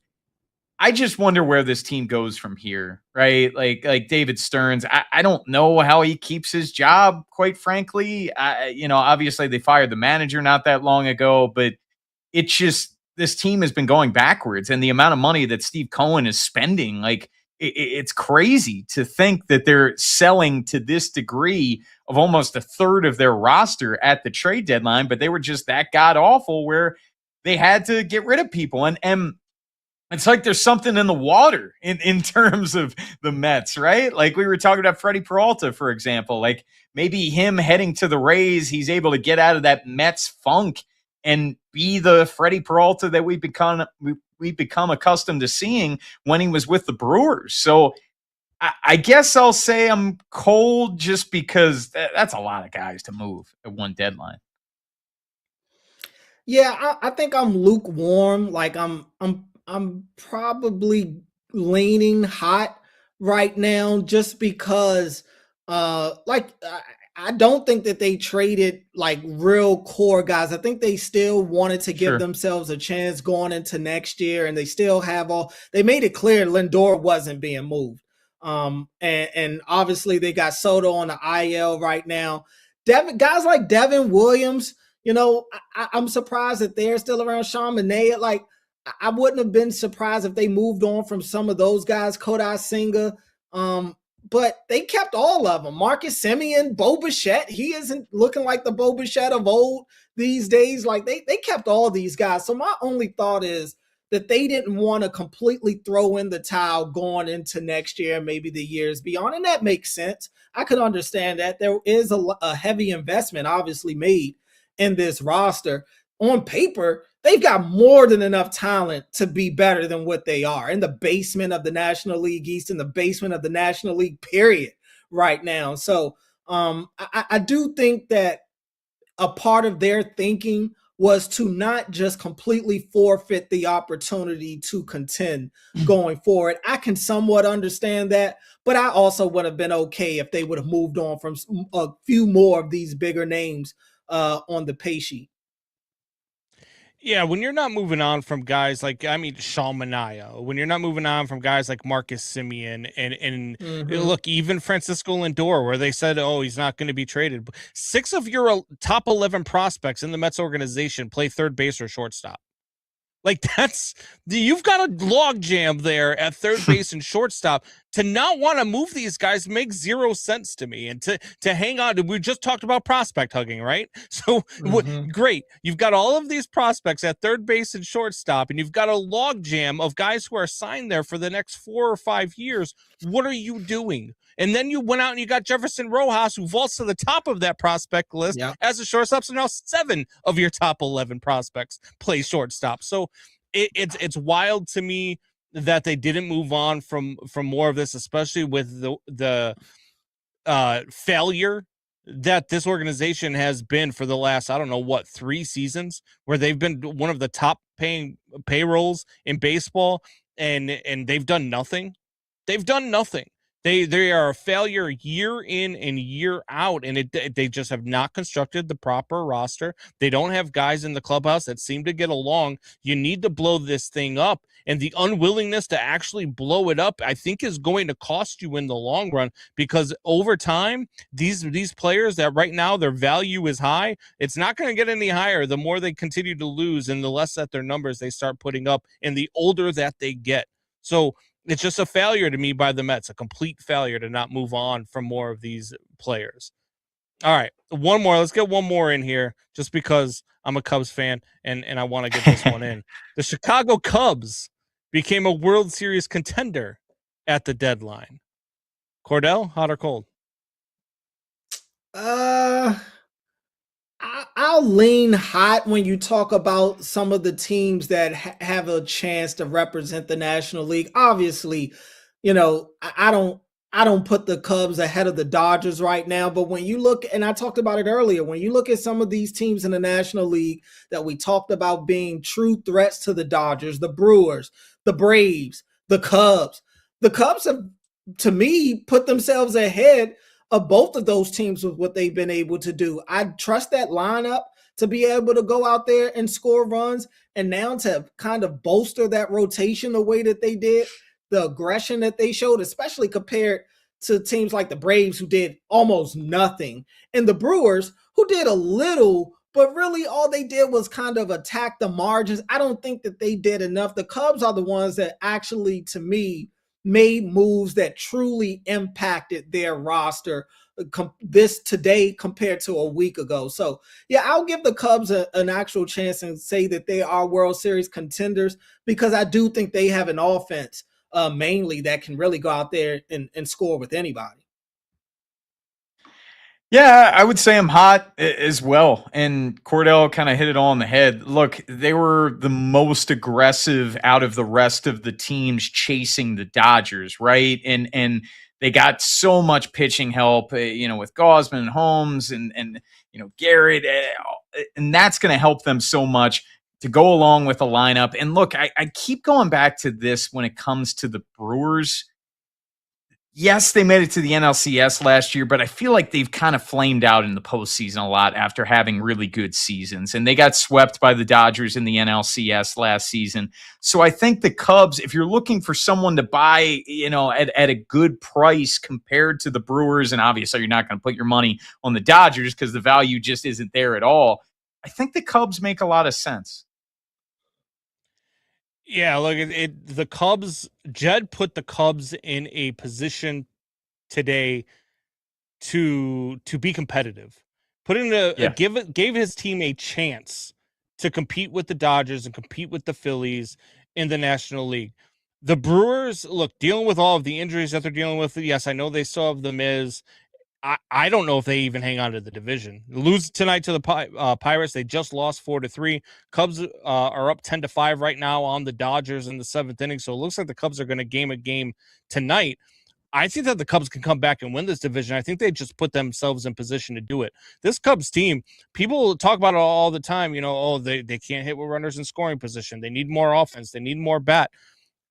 They've got the fourth highest run differential in all of Major League Baseball. This team, through all of the injuries, they've got an entire pitching staff, not a rotation, not a bullpen, an entire pitching staff on the IL.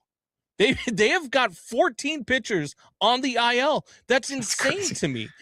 And now you look at this team and what they just did, and when you go out and you bring Gausman in, when you bring Graham, I forget the kid from the Mets name. Clay Holmes, the starter that Clay Holmes, who's coming off of the IL. He's going to be healthy. He's only pitched nine games this season. I mean, his arm is going to be ready for a long push. Then you bring in Zephyrhan. I love what the Cubs did today. I think they gave themselves a real shot in the arm, and I think that this team can compete with any other team in the National League in a 7-game series now. And their rotation, their 1-2-3 going Gausman, and then Boyd, have it being the third, and pushing Shota down to your number 4, that's going to really do some stuff for this rotation, and is a lot better than what it was looking like a week ago with a 1-2-3 that I was extremely scared of going into October with. So I think that Jed did a tremendous job today, and it's the first time that I've ever been able to say this about a Jed Hoyer run team. For sure. Brandon, thanks, man. Well, the Cubs, they were definitely a buyer at the deadline. They were definitely a winner at the deadline. Who were some other winners at MLB's trade deadline? Who were some losers at the deadline? We're going to get into it next. This is BetMGM Tonight. Tim Barbalace, Cordell Woodland filling in for Brad Evans, Pat Boyle on the Westwood One Radio Network. Everybody that wants to get mad at the LA Dodgers wants to be pissed at the Dodgers and wants to say that the Los Angeles Dodgers are ruining baseball. You're not angry. That's not your emotion. No. It's being masked with anger. Because it's easy, and this is like a great psychological thing, right? Behind anger, just in general, with me, first and foremost, I'm not immune to this. Anger generally masks deeper emotions that are harder to sift through and are harder to express. Your emotion is not anger. Let's be clear about that. And my emotion is not anger. And I will fully get into what my emotion is coming up in a little bit. Your emotion and my emotion is jealousy. I am so especially as a Yankee fan. You can hate them. I don't care. You can hate them. It's fine. Especially as a Yankee fan. I am so jealous of what the Los Angeles Dodgers are doing. The Los Angeles Dodgers, again, whether you like them or not, whether you root for them or not, you have to acknowledge, like we acknowledge with our ones in the air, the tribal chief Roman Reigns.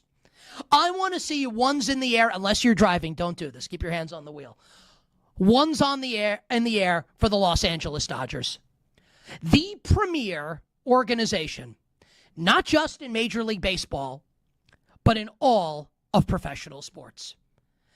An organization that values winning ruthlessly. If capitalism, the idea of capitalism, could be distilled down into a sports organization, into a pro sports team, it would be the LA Dodgers. Winning at all costs. Make money at all costs. And those two things are not always related. You've got like the New York Yankees, for instance. I hate to keep bringing up the Yankees, but I'm a Yankees fan. The Yankees want to make money. That's what's important to the Yankees. Not necessarily winning. They'd like to win, but making money is what's important. The Los Angeles Dodgers, though, have cracked the code. Because the Los Angeles Dodgers understand that winning begets money. You get more money from winning. So the Dodgers do whatever is necessary to win.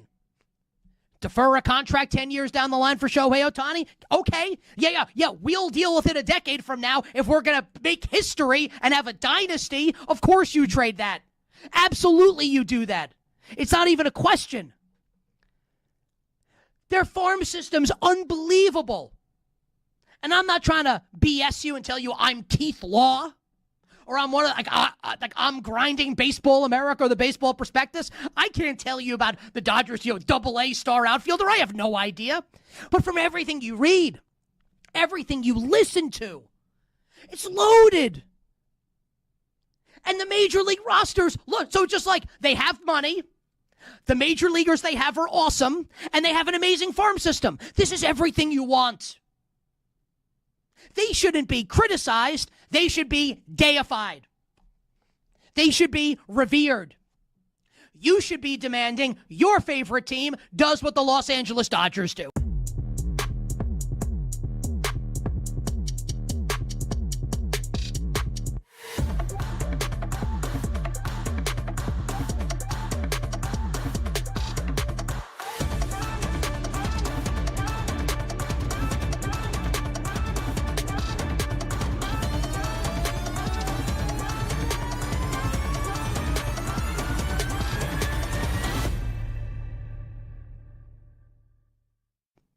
I want to love them, and they're making it really difficult.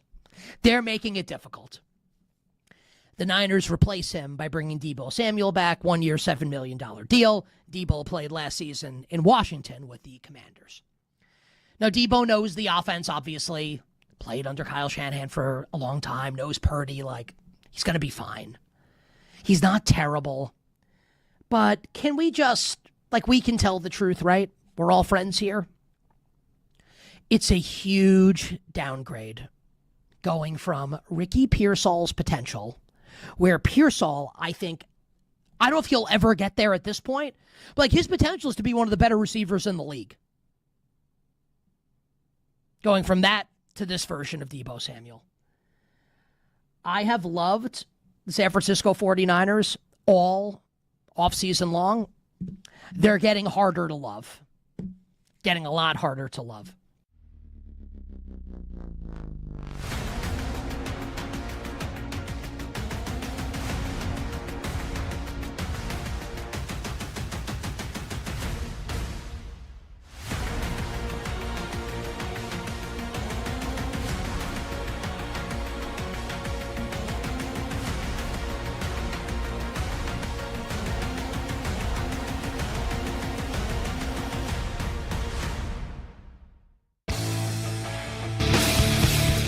Late games, loud opinions, and money time moments. BetMGM Tonight rolls on.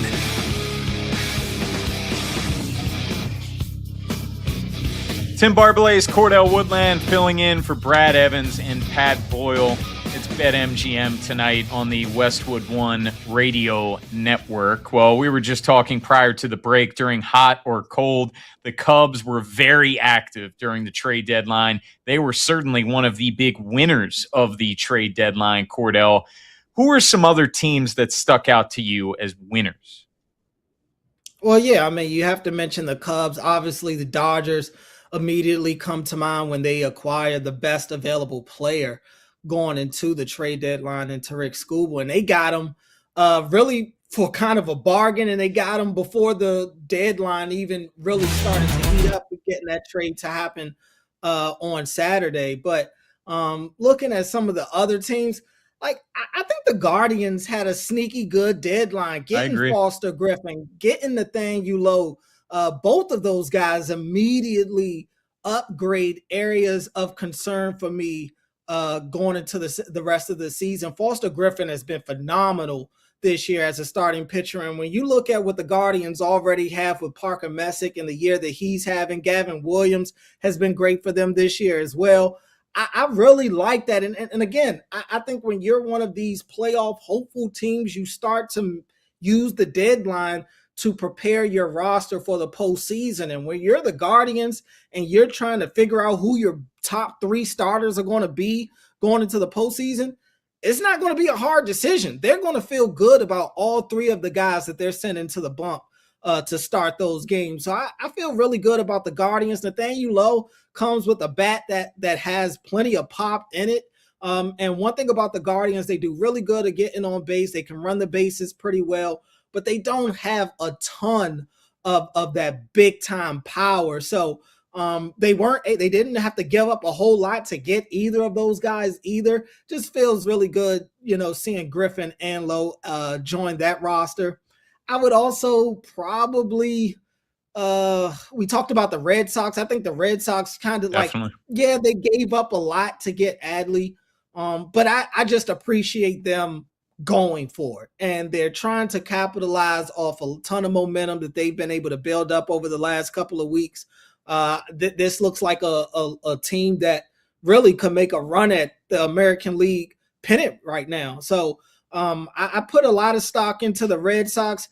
People could talk about them overpaying with the prospects that they gave up, but I think the Red Sox have seen here over the last couple of years that having these top prospects doesn't guarantee you anything. And even when some of these guys start to show what they're capable of, can they do it consistently? Can they stay healthy? Some of their top prospects have struggled in both of those categories. And lastly, if I had to say anybody, I'd probably go with the Rays are still I think the Rays, even though they didn't make some of the slam dunk monster deals that some of these other teams made, like the Red Sox, getting Liam Hicks immediately impacts a sore spot for them at the catcher position. And Freddie Peralta, look, they didn't have to pay a whole lot for him. He hasn't been great this year, but I think everybody knows that Peralta's capable of more than what he's shown this year. And if there's any team that's shown that they can kind of squeeze more than what's there, it's the Rays. And getting a guy like Tyler Wells, also from a division rival in the Orioles. Ironic enough, Orioles 2.5 games back of the last wild card spot. They need bullpen arms, and here they are shipping off one of their more reliable pen arms to the Rays. I think this immediately helps the Rays, who also has a former Oriole as their closer right now, and Brian Baker, who was an all-star this year. I was right about to say that, going back to the Orioles, because Baker has been unbelievable for the Rays this season. The Rays are an interesting one. I don't know if I'm calling them like a slam dunk winner. Obviously, Freddie Peralta is the X factor there, and maybe just getting out of the Mets filth. And obviously, the Rays have a great infrastructure, and everything they touch turns to gold when it comes to pitching. So if that does come to fruition, then yes, they do turn into a definitive winner of the deadline. To the losers, and for me, I got to start with the Brewers, man. I really do. And you bring in Dustin May, Jojo Romero, but ultimately it's what they didn't do. And we had on several national insiders when it comes to MLB, and Jim Bowden was the one most recent that we had on. And he gave the Brewers a strong shot at landing Tarek Skubal. He gave the nod to the Dodgers, but said the Brewers were right there. And, basically said what we've been saying. Like, that would have been such a game changer of a move for them. And I understand that, look, if you're the Brewers, you need prospects more than the Dodgers do for the cheap labor, but at some point you go for it. And 2008 is the perfect example for the Brewers. When they acquired CC Sabathia, what a difference he made for them that year, making the playoffs, and he was spectacular.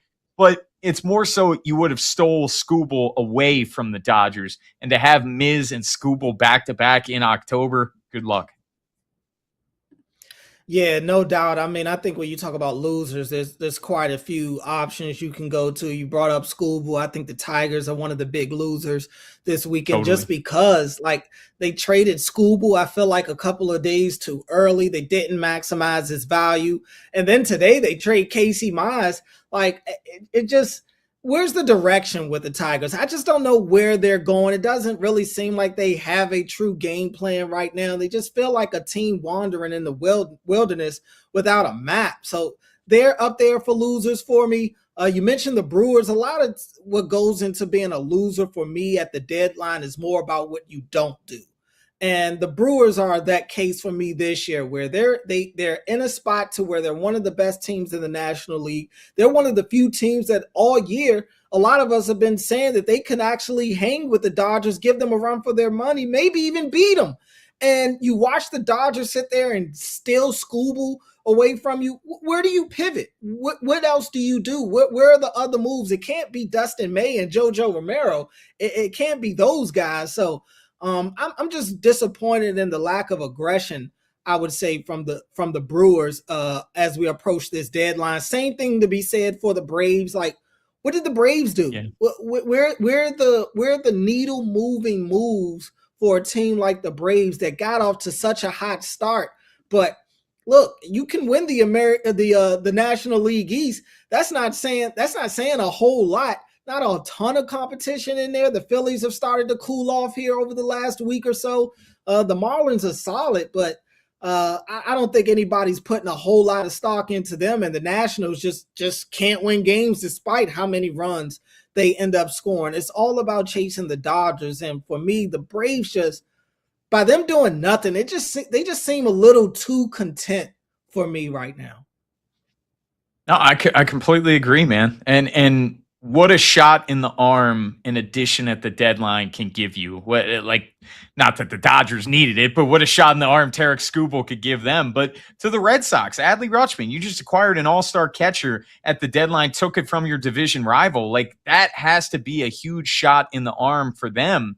Kind of going back to fringe winner here, Cordell, a team and a player that was screaming for a shot in the arm was Bryce Harper with the Phillies and calling out Dave Dombrowski.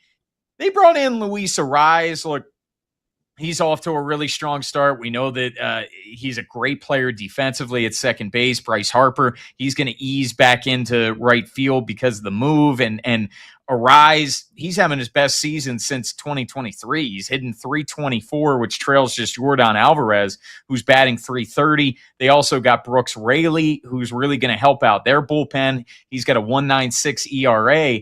And the Phillies bullpen, they certainly needed some reinforcements there. So you got a bat and you got someone to add to the pen. Yeah, I like those moves for the Phillies. I just wonder if it's enough. That's my whole thing. I just wonder if it's enough. And I am taking into account, and maybe they are as well, that their offense is going to wake up here soon, and Arraez will be a big part of that. But they're too talented to not be better offensively than they have been over the last couple of weeks, really since the All-Star break. I think they have the worst record in Major League Baseball since the All-Star break, or at least they did before they took 3 from the Orioles over the weekend. But Yeah, I am. Look, this is a Philly that hot.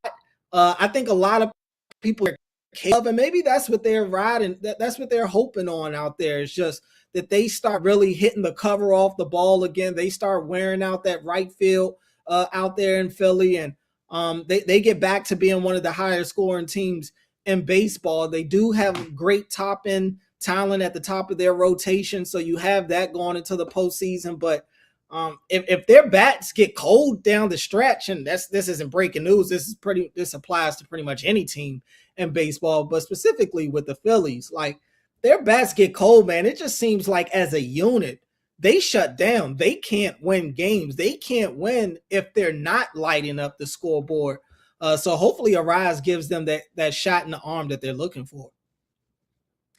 We got one more break to go for us, and we will give you a scoreboard update in Major League Baseball on the other side. It's BetMGM tonight. Tim Barbalace, Cordell Woodland filling in for Brad Evans, Pat Boyle on the Westwood One Radio Network.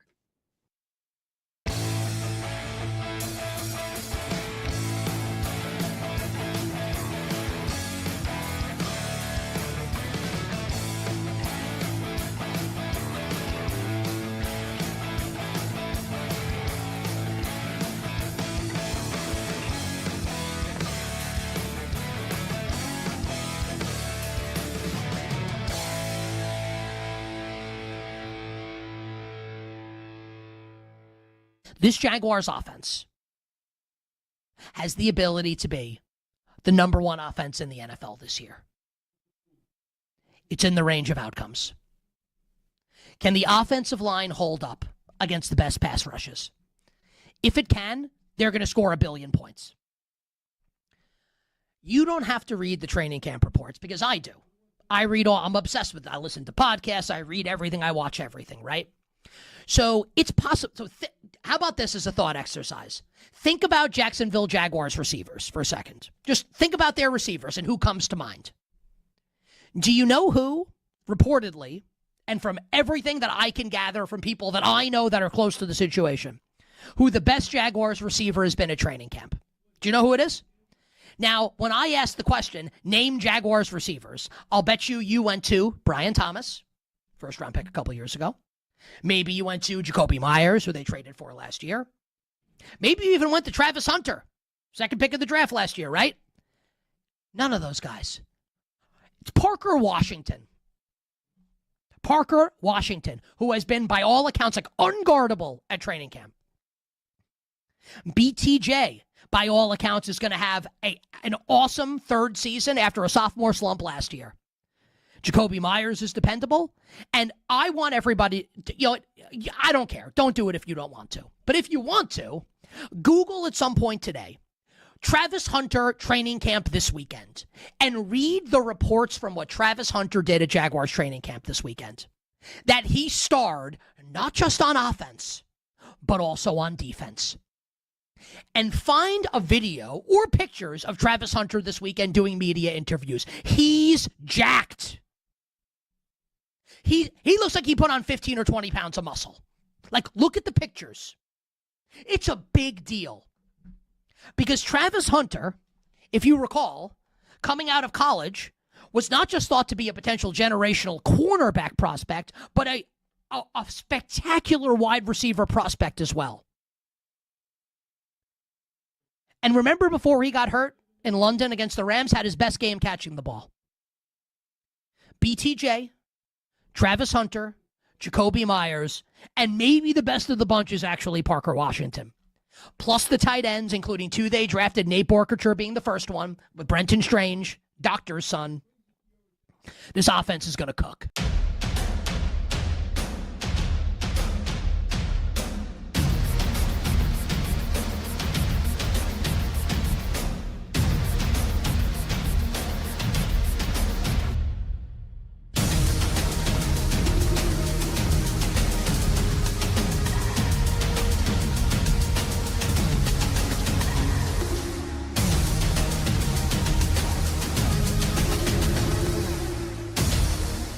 I don't need C.J. Stroud to be 1993 Warren Moon, like Moon was for the Oilers. I don't need that. I don't even need CJ Stroud to be what he was his rookie year, a couple of years ago, when he set the league on fire and the Texans went to the divisional rounds of the postseason. I don't even need that to happen. What I need and you need and Texans fans need and Texans bettors need and the Houston Texans themselves need, what they need and we need is average play from CJ Stroud. Can he be average and have moments of brilliance, which we know he's got in him because we've seen it before? That's all they need. And they can go to the Super Bowl. And they'll win the AFC South, even if and I'll get to Jacksonville in a second, and I think Jacksonville's going to be good again. They'll win the AFC South. I think they could win like 13 games. They're going to beat Buffalo in week one. A banger of a week one game, by the way, Buffalo at Houston. And I wouldn't be shocked if we get to Super Bowl 61, February in Los Angeles, and the Houston Texans are representing the AFC. Can CJ Stroud just be average? Can the offensive line, this remade, reshaped offensive line, just be average? The Texans can be a Super Bowl team if that is the case.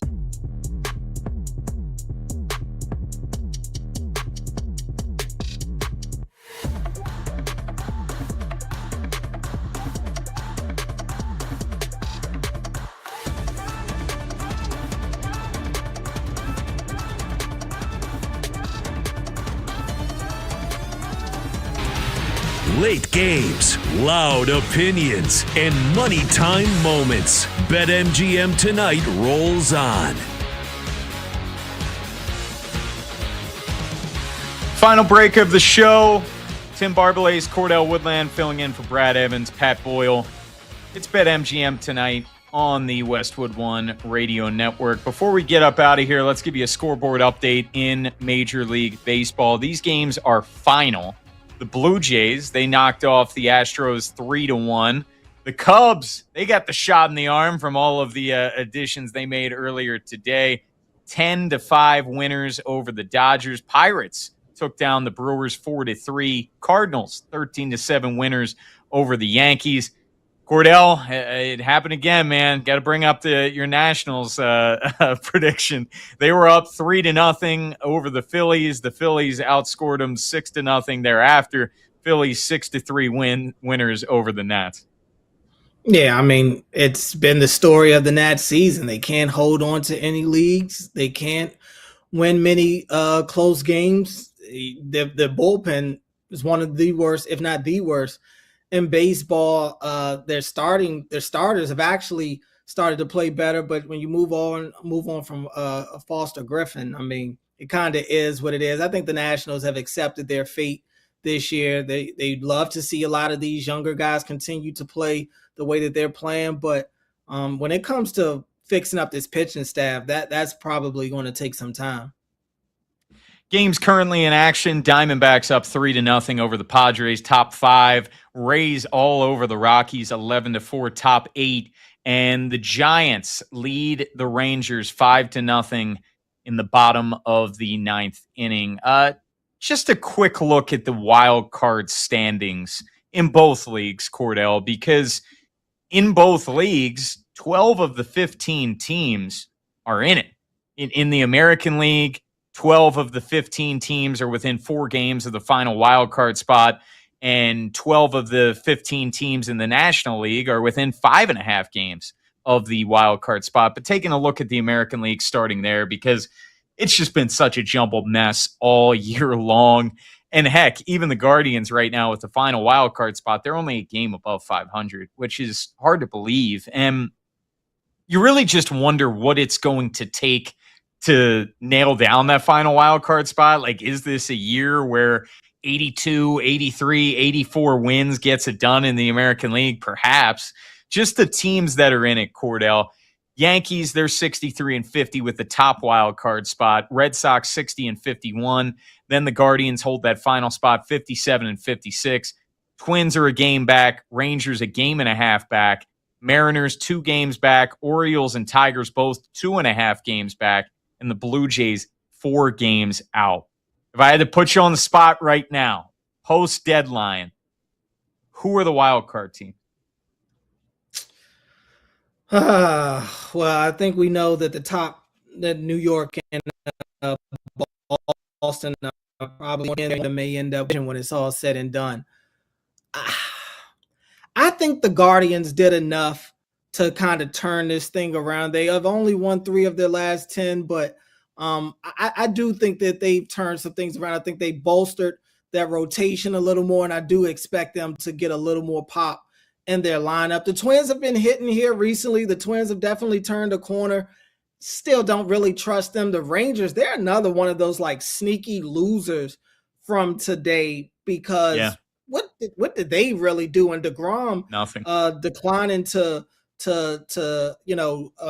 get rid of his no trade clause so that he can be moved out of Texas. I mean, that's a pretty big deal for the Rangers. Same with the Mariners. I mean, where are they? These are teams in limbo. We know what the Orioles did. They sold off, but their GM is still saying, that he expects them to continue to fight to get into the postseason. Of course, when the American League is as bad as it's been, but I wouldn't be shocked if it kind of stays pat with the Yankees, Red Sox, and Guardians, unless the Yankees and Red Sox are able to kind of take that American League East front runner spot away from the Rays, and the Rays get in there. But it's tough for me to put stock into any of these teams on the outside looking in. Do you believe in the Twins, the Rangers, the Orioles? Like, definitely not. Maybe the Mariners waking up at some point, but even them, man, I can't really buy stock into any of those teams.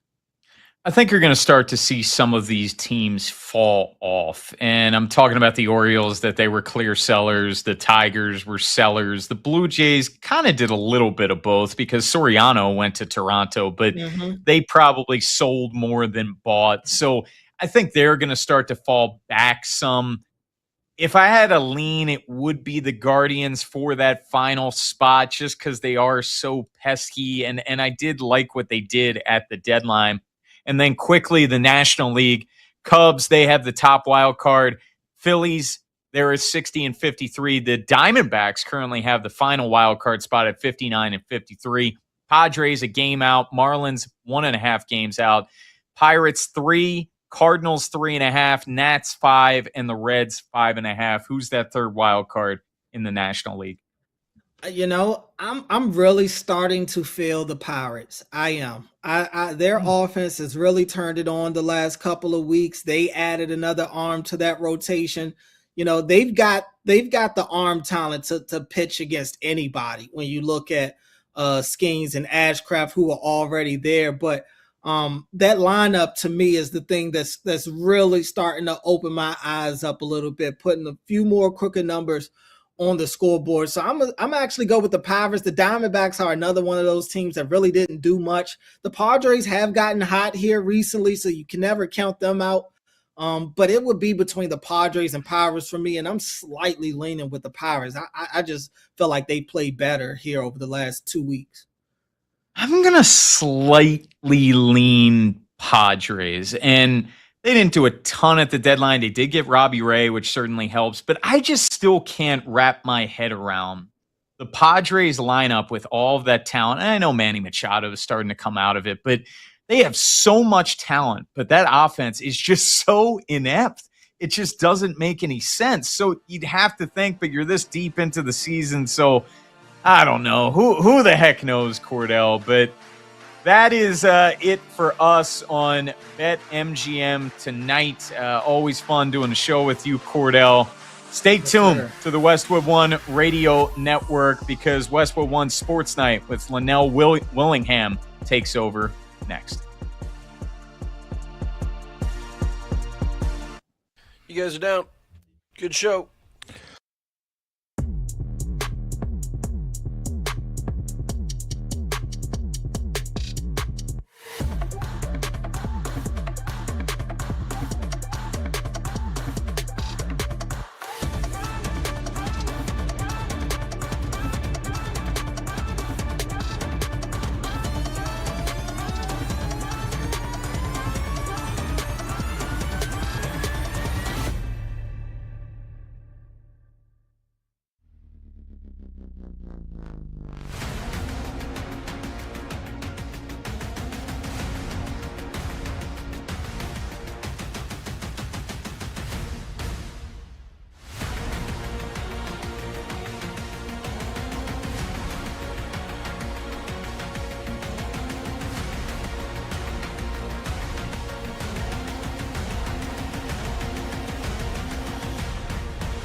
Dodgers are going to three-peat. Like the season's over. And I'm not talking 2027 with a potential lockout. I'm talking this season. That it's likely over as a result of this move. And I'm sure the LA Dodgers found themselves, and we all play fantasy sports, right? Where you have this trade gets proposed to you. And you're looking at it, and it's like, okay, like I'm going to click accept. Is this actually happening? Am I actually about to get this player for this package that I'm giving up? Where when it comes down to the LA Dodgers, it's Zaire Hope and River Ryan. What a name, River Ryan, and like Brad Smith, not the former Missouri and New York Jet player, for Tarek Skubal. Like those three guys in exchange for a World Series championship is basically what it comes down to. It's the easiest trade that's ever been consummated. The easiest deal of all time. The easiest yes ever for the LA Dodgers for this deal. And the Dodgers, we don't need to mince words here. The Dodgers are going to become, they will join the 1936-39 New York Yankees, the 49-53 New York Yankees, the 72-74 Oakland Athletics, and the 98-2000 New York Yankees as the only teams in the history of Major League Baseball to win 3 or more consecutive World Series. And when it's all said and done, and think about this, and I loved Freddie Freeman basically alluding to it this weekend when discussing the Skubal trade with the media. Freddie Freeman is well aware of the history, the illustrious, storied, glorious history of the Los Angeles Dodgers, the former Brooklyn Dodgers. And Freddie Freeman knows that with a successful October this year, this iteration of the Los Angeles Dodgers becomes the best ever iteration of the Dodgers franchise in its long, storied, glorious, illustrious history. Isn't that incredible to think about? That we are on the cusp here, a couple months away from gigantic history being made in Major League Baseball. They're the favorite. They should be the favorite. And I don't know who's beating them, and I don't know how they're losing.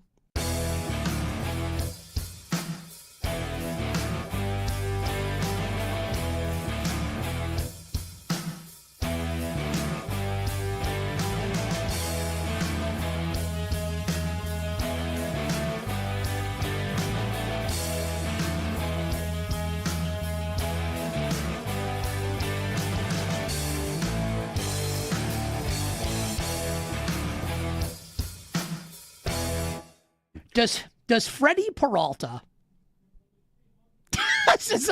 You already know it. Freddie Peralta strikes me as the type of guy that just can't hack it in New York, and he'll go to Tampa and he's going to be electric for the Rays down the stretch of the season. Agree or disagree with that? The Mets trading Peralta to the Rays. I'll disagree with. I don't think it's New York that ate him up. I think it was the Mets screwing with him, and then maybe him not having a good start, and then worrying about the pressure of living up to AKA New York. For a contract season as well. I think he's going to be great in Tampa Bay. I mean, he's never been this bad before. He's got one of the worst ERAs in the sport. He went from having a 2 ERA to a 5 ERA. Come on, you're a Mets fan. You know how this is going to go. So you sign him. You get him. He's terrible, and now he goes to Tampa. He's going to be great. We have 30 seconds left. A 2 ERA before they get him, a 5 ERA when they have him, and you watch, it's going to go way back down with the Rays. Everybody thinks they can fix him. The Mets get him.